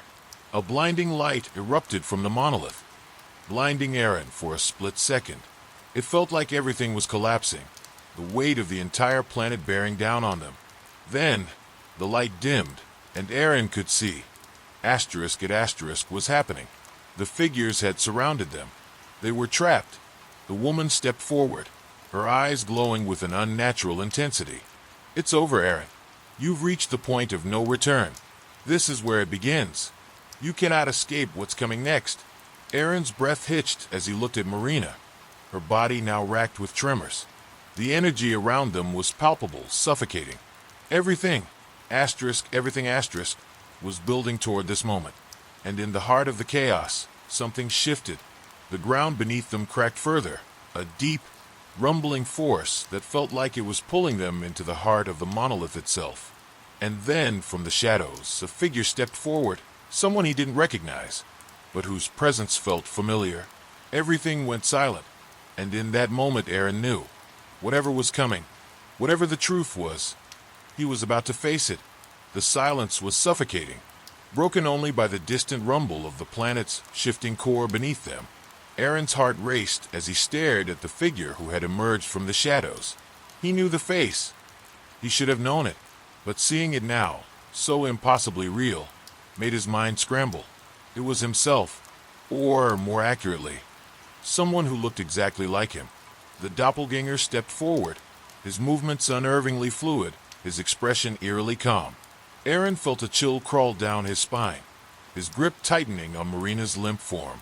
The words the woman had spoken, asterisk you cannot outrun what is coming asterisk, rang in his ears. You've come far, the figure said, his voice a perfect mirror of Aaron's own. But you don't understand what you've been running from, what we've all been running from. The monolith pulsed behind them, its jagged form casting long, deep shadows across the ground. The air around them buzzed with a strange energy, like the very fabric of reality was twisting. Everything Aaron had known, everything he had fought for, was crumbling before him. What do you want? Aaron spat, trying to steady himself, though the words felt weak in the face of this impossible reality. Why are you here? Who are you? The figure smiled, but it wasn't a comforting gesture. It was cold knowing. I'm you, Aaron, the real you, the one who's been hidden, buried deep beneath the lies, beneath the surface of everything you've been told, the one they've been trying to erase. Aaron's stomach twisted in confusion and horror. His mind struggled to keep up with the implications. The truth had been a fractured thing from the moment he'd set foot on Mars, and now this, another layer to the deception, another piece to a puzzle he didn't know how to solve. That's impossible, Aaron whispered, but even as the words left his mouth, the sharp pang in his chest told him he wasn't sure of anything anymore. The figure's smile faltered, his expression now one of frustration. You think you've been chosen, Aaron? You've been bred. This whole colony is an experiment, a lie built on the blood of those who came before us. You, me. We're nothing more than part of their design. The woman, still standing in the distance, her cold, watchful eyes never leaving them, spoke again, her voice sharper now, like a blade cutting through Aaron's fraying thoughts.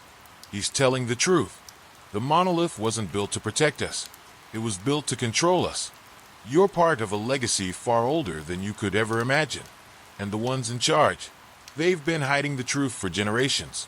Aaron's breath quickened. This is the truth, he thought. This is the moment, but it wasn't enough. The weight of the revelation, the crushing gravity of everything that had been done to him, to them, was almost too much to process. You know what this means, don't you?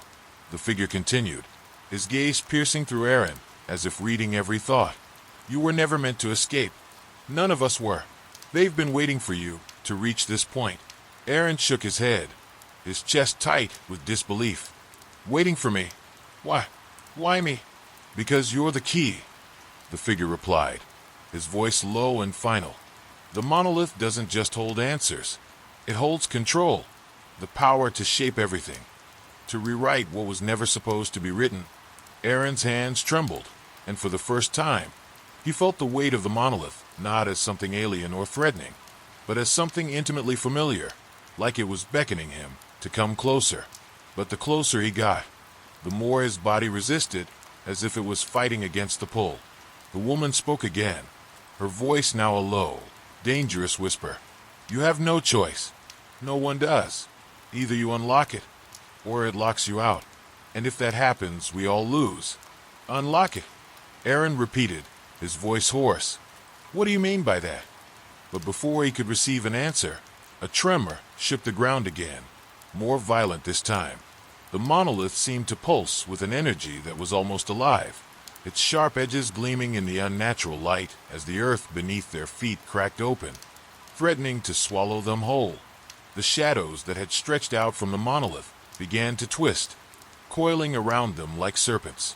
Marina stirred in his arms, her eyes fluttering open, though her gaze was distant, lost. The truth, she murmured, her voice trembling. It's inside the monolith. Aaron's breath caught in his throat as he looked down at her. What had happened to her? The woman, the figure, the monolith. It was all connected, and yet the pieces were too scattered to form a clear picture. There was no escaping this. There was no going back. The figure who resembled Aaron stepped forward again, a sad, knowing expression on his face. You've always known this, deep inside. But now, you must make a choice. Open the monolith, and everything will change. Or let it stay closed, and nothing will ever be the same. The wind picked up, howling as the ground beneath them trembled. The monolith surged with energy again, sending a jolt of electricity through the air, like the entire planet was holding its breath. The oppressive weight of the unknown crushed in on Aaron, every muscle in his body screaming for him to move, to do something. But what? What could he do now that the truth was staring him in the face? A sudden sharp noise cut through the tension, a metallic screech from deep within the monolith. Something was shifting inside it, something ancient, something powerful. And then the voice that had been with him since the very beginning, the one that had guided him here. But now it was different, clearer, more insistent. Do it, it commanded, its tone echoing in his mind. Unlock it, and the real work begins. Aaron's chest tightened, his breath shallow. The figure, Marina, the woman, they were all waiting, watching. He stepped forward, every instinct screaming at him to turn back, to run, to forget everything. But his feet moved on their own, drawn to the monolith like a magnet. His hand reached out toward the surface, trembling. The moment his fingers brushed the cold stone, the monolith reacted. Energy surged through him, like fire coursing through his veins. His body convulsed, pain ripping through him as if the world itself was tearing him apart. He could hear voices, hundreds of them, all speaking at once. The past, the future, the truth, all of it. And then, in a flash, it all stopped. A silence so deep, so complete, that Aaron couldn't even hear his own breathing. And the monolith began to open. Aaron's hand remained frozen against the monolith's surface, his skin burning with an intensity that felt as though it were being seared from the inside out. The pulsating energy around him surged, wrapping him in a suffocating, electrifying cocoon. The ground beneath him trembled violently, as though the planet itself was awakening from a long, dormant sleep. His breath came in ragged gasps, heart hammering in his chest as he fought against the flood of visions that clawed at his mind. There were faces, so many faces, their eyes wide with terror, their mouths screaming in silence. Scenes from Mars' past and future overlapped in a blur. He saw himself, older and more weathered, standing in front of the very same monolith. But this time, his eyes were empty, devoid of anything human. He jerked back, a cold sweat soaking his skin, his vision swimming as the whispers of 1,000 voices filled his mind. The woman's voice, the one who had led him here, the one who knew everything, echoed loudest among them. Asterisk, you were never meant to escape. This is what we were made for. Asterisk. His body shook, but his eyes were locked on the monolith. As its surface began to crack open, lines of deep red light spilling from the seams. Marina, he gasped, looking down at her limp form. Her eyes were wide, but she wasn't awake. Her body was twitching, a faint light flickering beneath her skin. What's happening to her? The woman, who had been nothing but a shadow in the distance until now, moved closer. Her expression was hard, determined. She seemed to be absorbing the very atmosphere around them, growing stronger with every pulse from the monolith. It's happening, she said, her voice hoarse but powerful. The monolith is activating. It's a catalyst. Everything that's been hidden will be unleashed now. The past, the future, all of it. Aaron's mind reeled, unable to process the enormity of her words. But then, the ground cracked open beneath him again, and he was thrown to the side. His hand slipped from the monolith, and the moment he lost contact, the world seemed to come back into focus, violently. The light from the monolith intensified, now blinding. The figure that had once looked like him, the twisted version of himself, stepped forward, his eyes glowing with a sinister light. You've unleashed it, he said, a twisted smile creeping onto his face. Do you understand now? The monolith's power, asterisk our asterisk power. It's not just for control, Aaron. It's a prison, a barrier to hold back the truth. But now, His voice lowered, reverberating in the air. "You've unlocked it, and there's no going back." Aaron's heart skipped a beat. "What are you talking about? What truth? What have we done? You really don't understand, do you?" The figure's smile widened, but there was no warmth in it, only malice. "The monolith is not just an artifact. It's the key to everything. Mars, Earth, the entire system. We were never meant to live here. We were meant to be studied. You're nothing more than an experiment." A sudden, deafening noise ripped through the air, an enormous, bone-shaking tremor that rattled every nerve in Aaron's body. The monolith's surface cracked open fully, the sound of its splintering stone reverberating across the desert. A cold wind howled around them, and in the distance, a faint, dark shape appeared, hovering, massive and shifting. "What's that?" Aaron gasped, his eyes widening in terror. The woman's face went ashen. "It's them. It's what we've been hiding from." And in that instant, Aaron understood. The monolith hadn't just been a control device. It had been a seal, a prison for something that had been buried, forgotten, or deliberately hidden, for a reason. The shape in the distance grew clearer, and Aaron's pulse quickened. It was something alive, something moving. But it wasn't human. It wasn't even close. Dark, shifting tendrils seemed to rise from it, swirling in the air like smoke. And the closer it came, the more the air seemed to warp and twist around it, as though reality itself was bending in its wake. Marina stirred again, her hand twitching against the dirt. The flickering light beneath her skin began to pulse in time with the monolith. She gasped, her eyes flying open, but there was no recognition in her gaze, only fear. The figure laughed, the sound echoing around them like a death knell. "Do you see now? You weren't just the key. You were the trigger. The moment you touched the monolith, you activated the final stage of the plan. They have been waiting." Aaron couldn't breathe. His eyes darted back to the figure, to Marina, and finally to the dark shape rising in the distance, a terrifying silhouette now fully revealed. A massive ship, or perhaps something older, something far more ancient than Mars itself. Its surface was covered in symbols, but not the ones he had seen before, the ones on the monolith. These were different, shifting, alive, as though they were constantly changing, rewriting themselves. This asterisk is what the monolith was meant to unlock, the figure hissed, his grin spreading wider, more twisted. "It's not just about Mars, Aaron. It's about everything. The colony, the control. It was never meant to be your salvation. It was always the beginning." The winds picked up again, and the monolith's light began to flicker. The ship, whatever it was, began to descend, slowly, methodically, its massive form blocking out the stars. The world seemed to collapse inward, a crushing weight pressing down on Aaron's chest. He looked to Marina. Her body was shaking now, the light pulsing beneath her skin growing brighter, more erratic. "What do I do?" Aaron whispered to the woman, his voice barely audible against the rising roar of the wind. Her eyes met his, hollow and desperate. "You have to stop it. You have to destroy the monolith before the truth gets out. If you don't, it will all be over."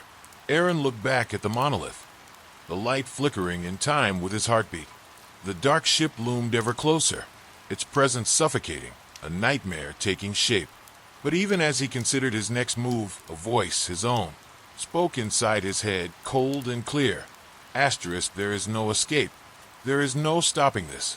You've already done it, asterisk. The monolith's energy surged again, and something in Aaron's mind snapped.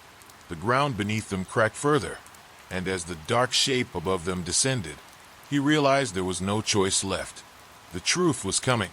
Aaron's pulse hammered in his ears, the roaring wind and the steady tremors of the ground beneath him blending into a single, deafening sound. His hands trembled, every instinct in his body screaming for him to run, to hide, to escape from the chaos unfolding before him. But the monolith, its pulsing, blinding light, held him captive, and the shape above, massive and descending, loomed like a living nightmare. The woman's voice pierced through the madness, a final plea. "You have to destroy it, Aaron, before it's too late. But destroy it." Aaron's eyes flicked to Marina, her body still twitching, the light beneath her skin flickering faster, almost frantically. The monolith's energy was feeding off her, and the more it pulsed, the more Marina seemed to be losing herself. Her eyes were no longer hers. They were wide, empty, distant. She was slipping away, consumed by whatever dark force had been awakened. "Marina!" Aaron shouted, his voice barely audible over the wind. He took a step toward her, but the ground beneath him split open again, sending him stumbling back. A new sound joined the chaos, a deep, resonating hum that seemed to come from the ship above, and with it, the air around them began to vibrate, as though reality itself was cracking under the pressure. The ship, the massive, alien vessel, was descending faster now, its tendrils of darkness reaching out like searching fingers, stretching toward them. Aaron's heart raced. Asterisk, it's too late. It's already happening, asterisk. He couldn't think. His vision blurred, his mind spinning between panic and clarity. The monolith's energy coursed through him, digging into his very bones. Every time he thought he could break free, the monolith pulled him back in, pulling his thoughts toward the twisted truth the woman had warned him about. They weren't meant to be here. None of them were. The truth was not just hidden in the monolith. It was inside them all, buried deep beneath layers of false history, of lies woven into the fabric of their existence. He had always felt it, a gnawing emptiness deep in his gut.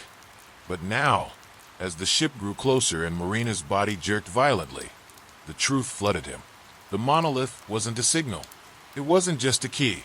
It was the trigger for something much older, something the elites of Mars had kept hidden.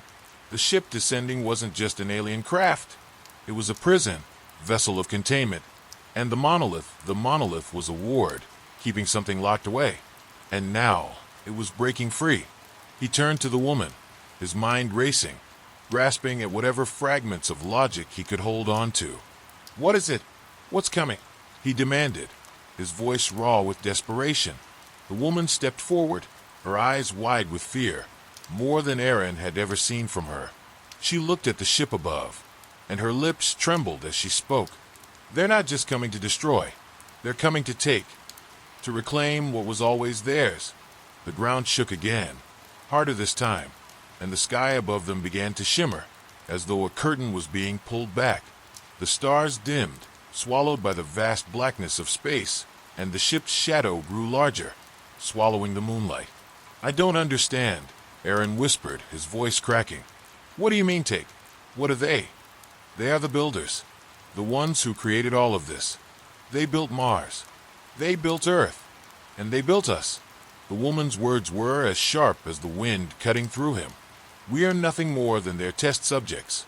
Their children." Aaron recoiled, his mind whirling. The implications hit him like a freight train.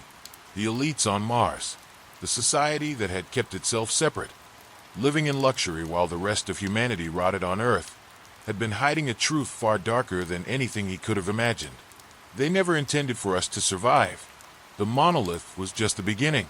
It was always meant to awaken them, she continued, her voice growing more frantic. And now they're here, to finish what they started, to reclaim us. The sky above them tore open with a deafening crack, and the ship's shadow was upon them, its tendrils of dark energy reaching like claws for the earth. A cold, suffocating air spread out from it, distorting everything around them, warping the very fabric of the world. The air seemed to ripple, as though the very laws of reality were bending under its presence. Aaron's breath caught in his throat. The shape of the ship was no longer just an object. It was a living thing, a creature, something that fed off the energy of the monolith, feeding off the panic that was now flooding his senses. Marina screamed, her voice echoing through the chaos. It was a sound of pure agony, raw and animalistic. The light beneath her skin flickered one final time before bursting outward, and she collapsed to the ground, her body going limp. "No!" Aaron screamed, his body moving on instinct as he rushed to her. But as he knelt beside her, he saw it, the mark asterisk, a blackened scar across her chest, glowing faintly in time with the ship's energy. A low, guttural hum rumbled from the ship, and Aaron could feel it vibrating through his bones, pulling him toward it. The monolith's light flared, blinding, and in that moment, something inside him snapped.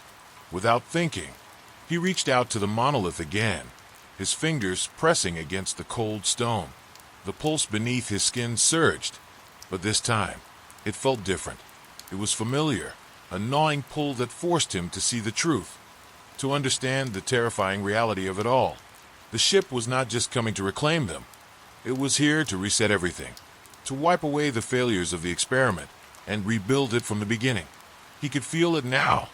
The weight of their entire existence was nothing more than a cycle, a carefully controlled process, each generation a new version of the one before. And they were nothing but pawns in a game far older than they could comprehend. And then the ship opened, its belly revealing a horrifying sight, a creature unlike anything he had ever seen. Its eyes were like black pits, infinite and empty. And as it emerged, the very ground trembled beneath it. It was the architect, the one who had been waiting. And now, everything was about to unravel. Aaron's breath caught in his throat as the creature turned its gaze toward him, its eyes narrowing as though it recognized him, understood who he was, and what he had unlocked. It was always meant to be him. And the moment the creature stepped down onto the soil of Mars, the monolith's pulse began to resonate faster, until everything went silent. The air held its breath. The final confrontation was coming. The truth was on the cusp of breaking free. But in that instant, Aaron knew. There was no going back. The creature's form loomed before Aaron, impossibly vast, casting a shadow that swallowed everything in its wake. Its eyes were dark, abyssal, like twin wells of nothingness that seemed to pull at the very fabric of his being. His heart thundered in his chest as he stood frozen, the pulse of the monolith still thrumming through his veins, urging him forward, or maybe holding him back. He couldn't tell. Marina's body lay motionless beside him, her breath shallow, the light beneath her skin flickering, weakening. The pulse of the monolith and the creature's dark presence seemed to be linked, tangled in a web of ancient power. Aaron's hand shook, his mind a whirlwind of confusion and dread. What had they done? What had they awoken? The creature took a step, the ground buckling beneath its weight, and the air crackled with an electric charge. The atmosphere seemed to thicken, oppressive, as though the world itself was bending to its will.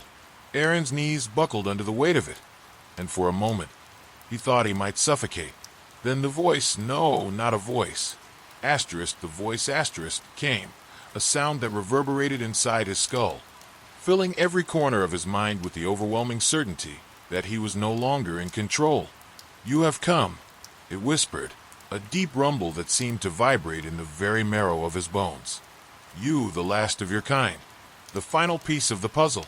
Aaron staggered back, his chest tight with panic. He wanted to scream, but the air was thick, heavy, choking him. The creature's gaze never wavered, and the space around him seemed to stretch, pulling him toward the thing's dark, infinite stare. The last of his kind. The word shattered him, but it wasn't the first time they had echoed in his mind. The monolith, Marina, the woman, they all knew something star. They knew about him, about his connection to this monstrous being, to this ancient race that had built the foundations of both Mars and Earth. But why? Aaron, Marina's voice was faint, a fragile whisper against the oppressive sound of the creature's presence. You are the key. Her words barely registered as he turned toward her, still kneeling on the fractured ground. The blackened scar on her chest pulsed again, its light flickering weakly, like a dying star. I don't understand, Aaron muttered, his voice hoarse. He reached for her, desperation clawing at him. You told me there was a way to stop this, to destroy it. Marina's lips parted as she coughed, the light in her eyes dimming. No, she breathed. The monolith isn't the weapon. It's the lock. You have to unlock it. You have to. Her words trailed off as her body jerked violently, and the light beneath her skin flared brightly, engulfing her in an explosion of energy that sent Aaron sprawling backward, his breath stolen by the shockwave. The creature's eyes, those unfathomable black pits, shifted toward Marina's fading form, a slow, deliberate movement, as though savoring the moment. And then it spoke again, its voice like the grinding of stone, slow and deliberate, heavy with ancient power. Do you understand now? Do you see what must be done? Aaron clutched his head, fighting to keep himself from being swept away by the overwhelming flood of revelations, of thoughts and feelings that weren't his own. The creature's presence was suffocating, pressing down on him, pushing him towards something he didn't want to face. The monolith had always been a key, but the truth, his truth, was far worse. It wasn't a key to open something. It was a key to lock it away. But why? And what was he supposed to do with this knowledge? Aaron. The creature's voice grew softer, more insistent, as if reaching through the chaos of his thoughts. You were meant to be the end, the final step in the cycle. His pulse quickened, his body trembling with a sick realization. The feeling of recognition flooded over him, something primal and ancient. He was the final step, the last of the architects, the one who would close the door to their existence, or open it wide and let them spill into the world, taking everything with them. He had been born to this, to them, and now the creature was waiting for him to make the choice. The monolith pulsed again, the light flaring so bright that it burned through Aaron's eyelids, a blinding flash that seared his vision. His breath caught in his throat as he struggled to breathe, the weight of the truth pressing down harder, suffocating him. Marina's words rang in his mind. The lock. You have to unlock it, But what did that mean? What was he supposed to unlock? And what would happen if he failed? Suddenly, the air shifted. The energy in the atmosphere snapped, and the creature, once still, seemed to awaken. I am here, architect, the creature growled, the ground trembling beneath its enormous form. Open the door. End the cycle. Your people are waiting. Aaron staggered back, unable to tear his gaze away from the creature's dark eyes. He could feel the pull of it, the pressure on his chest, the overwhelming urge to obey, to fulfill his purpose. But deep down, something inside him screamed against it. He had power now, power beyond anything he could comprehend, and he realized, with a sickening clarity, that it was not just the creature, nor the monolith, nor even the secrets of Mars that were calling to him. It was his own blood, his own twisted inheritance, that had led him here. And now, he was faced with a choice no one should ever have to make: to destroy everything, or to let the monsters of his past, the architects of humanity's falsehoods, rise again, to bring Mars to its knees, or to end the cycle that had led to his own creation. As the monolith flickered, each pulse growing more urgent, Aaron could feel his body responding. His fingers twitched toward the ancient stone, his heart thudding, each beat a countdown. The creature's voice rumbled in his ears, insistent, insidious, growing louder, drowning out everything else. Do it, it whispered. Do it now. And Aaron stood at the precipice, knowing that one decision would either bring the world to its end or unleash something far worse. The monolith needed him, but was he willing to unlock it? The silence that followed was suffocating. The moment stretched on forever, and the creature's gaze never wavered from him. And as the energy in the air swirled, as the monolith pulsed with an aching finality, Aaron had to make a choice. But the truth was far darker than he had ever imagined. Aaron's breath came in ragged gasps as his fingers hovered over the monolith, the ancient stone pulsing beneath his skin, searing through his mind. The creature's presence was suffocating, pressing down on him like a weight that threatened to crush him from all sides. He could feel the call, the whispering power urging him forward, urging him to open the gate, to unlock the truth that had been hidden for eons. He could feel Marina's pulse, weak but steady, through the ground beneath him. The light flickering from her body was fading, but there was still a faint warmth in her touch, like a fragile tether to the world that might unravel with just a single movement. You have to stop this. Marina's voice was a ghost, barely a whisper, but it cut through the haze of confusion swirling in his mind. Aaron looked down at her, desperation rising in his chest. I don't know what to do. What am I supposed to? Don't open it, she whispered, her eyes barely focusing on him. The truth, it's worse than you think. It's not just about power. It's about them returning. The words hit him like a cold wave, freezing him in place. Them, the architects, the ones who had engineered everything, the people who built both Earth and Mars, the ones who had once ruled both planets with an iron fist, shaping history in their image. And now Aaron, as their final creation, was the one they'd been waiting for to unlock them, to free them. No, Aaron whispered. I can't do this. But even as he said the words, his fingers twitched again, drawn toward the monolith. His body was betraying him, his connection to the stone, to the creature, to the long-lost architects of his bloodline. Everything was pulling him in. The creature's eyes burned into him, urging him. You must. Its voice rolled over him, deep and resonant, its power vibrating in every inch of his skin. Aaron's heart raced, his pulse a frantic drumbeat in his ears. He could feel his resolve slipping, the weight of centuries of history, of bloodlines, of ancient promises pressing on him. He had been born for this. This was his fate.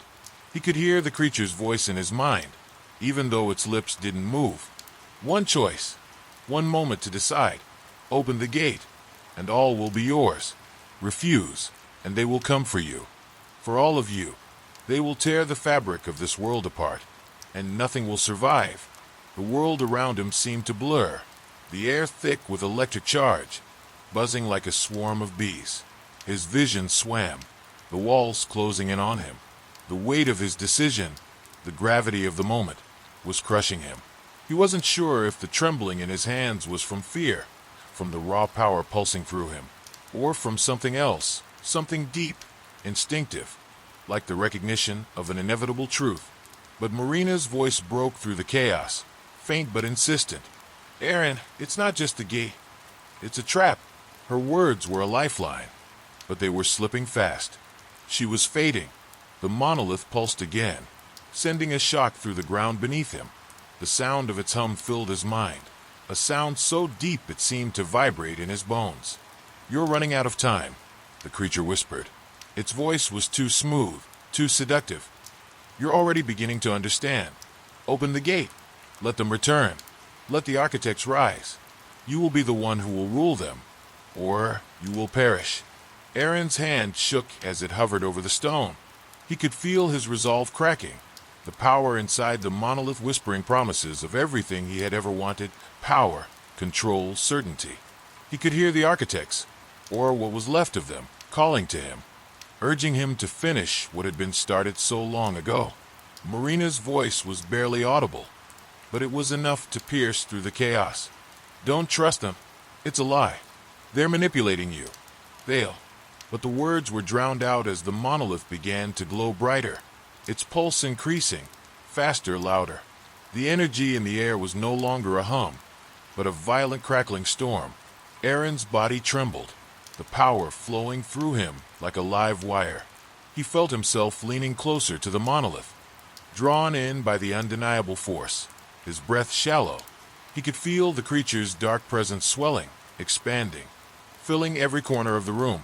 And then, just as his fingertips brushed the cold surface of the monolith, something shifted, something deep inside him. A cold realization washed over him, and in that instant he knew. He wasn't just unlocking the gate to them, he was unlocking the end of everything. The architects weren't just the masters of Mars and Earth, they were the true architects of destruction. This wasn't a path to power, it was a path to extinction. The monolith was the key to their return, but also the tool to bring about humanity's final reckoning. Aaron staggered back, horror seizing him, but it was too late. The monolith had already begun to respond to his touch, the energy swirling violently, feeding into the creature's growing form.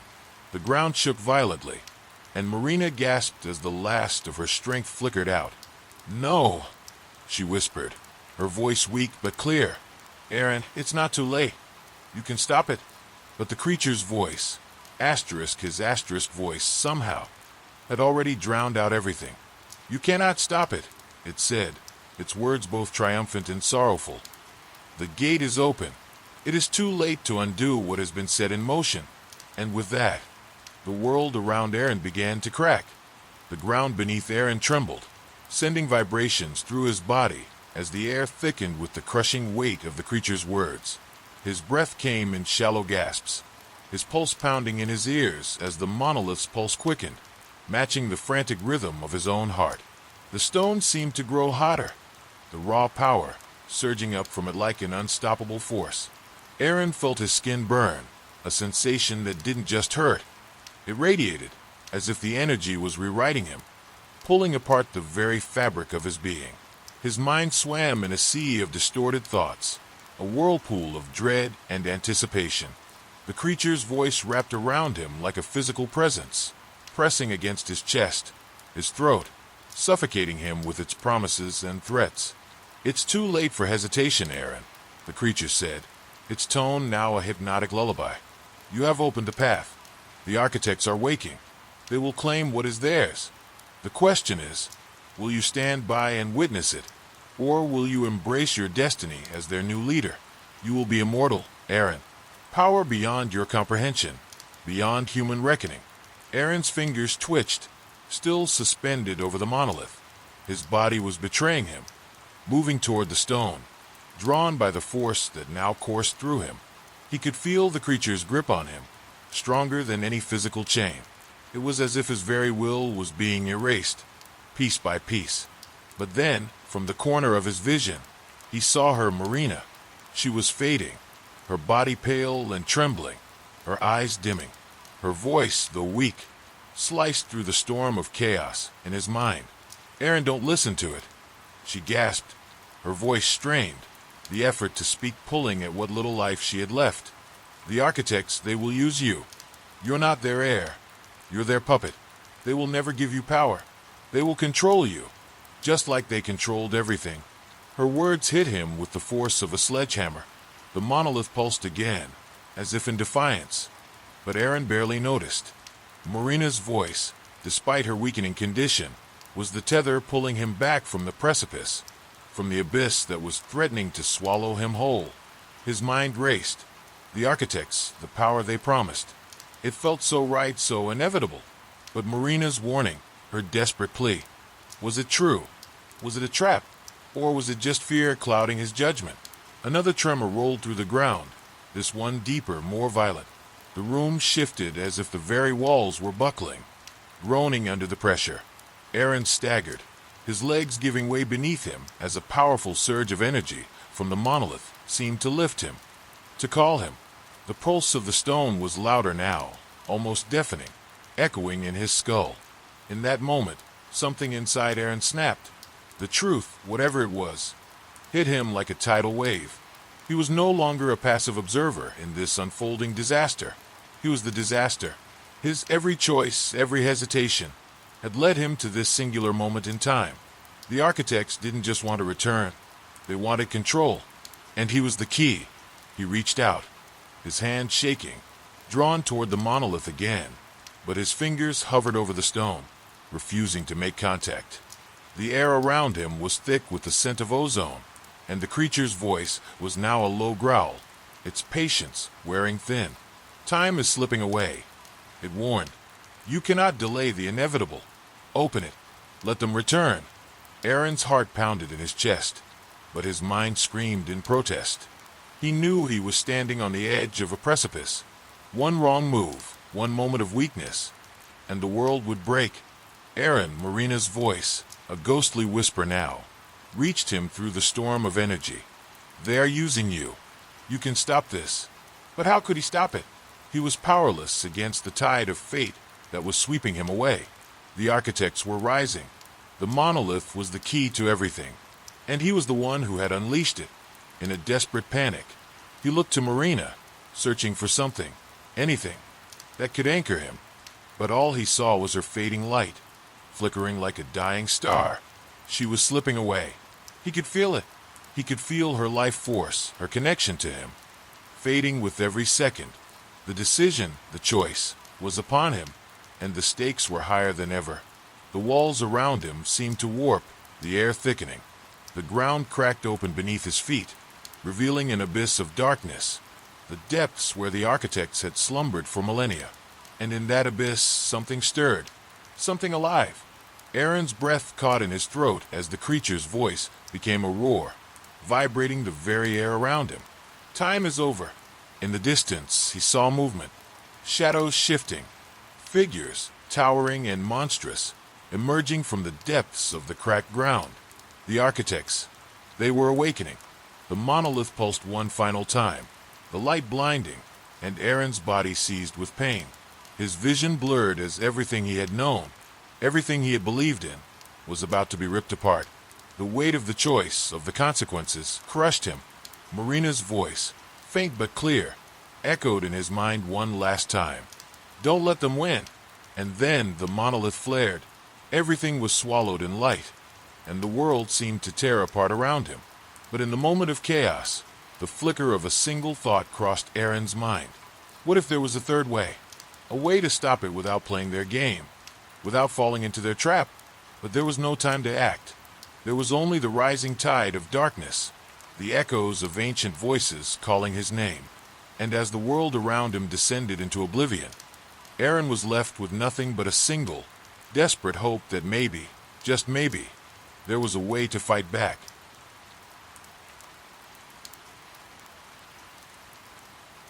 The world shook. Aaron's knees buckled as the ground beneath him cracked, splitting open like a wound. The air hummed with an eerie resonance, like the earth itself was mourning the loss of something ancient. A deafening roar filled the chamber, its source unknown but somehow intimately familiar, vibrating in Aaron's chest like a heartbeat that was not his own.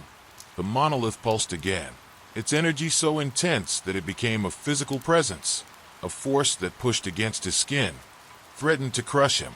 He could feel the architects, their consciousness stirring from the depths of the abyss. Their awakening was inevitable. He had known that from the moment he uncovered the secret hidden in the monolith. But now that it was here, now that they were almost free, the weight of the truth crushed him. Marina's whisper echoed in his mind. Don't let them win. But how could he stop it? How could he fight against a force that had been dormant for millennia? A power that was woven into the very fabric of existence. The architects had designed everything, down to the last atom of his being. There was no escaping them. No escaping the fate that had been carved into the stars long before he was born. And yet there was something within him that resisted. Something deep inside that burned with a fire he hadn't known he possessed. A fire that seemed to push back against the monolith's overwhelming force. Aaron, no. Marina's voice was a distant cry, weak and fading, but it pierced through the chaos. Her eyes were glazed, her face pale, but her hand, trembling as it reached out toward him, was a lifeline. Aaron's heart raced. He couldn't leave her. He couldn't abandon her now. Not when she was the only thing that had kept him tethered to humanity. But the architects were rising, and the abyss that had cracked open beneath his feet was swallowing the very air. A new shape emerged from the darkness, towering and twisted, its silhouette like a living nightmare. It stepped forward, its massive form outlined in the flickering light of the monolith, casting shadows that seemed to move on their own. Its eyes were voids, endless chasms of blackness, but they fixed on Aaron with a focus that sent a chill through his bones. The first architect, then another emerged, and another. The realization slammed into Aaron like a tidal wave. They were not just waking. They were here. The architects, those ancient beings of unimaginable power, were flooding into the world, and Aaron was the key to their return. He staggered backward, his mind racing. His options were dwindling. He had one chance. But what was the right choice? Could he really stop them? Or had he become the catalyst for their rise? His fingers hovered over the monolith again. The energy around him surged, beckoning him to give in, to submit to their will. The architect's power was so close now. Their voices a chorus of whispers, each one a different thread of temptation, promises of eternal life, boundless power, and knowledge beyond human understanding. Marina's grip on his hand tightened, her touch cold but resolute. Aaron, she rasped, her breath shallow. Don't let them use you. Please. You know what they are. He turned to her, his mind splitting in two. The monolith was too powerful. The architects were too powerful. How could he fight this? How could anyone?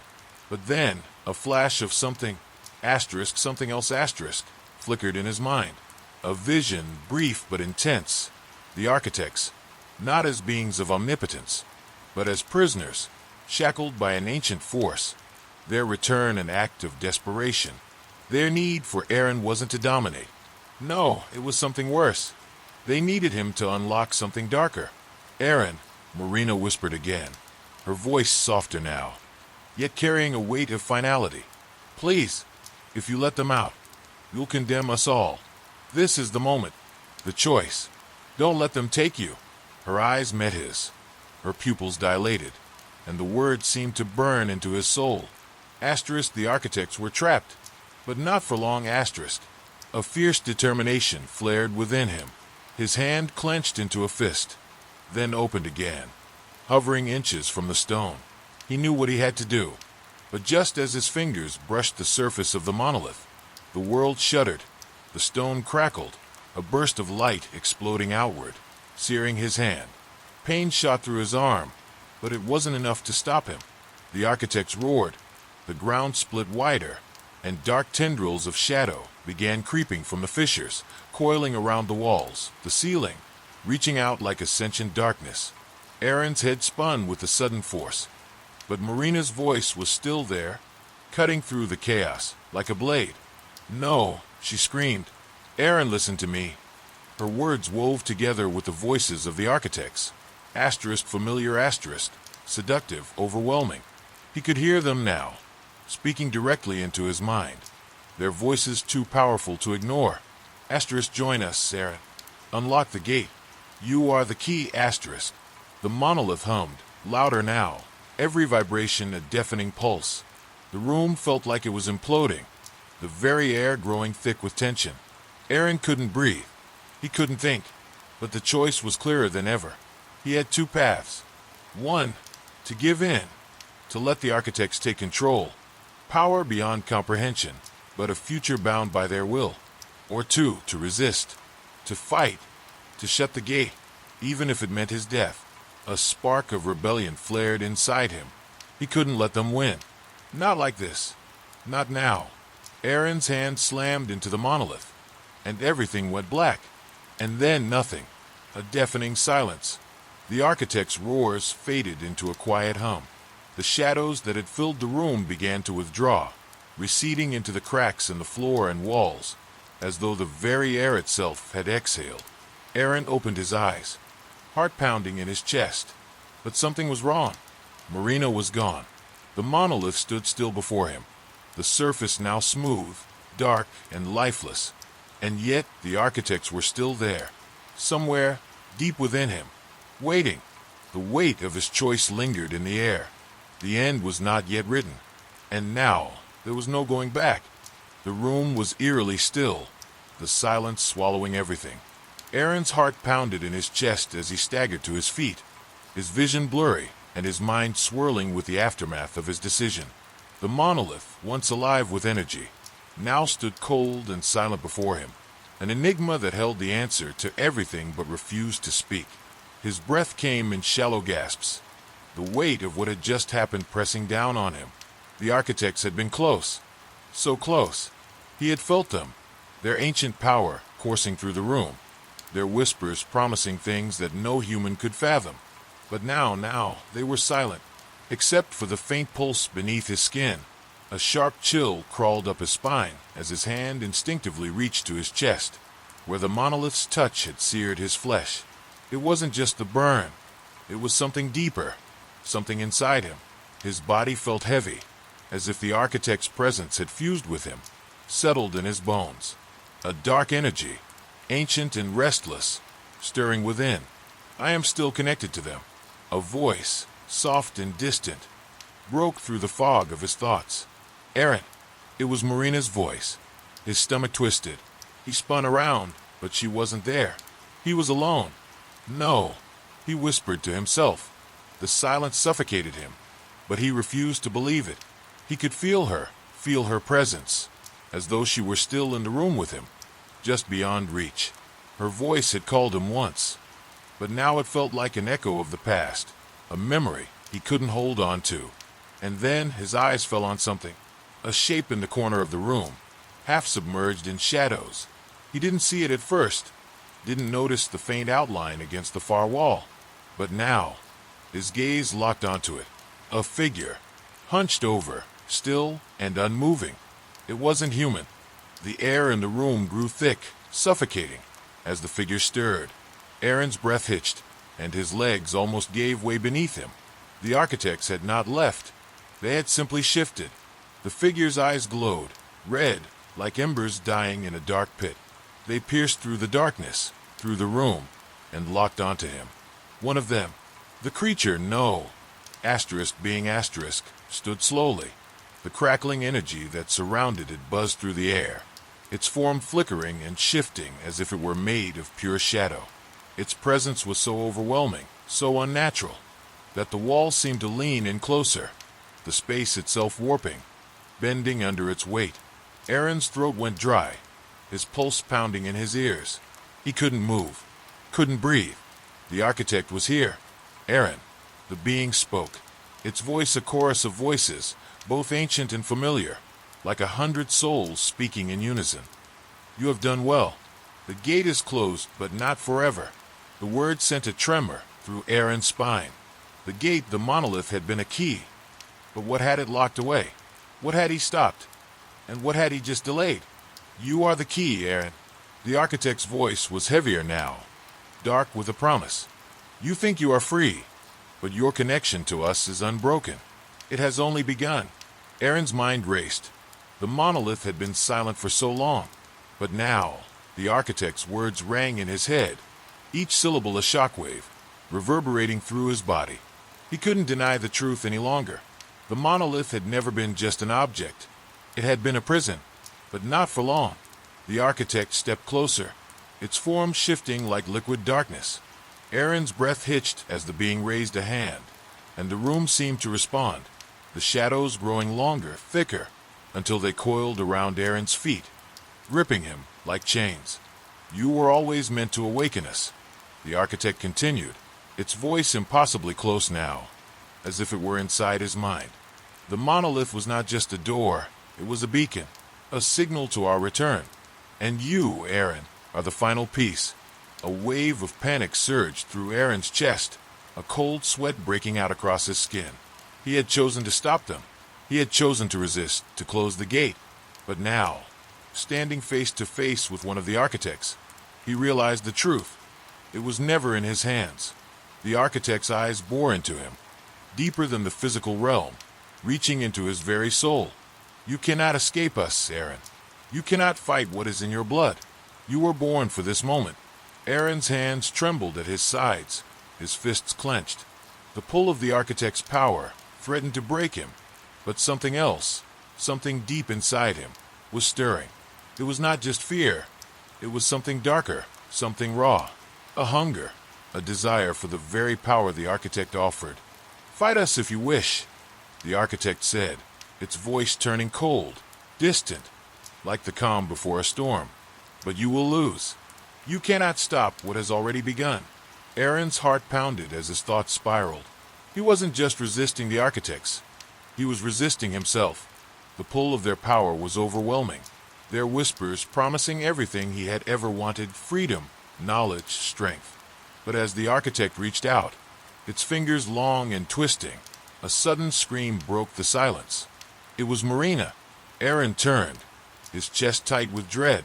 She had been gone for so long, but now her voice called out, desperate and full of pain. Aaron, no, please. The architect's smile twisted into something darker. You think you can save her? It sneered. She is already ours. There is no escape. Aaron's blood ran cold, but then something in him snapped. He wasn't alone. With a force born of desperation, he lunged forward, his hand gripping the monolith, his other arm raised in defiance. I will not let you win, he whispered, voice steady despite the terror clawing at his throat. The architect's laughter echoed through the room, but Aaron didn't back down.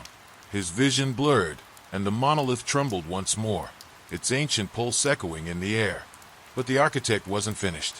In that moment, with every ounce of his strength, Aaron felt a force pulling at his mind, tearing it open. He was no longer fighting just for his life. He was fighting for Marina, for the future of humanity, for the very soul of the world. The monolith's power surged, and as his fingers dug deeper into the stone, a burst of energy ripped through the room, throwing Aaron backward. And then, everything went black, but the voices, they still whispered. The blackness that enveloped Aaron was suffocating, as though the very air had been stolen from his lungs. He could feel the vibrations of the monolith still pulsing beneath his fingertips, like the echo of a heartbeat that refused to stop. His chest heaved, each breath a struggle against the weight of whatever force had pulled him under. He didn't know how long he had been unconscious. Time felt irrelevant in this place, as if the boundaries between moments had dissolved completely. But the moment he opened his eyes, the world was changed. The room was no longer the dim, oppressive space it had been. It was vast, expansive, with the walls stretching upward impossibly, swallowed by a void that seemed endless. And the whispers were louder now. Closer. Aaron's breath hitched as he tried to push himself up, his body heavy, unresponsive. The monolith was gone. In its place was something far worse, a towering presence in the center of the room, a mass of shadows and flickering light. It loomed over him, shifting like liquid night. He could feel the ancient eyes of the architects on him, their gaze penetrating his mind. "You should not have resisted," the voice came again. Many voices, all speaking in a language that scraped against his consciousness like nails on stone. "You are ours now." His heart slammed against his ribs, panic clawing its way up his throat. He opened his mouth to scream, but no sound came out. The air was thick, suffocating, pressing in from all sides, as if the very space was closing in on him. Then, a sharp cry rang out from the farthest corner of the room. "Marina!" His pulse spiked at the sound of her voice, raw with terror. He struggled to stand, his legs shaking beneath him, and stumbled toward the sound. But the room kept shifting, spinning, twisting, as though it were alive. The walls around him seemed to pulsate, alive with dark energy, constantly changing, disorienting him. "Marina!" he screamed, his voice finally breaking through the suffocating silence. There was no answer, only the echo of his own voice, distorted and warped by the depths of the space. His feet carried him, but it felt as though he was walking through quicksand, each step heavier than the last. The architect's whispers rose again, louder now, until they seemed to wrap themselves around his mind, suffocating him. "You think you can save her?" The voice hissed. "She is already ours. She has always been ours." A cold, sickening wave of realization crashed over him. The monolith had been a trap. The architects had never been prisoners of it. They had been waiting for him for this. His hands trembled, and a deep anger bloomed within him. He wouldn't let them win. He had to find Marina. He had to save her. Aaron's thoughts raced, trying to piece together everything he had learned, all the fragmented pieces of the truth that he still couldn't fully comprehend. What were they? He had felt the power of the architects, sensed it thrumming beneath the surface of reality. But now he realized it was something much more than ancient beings. They were manipulating him, using him as a pawn. They had always known he would come. They had planned this from the very beginning. And Marina, she had been part of their plan too. He could feel the burning desire to fight surge through him, but his limbs were slow, heavy, like they were no longer his own. He could hear the whispers now, clearer than before, as if the architects were inside his mind, twisting his thoughts, reshaping them. "You will join us, Aaron. You will serve us, just as she has." The words were like poison, dripping into his consciousness. He shook his head violently, trying to clear his mind, but the architect's influence only grew stronger. Every word they spoke was another chain wrapped around his will. And then, in the distance, a shape emerged from the shifting shadows, a figure moving toward him, a figure he knew. Marina. Her eyes were wide, frantic, but there was something else in them. A coldness, a distance, as if the person standing before him wasn't truly her. Aaron. Her voice was strained, almost mechanical, the words too controlled. "You don't understand. I'm part of this now." "No," Aaron whispered, his chest tight with panic. "No, Marina, fight it. You can still fight it." She shook her head slowly, as if her mind was made of ice. "I've been chosen, Aaron. We were always meant to be here. We were always meant to." Her voice broke off, and for a split second, he saw something flicker behind her eyes, something human. But it was gone as quickly as it had come, swallowed by the darkness. You can't save her. The architect's voice cut through the air, low and mocking. She belongs to us, as you soon will. The shadows around them seemed to pulse, wrapping tighter around Aaron's chest. His vision blurred, his thoughts scattering like 1,000 pieces of glass. Marina! He reached for her, his fingers brushing her arm, but she didn't flinch, didn't pull away. Instead, her eyes locked onto his, dark and unreadable, as if she was trapped inside a prison of her own mind. "I've made my choice," she said, her voice flat. "And so have you." Before he could speak, the world seemed to unravel, the room shifting violently, the walls warping and bending as if reality itself was tearing apart. A blinding light flashed from the heart of the room, the very core of the architect's presence, and Aaron felt a surge of raw power, so intense it nearly knocked him off his feet. The monolith, or whatever was left of it, began to crack, a deep, rumbling sound filling the air. A faint blue glow pulsed within the cracks, and the temperature in the room plummeted. Aaron's heart raced as he realized what was happening. The gate, it was opening again, and this time, there would be no turning back. Marina's eyes flickered with something, something familiar star, but before he could reach her, before he could call out again, the room erupted in a shockwave of energy. And then, everything went dark. The world around Aaron was nothing but blackness, absolute, suffocating, and silent. He tried to move, but his body felt like it was trapped beneath 1,000 tons of weight, his limbs unresponsive. His heart pounded in his chest, thudding like a drum, and his breath came in ragged gasps. But there was no air to fill his lungs. Then a light, a thin crack in the void, began to form before him. At first, it was so faint it could have been a figment of his imagination, but then it grew, expanding outward in sharp, jagged streaks of blue and white, illuminating the space around him. It was the same eerie glow that had pulsed from the monolith, from the gate. He could feel it, the pull, the lure of the energy, like a magnetic force drawing him closer. No, he thought. He had to resist. The architects were coming. He couldn't let them claim him. He wouldn't. A scream broke through the darkness. It was Marina's voice. The sound ripped through him, slicing away whatever resistance he had left. Her voice, raw and desperate, reverberated in his ears, and his body moved before he could even think. He didn't know how, but he was moving toward her, following the blinding light that was now pulling him faster than he could run. The sound of her scream twisted, morphing into a laugh, a cold, cruel laugh that sent chills through his bones. He halted. "Aaron."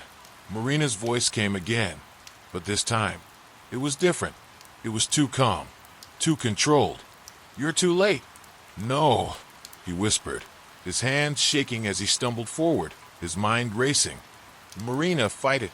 This isn't you." He reached out, his fingers grazing the edge of the light, and suddenly, the world shifted. The ground beneath him cracked open, sending him tumbling into the depths of the abyss. His stomach lurched, his senses overwhelmed by the spinning vertigo. He reached out, instinctively, grabbing at the air for anything to hold on to. Then silence. The light vanished. The air was still, heavy, suffocating once again. When he opened his eyes, he was no longer in the dark void. He was in a place far worse, a labyrinth of broken stone and metal stretched out before him. It was a vast, sterile landscape, alien, yet hauntingly familiar. The walls were scarred with ancient markings, their lines etched deep into the stone, glowing faintly with the same cold blue energy. The monolith had collapsed, shattered into pieces, scattered like bones across the floor. But that wasn't what held his attention. Standing before him, bathed in the sickly light, was Marina. She wasn't the same person. Her eyes glowed with that same unnatural blue light, her skin pale, almost translucent. She stood completely still, her expression empty, as if her humanity had been stripped away. "You shouldn't have come," she said, her voice hollow, robotic. "It's too late." Aaron's heart clenched, his breath catching in his throat. He wanted to scream, to beg her to return, but his voice faltered. He could barely recognize her anymore. Her warmth, her essence. Everything that had made her Marina seemed lost in the depths of the monolith's pull. "No," he choked out. "I'm not letting you go. I won't leave you like this." Her gaze softened for a brief moment, the flicker of something human behind her eyes. His Marina, the woman he had known and loved. But it was fleeting, like a shadow passing across the moon. "You think you can fight this?" she asked, her voice almost mocking, yet tinged with something that sounded like regret. "You don't understand, Aaron. You're already part of it." "No." His voice broke, a raw edge of desperation cutting through the tension. He reached out to her, his hand trembling as he closed the distance between them. The ground shook beneath him. The labyrinth around them began to shift, the walls twisting, as though the very structure of reality was bending under the force of the energy at its core. The glowing monolith fragments pulsed with a sickly rhythm, like a heartbeat, reverberating through the very air. Behind Marina, something stirred. The light flared brighter, and the shadows writhed, pulling themselves together into a shape, a presence too vast to comprehend. It was a distortion in space itself, a force older than time. It had been waiting for this moment, for the right moment to finally break free. The architects, they were here, and they were no longer whispers. They were power, raw, consuming, all-encompassing. "You were always destined to serve us." The voices thundered in unison. The monolith was not a prison, it was a doorway, a gateway for the chosen. The words rang in Aaron's ears like a drumbeat, pounding relentlessly. His chest tightened, a surge of terror flooding through him. He felt the architect's presence inside his mind, their fingers curling into his thoughts, twisting them, bending them until his will was nearly broken. It was impossible to resist. They were everywhere, inside him, around him. The truth, the awful, terrible truth, was becoming clearer with every passing second. Marina, or the thing that had once been Marina, took a step back, her expression unreadable. The blue light in her eyes flickered like a dying star, but there was no recognition in her face. It was as if the woman he had loved was already gone. "You can't save her, Aaron," the architect's voices crooned. "You were never meant to." He stumbled back, his heart pounding in his chest. The monolith fragments around him thrummed with an energy that made the air vibrate, and as the architect's presence swelled, he felt something dark and dangerous stir deep within him, a connection that he could no longer deny. His mind screamed no, but his body began to move on its own. "Aaron, don't." Marina's voice cut through the chaos, softer now, pleading. There was a hint of the woman he knew, his Marina, buried deep beneath the architect's influence. But it was fading fast. The architects were taking her. They were taking them both. And in that moment, Aaron realized the most horrifying truth of all. The monolith, the architects, everything. It wasn't about saving humanity. It was about the final stage of their ascension, the merging of human and architect. And now, he had no choice but to decide. Would he fight, knowing that Marina might be lost forever? Or would he surrender and join them? The labyrinth began to close in around him, the walls pulsating with the architect's energy, and the world seemed to collapse beneath his feet. The light from the fragments of the monolith pulsed one last time, and everything around him shifted. Reality bent, and his final choice loomed before him. The door was open, but would he step through it? Or would he destroy the only thing left, the last chance for his humanity? The moment hung, fragile as glass, the tension unbearable. And then, just as everything seemed on the verge of breaking, the ground cracked beneath them, and a terrible, shuddering silence descended. The silence was suffocating. Every breath Aaron took felt like he was inhaling the weight of the universe, and the tremors of the crumbling ground seemed to reverberate through his very bones. The blue light from the monolith fragments flickered erratically, casting long, jagged shadows across the twisted labyrinth. Time itself seemed to slow down as the reality around him rippled, distorted by the overwhelming presence of the architects. In front of him, Marina stood like a hollow shell, her once vibrant eyes now reduced to glowing voids, devoid of the life and warmth that had once defined her. The architect's influence was stronger than ever, their presence pressing down on Aaron like an iron fist, wrapping around his thoughts, his very soul. He could feel their eyes cold, infinite on him, watching, waiting. "You don't have a choice, Aaron," Marina's voice echoed, and even as she spoke, it was as though something else, something ancient, was speaking through her. "This is the end. You will either join us, or perish." Aaron's heart raced, his pulse pounding in his ears as the weight of her words sank in. The architects had already begun to claim her. She was gone, wasn't she? He fought to push through the numbness that gripped his mind. No, there had to be a way. There had to be a way to save her. But the more he struggled against their influence, the stronger it became. In the distance, the walls of the labyrinth groaned, shifting and bending unnaturally. The monolith fragments around him began to pulse with an almost rhythmic intensity, as if they were drawing energy from the very fabric of reality itself. The light that bled from them was no longer cold or alien. It was all-consuming, flooding the space like a tide of pure, unrelenting force. "You're already part of us." The architect's voices reverberated in his mind, their tones synchronized in a terrifying harmony. "You cannot escape. She cannot escape." Aaron's vision blurred, the edges of his consciousness fraying as he felt himself being pulled deeper into their grip. His legs weakened, his muscles trembling, as if his very body was being dragged into the void. His thoughts scrambled. Marina, the architects, the monolith, this nightmare that had consumed everything *. But in the back of his mind, one burning thought flickered through the chaos. Is there a way out? A terrible crack sounded from above. The labyrinth began to collapse in on itself, and the ground split wide open, exposing the vast chasm below. The walls shifted, breaking apart like shattered glass, while the sky above was consumed by the blue light of the monoliths, casting a sickening glow over everything. It was like the world was being unraveled, like the very fabric of reality was tearing apart at the seams. Aaron staggered forward, desperate to reach Marina, but his feet felt as though they were sinking into the stone beneath him. The architects were here, their presence closing in, tightening around his mind until his thoughts felt like they were being suffocated by their will. He reached out to Marina, his hand trembling as he grasped for her, but she didn't move. Her eyes were blank, lost. "Please," his voice cracked, raw with desperation. "I won't let them take you. I can still save you. We can still escape." For a moment, just a brief moment, there was a flicker in her eyes, a glimmer of recognition, but it was gone in an instant, and she took a step back, as though repelled by his touch. The architect's voice, now unmistakably separate from her, poured out like a torrent, crushing any shred of hope he had left. "You cannot save her," they hissed. "She is ours, and soon you will be too." The ground shook violently.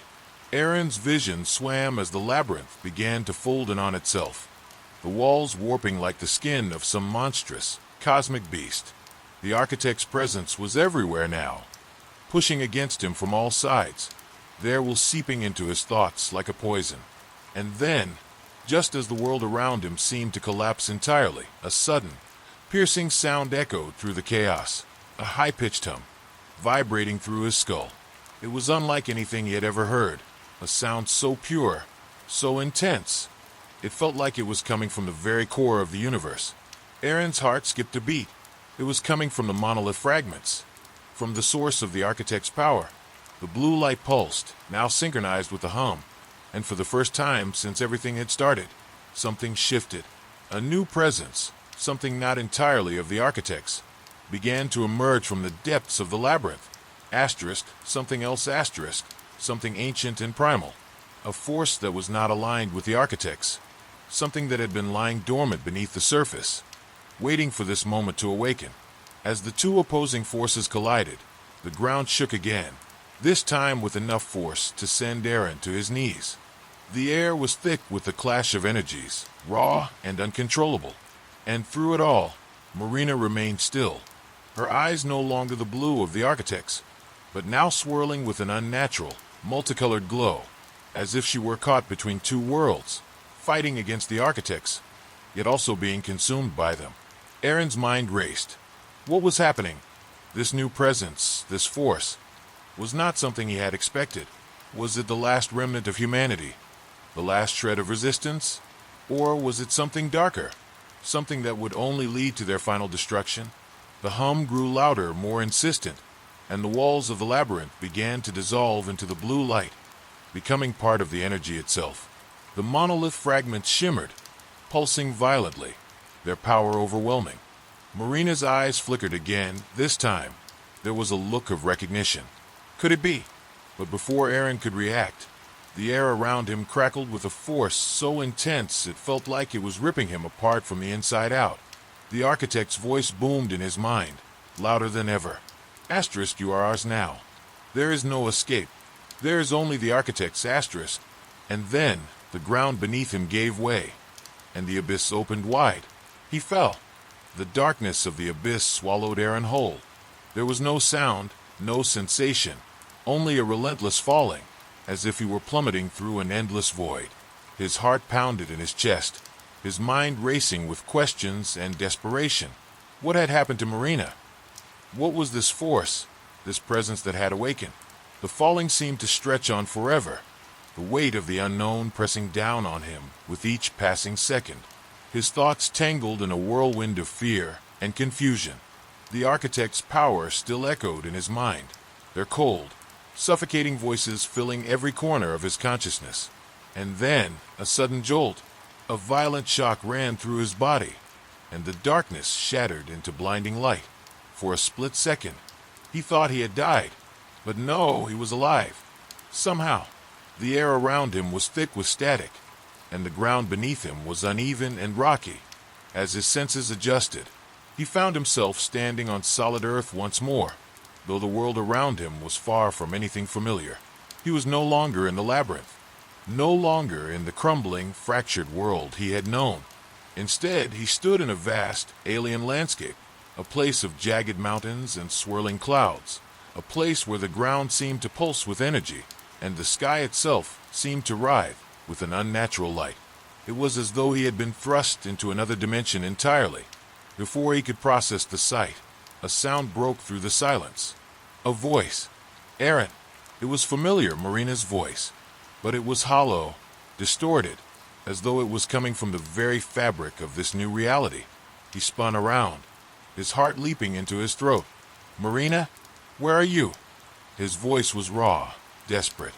Behind you, she whispered, and his body froze. The voice was distant, almost unrecognizable, but it was her, he knew it. Slowly, he turned, every muscle tensed, bracing for whatever was about to happen. And there she was. Marina stood before him, but she was different. Her once vibrant features were now pale, her eyes glowing with the same unnatural light that had consumed her before. The multicolored swirl that had replaced her irises was still there, but now it was accompanied by something darker, something more powerful. Her face was expressionless, as though she were neither fully present nor fully gone, as if her humanity was locked away, a prisoner within the very shell of her body. I don't know if you can save me anymore, she said, her voice barely above a whisper, but it rang out with a chilling finality. Aaron's breath caught in his throat. Marina, You don't understand, she interrupted, her tone suddenly sharp, her gaze piercing through him. I can't go back. They won't let me. I'm not the person you knew anymore. The weight of her words hit him like a physical blow, and for a moment he was paralyzed, his mind struggling to keep up with the magnitude of what she was saying. What was she talking about? Before he could respond, the ground beneath them trembled. The air crackled with the same intensity that had filled the labyrinth. The monolith's blue light flooding the landscape like a tidal wave of raw power. The architect's voices whispered, a constant hum that pressed in on him from all directions. You think you can save her, they intoned, their voices low and sinister. But she is already ours. And soon, you will be too. The landscape around them began to shift, the mountains warping and distorting as if they were mere illusions. The ground cracked, and from the fissures emerged towering figures, more architects, their forms obscured by the swirling light. Their faces were impossible to discern, their eyes glowing with that same blue fire, their presence overwhelming. Aaron's pulse quickened as he realized the full weight of the situation. The architects had followed him here. And Marina was slipping further and further away from him, consumed by them, by their influence. "No," he whispered, his voice trembling. "I can still save you. I won't let them take you." But Marina's expression remained cold, her gaze distant. "You don't understand, Aaron," she repeated, her voice almost pitying. "There is no saving me. There's no way out of this." Aaron's mind raced, the walls of the alien landscape closing in around him. The architect's power was suffocating, their presence overwhelming. The monoliths pulsed, sending ripples through the fabric of reality itself. Everything was slipping away. The very world beneath his feet seemed to be unraveling.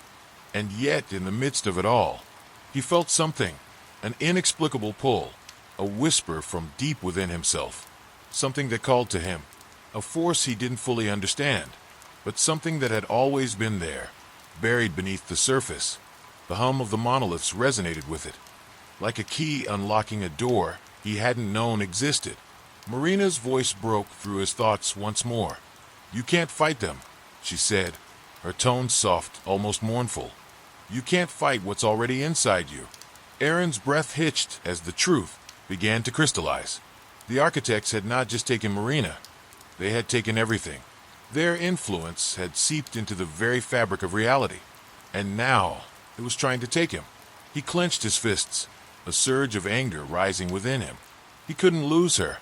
Not like this. Not when they had already lost so much.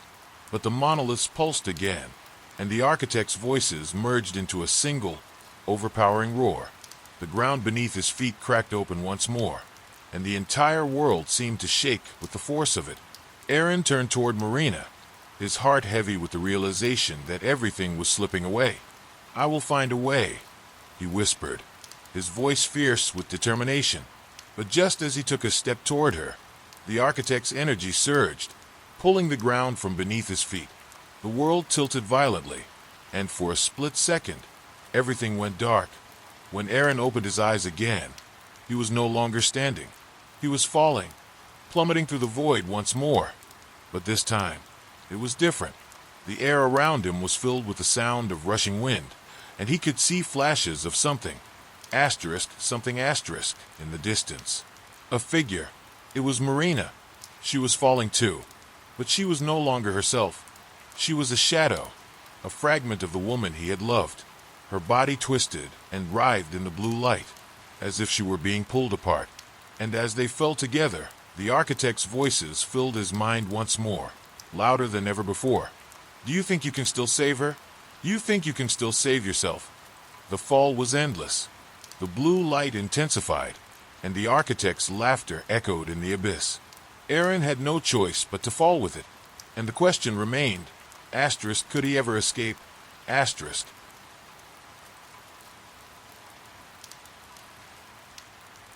Aaron's body plunged through the endless void, his senses overwhelmed by the pressure of falling, the air thick with static and the deafening sound of the architect's voices. They were everywhere, inside his mind, inside his very soul, distorting his thoughts and blurring his purpose.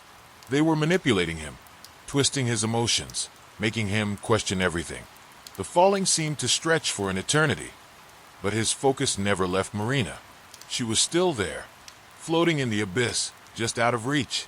Her form was flickering, fading in and out like a dying light. She was losing herself to the darkness, and Aaron's heart screamed in agony. "Marina!" he called, his voice raw, desperate, but the sound was swallowed by the vast emptiness. He couldn't reach her. He couldn't save her. But then a whisper, faint at first, began to claw its way through the chaos. It was Marina's voice, but it was different, more distant, more distorted, almost like a ghost. "Aaron, it's too late."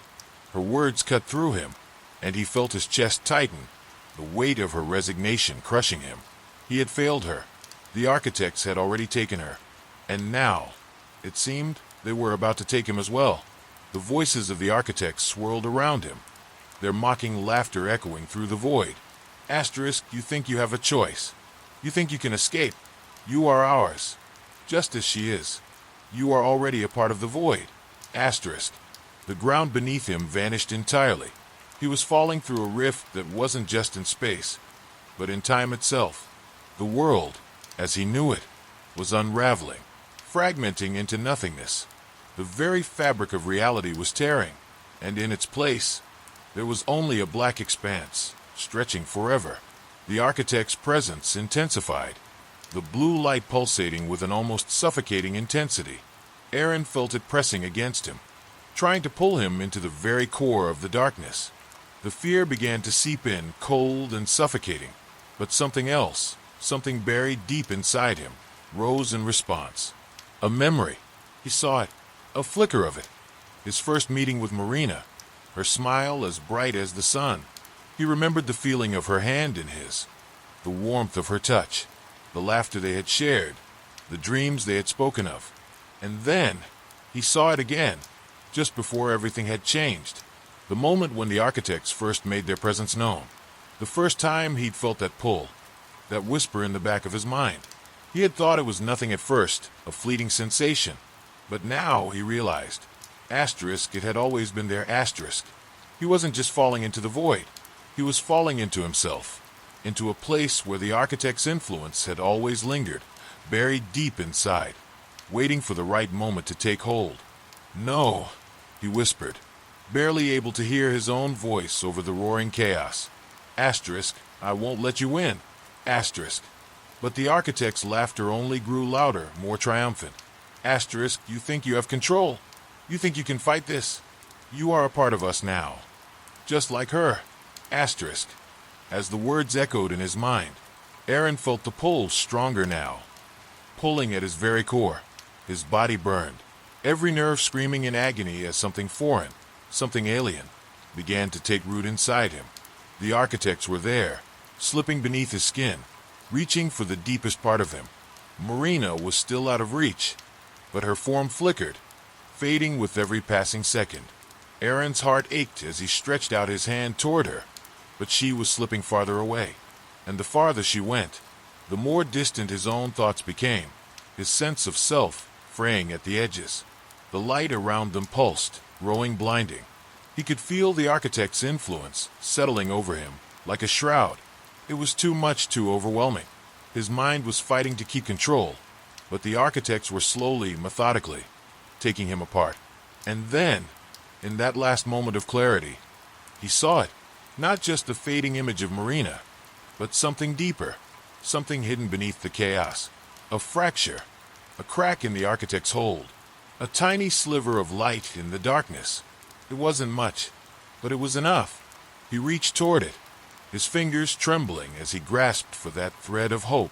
The architects screamed, their voices like thunder, trying to smother the light, to crush it before it could grow. But it was too late. The light flared, growing brighter, stronger, and for the briefest moment, Aaron felt a surge of power, his own power. It was as if the very core of his being had just been unlocked, like a door opening inside him that he didn't even know existed. The surge of energy was overwhelming, almost too much to handle, but with it came clarity, realization that he could still fight back. He could still save Marina, if he could just tap into this power. But before he could take the next step, the ground beneath them began to tremble once more. The architects were fighting back. Asterisk, they weren't finished yet, asterisk. Do you think this is over?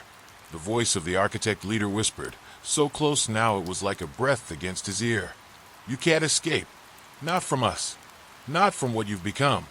And as the darkness closed in again, as the pulse of the architect's power surged and his body felt as though it might be torn apart, Aaron knew there was no turning back. He was standing at the edge, with everything he had ever known slipping through his fingers.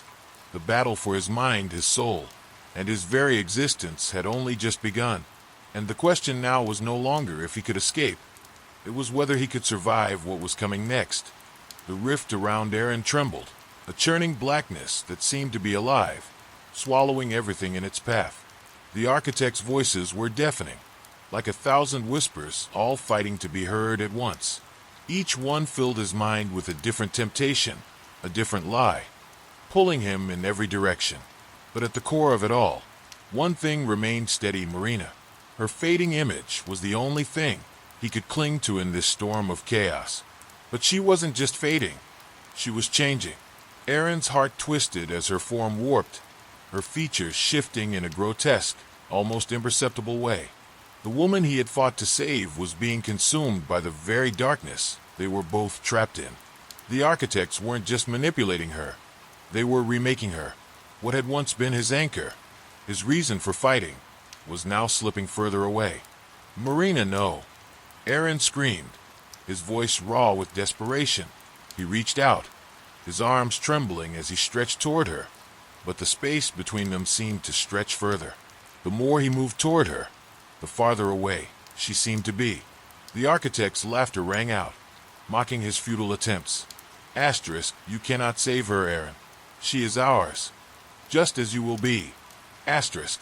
The words were a knife cutting deep. Erin could feel his own grip on reality weakening, the pull of the architect's influence tightening around him like a noose. His limbs felt heavy, his mind foggy, as if someone was slowly drowning him in the abyss. The surge of power that had once given him hope now felt distant, fragile, like a candle flickering in a storm.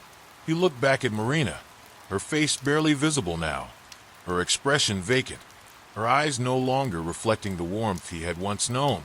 Asterisk, "I won't let you have her." Asterisk, the words were barely a whisper, but they rang clear in his mind. He couldn't give up. Not now. But the architects weren't finished. The pulse of energy from the void around them intensified, battering against his senses like a relentless tide. His body screamed in pain as it tried to adjust, but it was too much. He was drowning, suffocating under the weight of their power. The void, the darkness, the pressure. It was all coming for him now. "You were never meant to escape," the leader of the architects said, its voice impossibly cold. "This is your fate, Erin. You are nothing. You will become one with us. And together, we will erase all that you hold dear." Erin's breath hitched as the words pierced through him. They were right, weren't they? The power inside him, that moment of clarity, it wasn't his. It was theirs. They had planted it there, nurtured it, feeding it until it grew too strong for him to ignore. The realization hit him like a physical blow. He wasn't just fighting for Marina anymore. He was fighting for himself. The world around him began to fracture. The rift in space widened, and with it came the feeling that someone was watching. He could feel the presence of the architects behind him, their tendrils of influence extending outward, trying to drag him into their fold. They had him cornered. They had won. But as his heart raced and his mind began to break under the pressure, something stirred within him, a deep primal instinct that had been buried for far too long.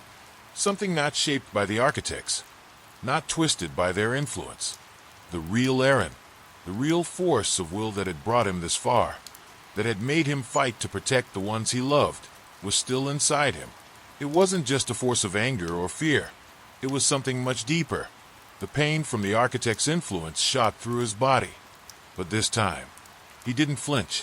He didn't recoil. Instead, he turned it into something else. Determination. Asterisk, "I won't be yours." Asterisk. His words burned with more fire than he thought he had left. In that moment, something inside him cracked open. A hidden reserve of strength, buried deep within. He felt it now. The raw potential of his own will. An overwhelming surge of power he had never truly understood until this very second. And it was his. It was always his. The architects' voices faltered for a brief moment, uncertainty creeping into their perfect facade. The very void around Erin seemed to shift, as though it recognized the change in him, the resistance. He wasn't just fighting against them anymore. He was fighting for himself. Marina's form flickered again, but this time, Erin's grip tightened around his own sense of self. He wasn't going to let her fade away. Not like this. Not without a fight. "Marina!" he called again, his voice no longer filled with desperation, but with something new. Asterisk, strength, asterisk. Her form stopped flickering. For the first time in what felt like forever, she looked at him. Her eyes, though still shadowed, held something, recognition. "Erin!" The whisper was faint, but it was enough. She was still there. But the moment of clarity was short-lived. The architects reacted swiftly, their power crashing against him like a tidal wave. The rift began to collapse, the space around them warping even further, distorting into something unrecognizable. Aaron's heart thundered in his chest as he realized this was it. This was the moment he had been waiting for, the moment he could change everything. He reached toward Marina, feeling the strain of the darkness clawing at him, threatening to tear him apart. He was running out of time, but just as his fingertips brushed against her, the void exploded, An unimaginable force slammed into him, and for a moment, everything went white. The architect's power surged forward, overwhelming him completely. And in that final moment, Aaron felt his body go limp. The world around him fractured into millions of pieces. His mind was drowning in darkness. The architects had him, had both of them, but as he teetered on the edge of oblivion, one thought pulsed through his mind, stronger than anything else. It's not over yet. The world around Aaron shattered into a blinding white light.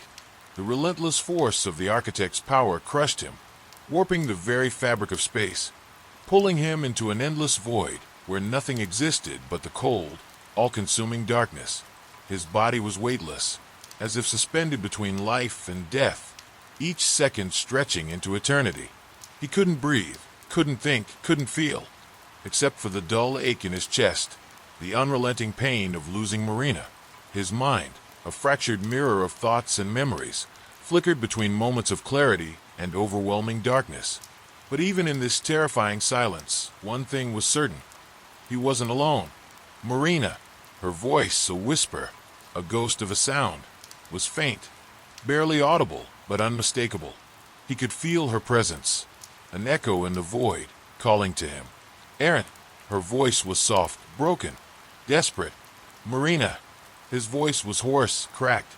It barely made it past his lips. Where are you? Her response was a mere tremor in the void, like a sigh carried on the wind. I'm fading. The words cut through him like ice. The weight of them was almost unbearable. In the silence that followed, all he could hear was the pounding of his heart, louder than ever before. The architects were closing in on them both, consuming, shaping, twisting. His entire being was being pulled into a black hole of despair, and the one thing he had held on to, the last thread of hope, was slipping away.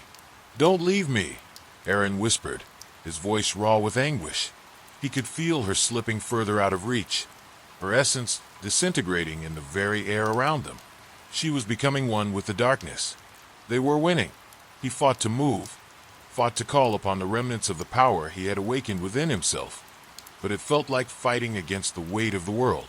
The architect's presence loomed like a suffocating shadow, their voices now drowning out everything else, their promises of destruction filling the space around him. Let it go, Aaron. The leader of the architects intoned, its voice smoother than velvet, but cold as death. This is your fate. There is no escaping us. There is no strength left in you. You are nothing. The words stung, like the chill of winter wind against exposed skin. But Aaron didn't have the strength to fight back. Not in this moment, not against this force. Everything in him was drained. His body felt as though it was being ripped apart, piece by piece. The power he had once wielded so desperately was gone, slipping through his fingers like sand. Marina's presence flickered again, weaker this time, her voice barely more than a breath. You have to fight, don't let them win. His chest tightened at the sound of her words. She was still fighting, even as she faded into the abyss. She was still there.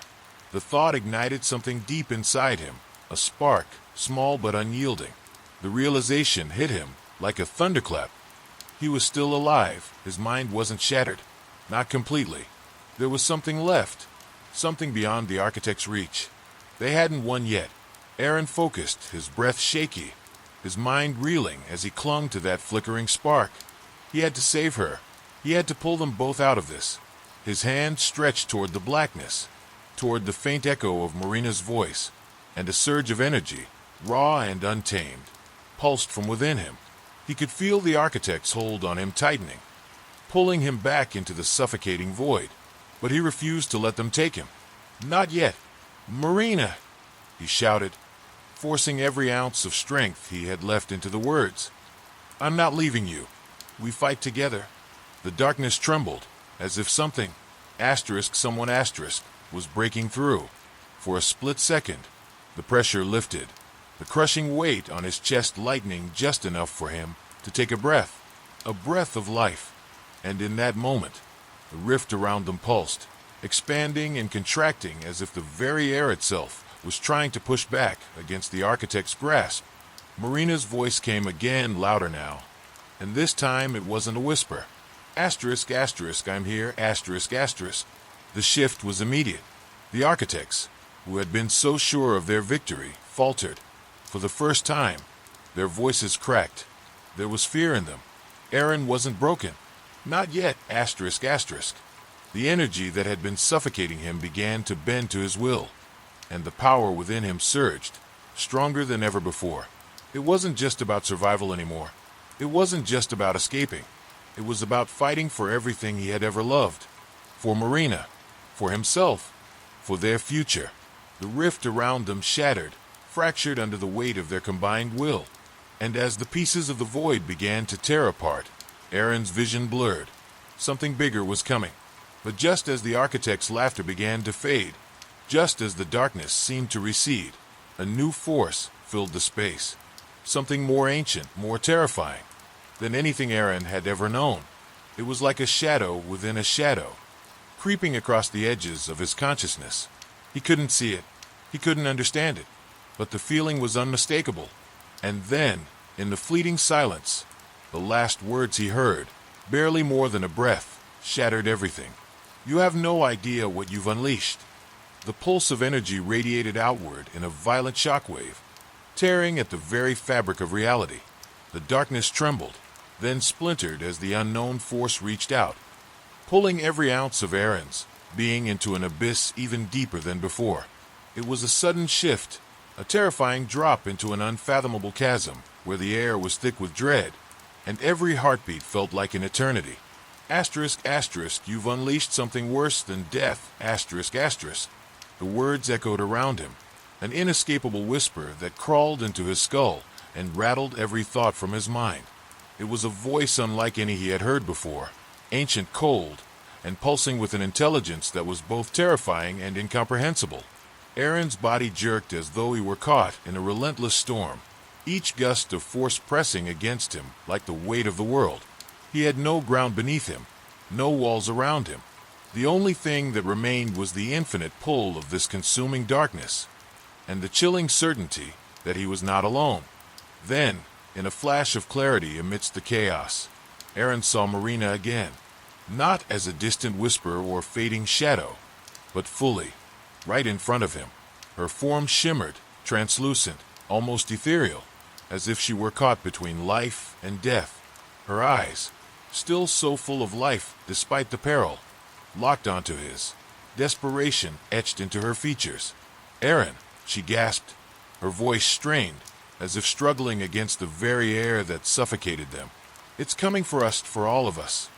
The force that had once been a whisper now roared louder, a monstrous presence, clawing at the edges of reality. It was not just the architects anymore. No, this was something far older, far more powerful than anything Aaron had ever encountered. The architects had only been the heralds, the emissaries, the puppets of a greater power. And that power, now fully awakened, was turning its gaze upon him and Marina. "What is it?" Aaron's voice cracked as the weight of the situation crashed over him. "What did we awaken?" Marina didn't answer. She couldn't. There was no explanation that could have made sense of the horror that was now unfolding. The force was alive, its presence a suffocating, oppressive pressure. It reached into the very core of Aaron's being, yanking at the last threads of his humanity, threatening to swallow everything whole. But as his vision blurred, a strange clarity emerged within him. In the midst of the overwhelming force, a single, fleeting thought, distant yet undeniable, whispered in his mind. "The answer lies within you." He wanted to scream, to lash out at the invisible force suffocating them. But instead, he did something else. He closed his eyes, not to escape, but to focus on everything he had learned, on every battle fought, on every truth he had uncovered. And in that moment, a surge of energy broke free from the core of his chest. It wasn't power born of rage or desperation, but something deeper, something born of his connection to Marina, to this place, to the life force that had been tangled with his own. The bond they shared, forged through every trial and every sacrifice, was the one thing that had remained untouched by the architects. It was their last hope. As the surge of energy shot out from him like a blinding wave, Marina's form solidified for just a second, her figure becoming more solid, more alive. Her hand reached out to him, fingers trembling as if grasping for something they could not hold. "Aaron, you have to." The scream that followed was more felt than heard, a raw, unrestrained burst of pain and power as something snapped within the very structure of reality. It was as though the very universe was unraveling, each piece of the cosmos tearing apart at the seams.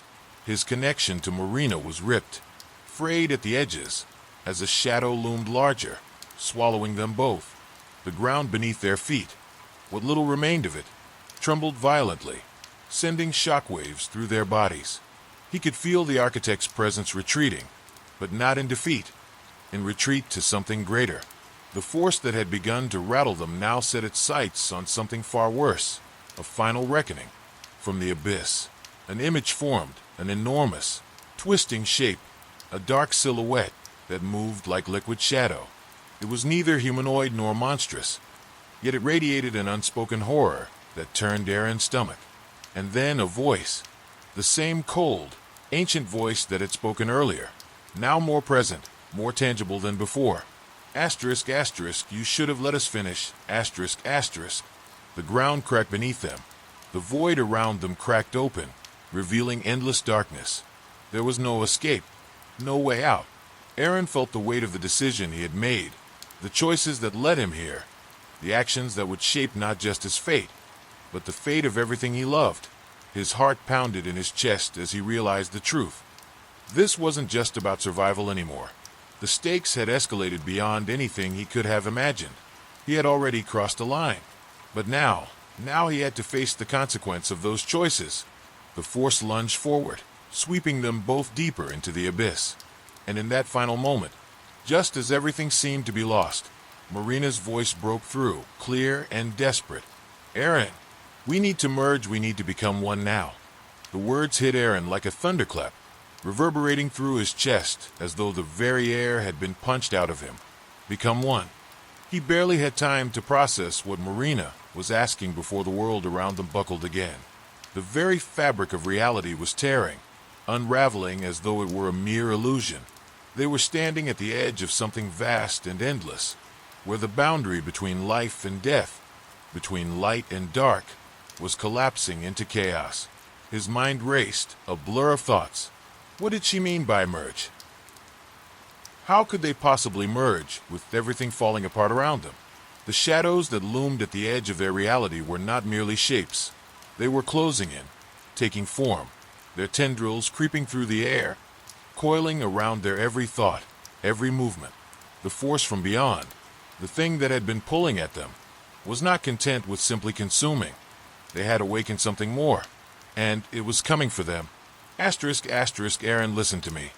We don't have much time. Asterisk, asterisk. Marina's voice pierced through the overwhelming darkness, urgent and pleading. Her eyes were wide, pupils dilated in panic. She looked at him like he was the only anchor left in a storm of incomprehensible force. In the space between them, the light seemed to flicker, as though it could no longer hold against the pressure of whatever this was. The world felt wrong, bent out of shape, and the ground beneath their feet cracked deeper with each passing second. Asterisk merge? How asterisk? Before Aaron could speak, the shadow moved suddenly. The air thickened with an almost tangible force. It was everywhere, swirling around them, choking the air, suffocating their ability to think clearly. The figures, twisted, contorted, like distorted reflections of human beings, loomed just beyond their sight, blocking their escape. One of them, their leader, stepped forward, its form partially illuminated by the chaotic flashes of energy that surrounded them. Its voice was a low hiss, like air escaping from a sealed coffin. Asterisk, asterisk, you cannot escape. You should have never interfered. You should have never awakened us. Asterisk, asterisk. The words hung in the air like poison, and Aaron felt every fiber of his being tremble. He could feel Marina beside him, but the fear, the raw intensity of what was happening, was overwhelming. The beings, they were not of this world. They were ancient and far beyond anything Aaron had ever encountered. There was nothing human in them. Asterisk, asterisk, merging. It's the only way, asterisk, asterisk, Marina whispered urgently, her voice cracking as she reached out for his hand, her fingers trembling. Asterisk, asterisk, the bond, our bond, is the only thing strong enough to fight back. We have to do it now, or we'll lose everything, asterisk, asterisk. Aaron's heart pounded against his ribs. He could see it now. The shadow didn't just want them alive or dead. It was after something far more precious. It was after their connection.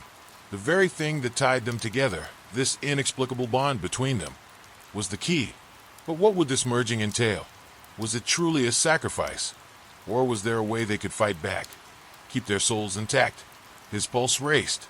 They were running out of time. The shadow figures were circling, closing in. Every step they took sent shivers through his bones. The air was thick with the promise of something worse, something that was far beyond anything Aaron had prepared himself for. Aaron could feel the pressure in his chest, the rising intensity of Marina's hand in his. The energy building between them wasn't just theirs. It was everything they had fought for, everything they had become together. The bond they shared was pulsing, alive. But it wasn't enough. Not yet. I don't know if I can do this, Aaron muttered, his voice hoarse with fear. Marina's gaze softened, and she shook her head, a tear slipping down her cheek. We don't have a choice.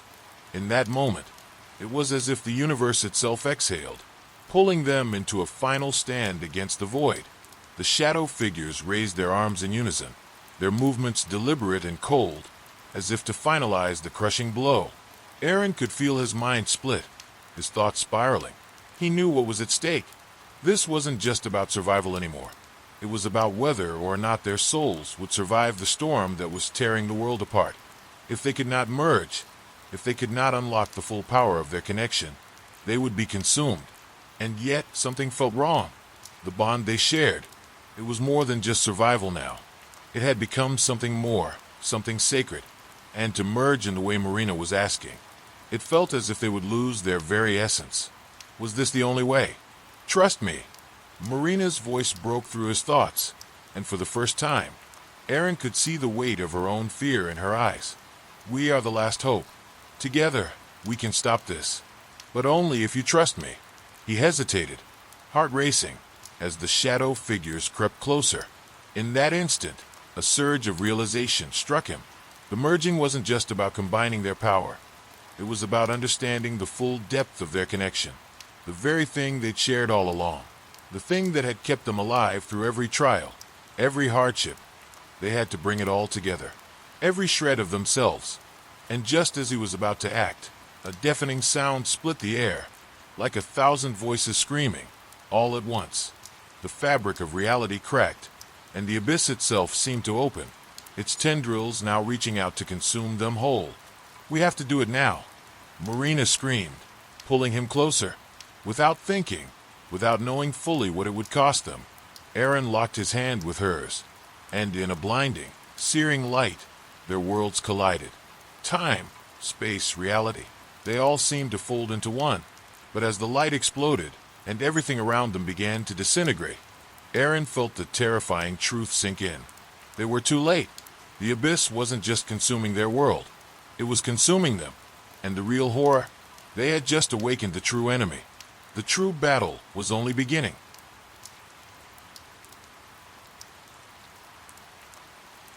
The blinding light of their union lasted only a moment, but in that moment, the entire world around them seemed to reset. Reality itself shuddered, fractured, then slowly began to mend itself. Like a puzzle being pieced back together, bit by bit, Aaron felt his body, his very essence, stretch and bend in ways he had never imagined. He could hear Marina's voice, soft and calm in his mind, guiding him as the storm around them began to subside. The shadows, once looming and oppressive, were dissolving, vanishing into thin air. as though they had never existed. The pressure in the air eased, and with it, the weight in Aaron's chest. His thoughts cleared, and he found himself back on solid ground, on a world that felt, for the first time in what seemed like ages, safe. The abyss, the endless darkness that had threatened to consume them, was no longer present. They had done it. They had won. Aaron turned to Marina, his heart still racing, but now with relief instead of fear. Her face was illuminated by the soft glow of the healing energy around them. Her eyes filled with a quiet strength. There was no need for words. They both understood. They had faced the impossible and overcome it together. The world they had saved stretched out before them, wide and open, full of new possibilities. They had no idea what the future would bring, but they knew one thing for sure. They would face it together, no matter what. Because in the end, that connection, the bond they had formed, was unbreakable. As the stars above began to shine brighter than ever, Aaron looked at Marina one last time. He smiled. "We did it," she smiled back, a warmth in her eyes that spoke of the peace they had fought so hard to protect. "Yes, we did." And with that, the story ended. But wait, there's always more to explore, more tales to be told. If you enjoyed this journey, don't forget to like, subscribe, and follow us for more incredible stories. The adventure never ends. It's just the beginning. Stay tuned for what's next.